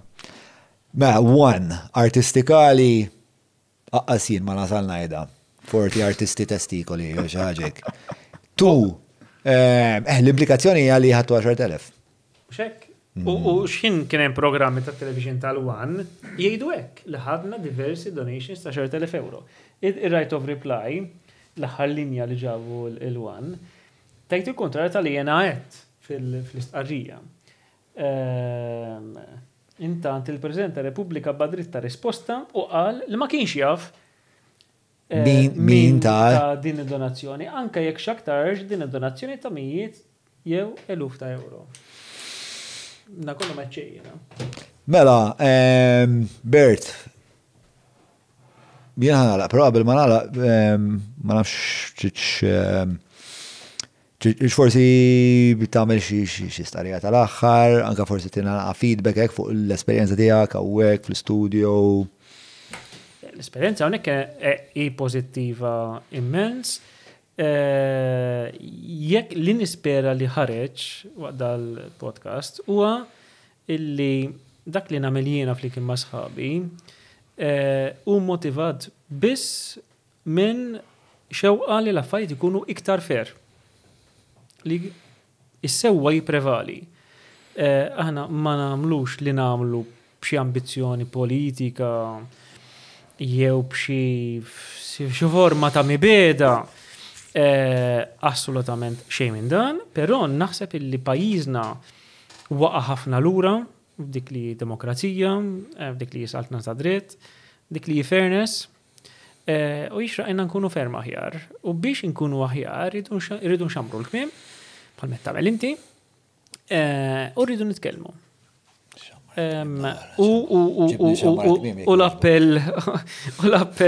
l-appell tiegħi huwa partikolarment lin-nies fil-Partit Laburista. Il-konferma aħjar, ilkom li dawk fostkom li huma nies tal-affarijiet tagħhom tieħdu lura il-partit tagħkom u ma tħallux il-persuni li ma twemmin soċjalista m'għandhomx jaqsmu assolutament xejn li huma totalment insensittivi għal bżonijiet ta' żgħir u jerġa' jkollkom partit bħal ma kien xi darba bosta snin ilu illi tassew ikun motivat minn rida illi jgħin li żgħar. U fuq dik il-nota l-aħħar minnaħa ta' Bertu, il-birro ġbitek? Il-whisky oġbok, il-hops oġbok, aħna nafu namlu parti. Kollox tajjeb. Kollox tajjeb, partikolarment dak il-gustuz ġun.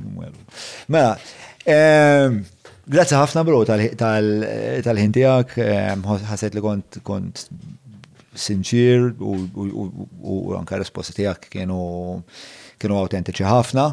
Nixtieq aktar ħidma, nerġa' nfakkar il-ktieb, għadbu l-ktieb malaj.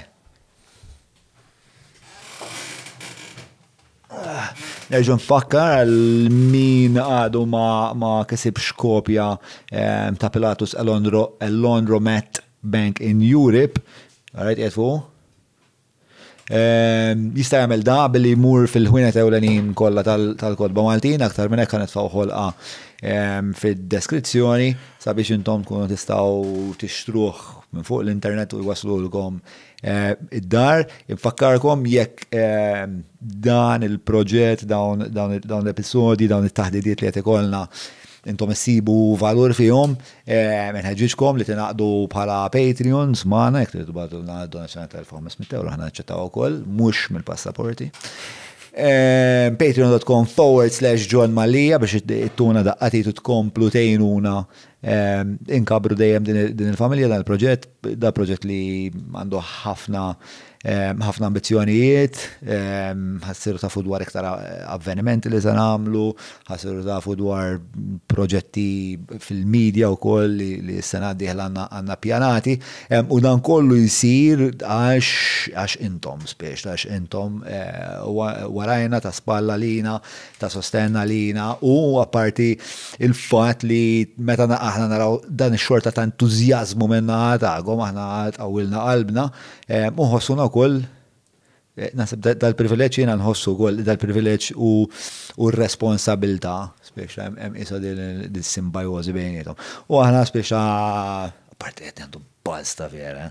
Mela, Derek Meets, Hungry Hippie Browns, grazzi l-Apex Media, Vini Capricci ta' Abrams, ningrazzja l-Maple, Teatru Malta, Garmin, Kutriko, x'nagħmel nbaxxa? Ek, l-ura, l-qoddim, għajdli, tkellem, paroli. Tajt ħafna. Kutriko, grazzi li keb stretta, kif ukoll isma' l-fliexkun tal-uski. ħadu miegħu da. Baqa sejjerbi. Ħallejnieh. Lost Distillery, isma' hemm link għal dak il-whisky. Ma tantx fadal fih, il-fliexkun. Ma tantx fadal fih. Le, konna pjuttost. Bejn il-biqa ħafna nies.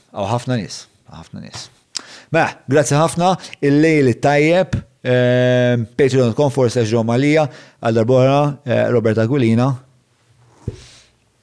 Grazzi John. Nirringrazzjak. Saħħa, il-lejl tajjeb.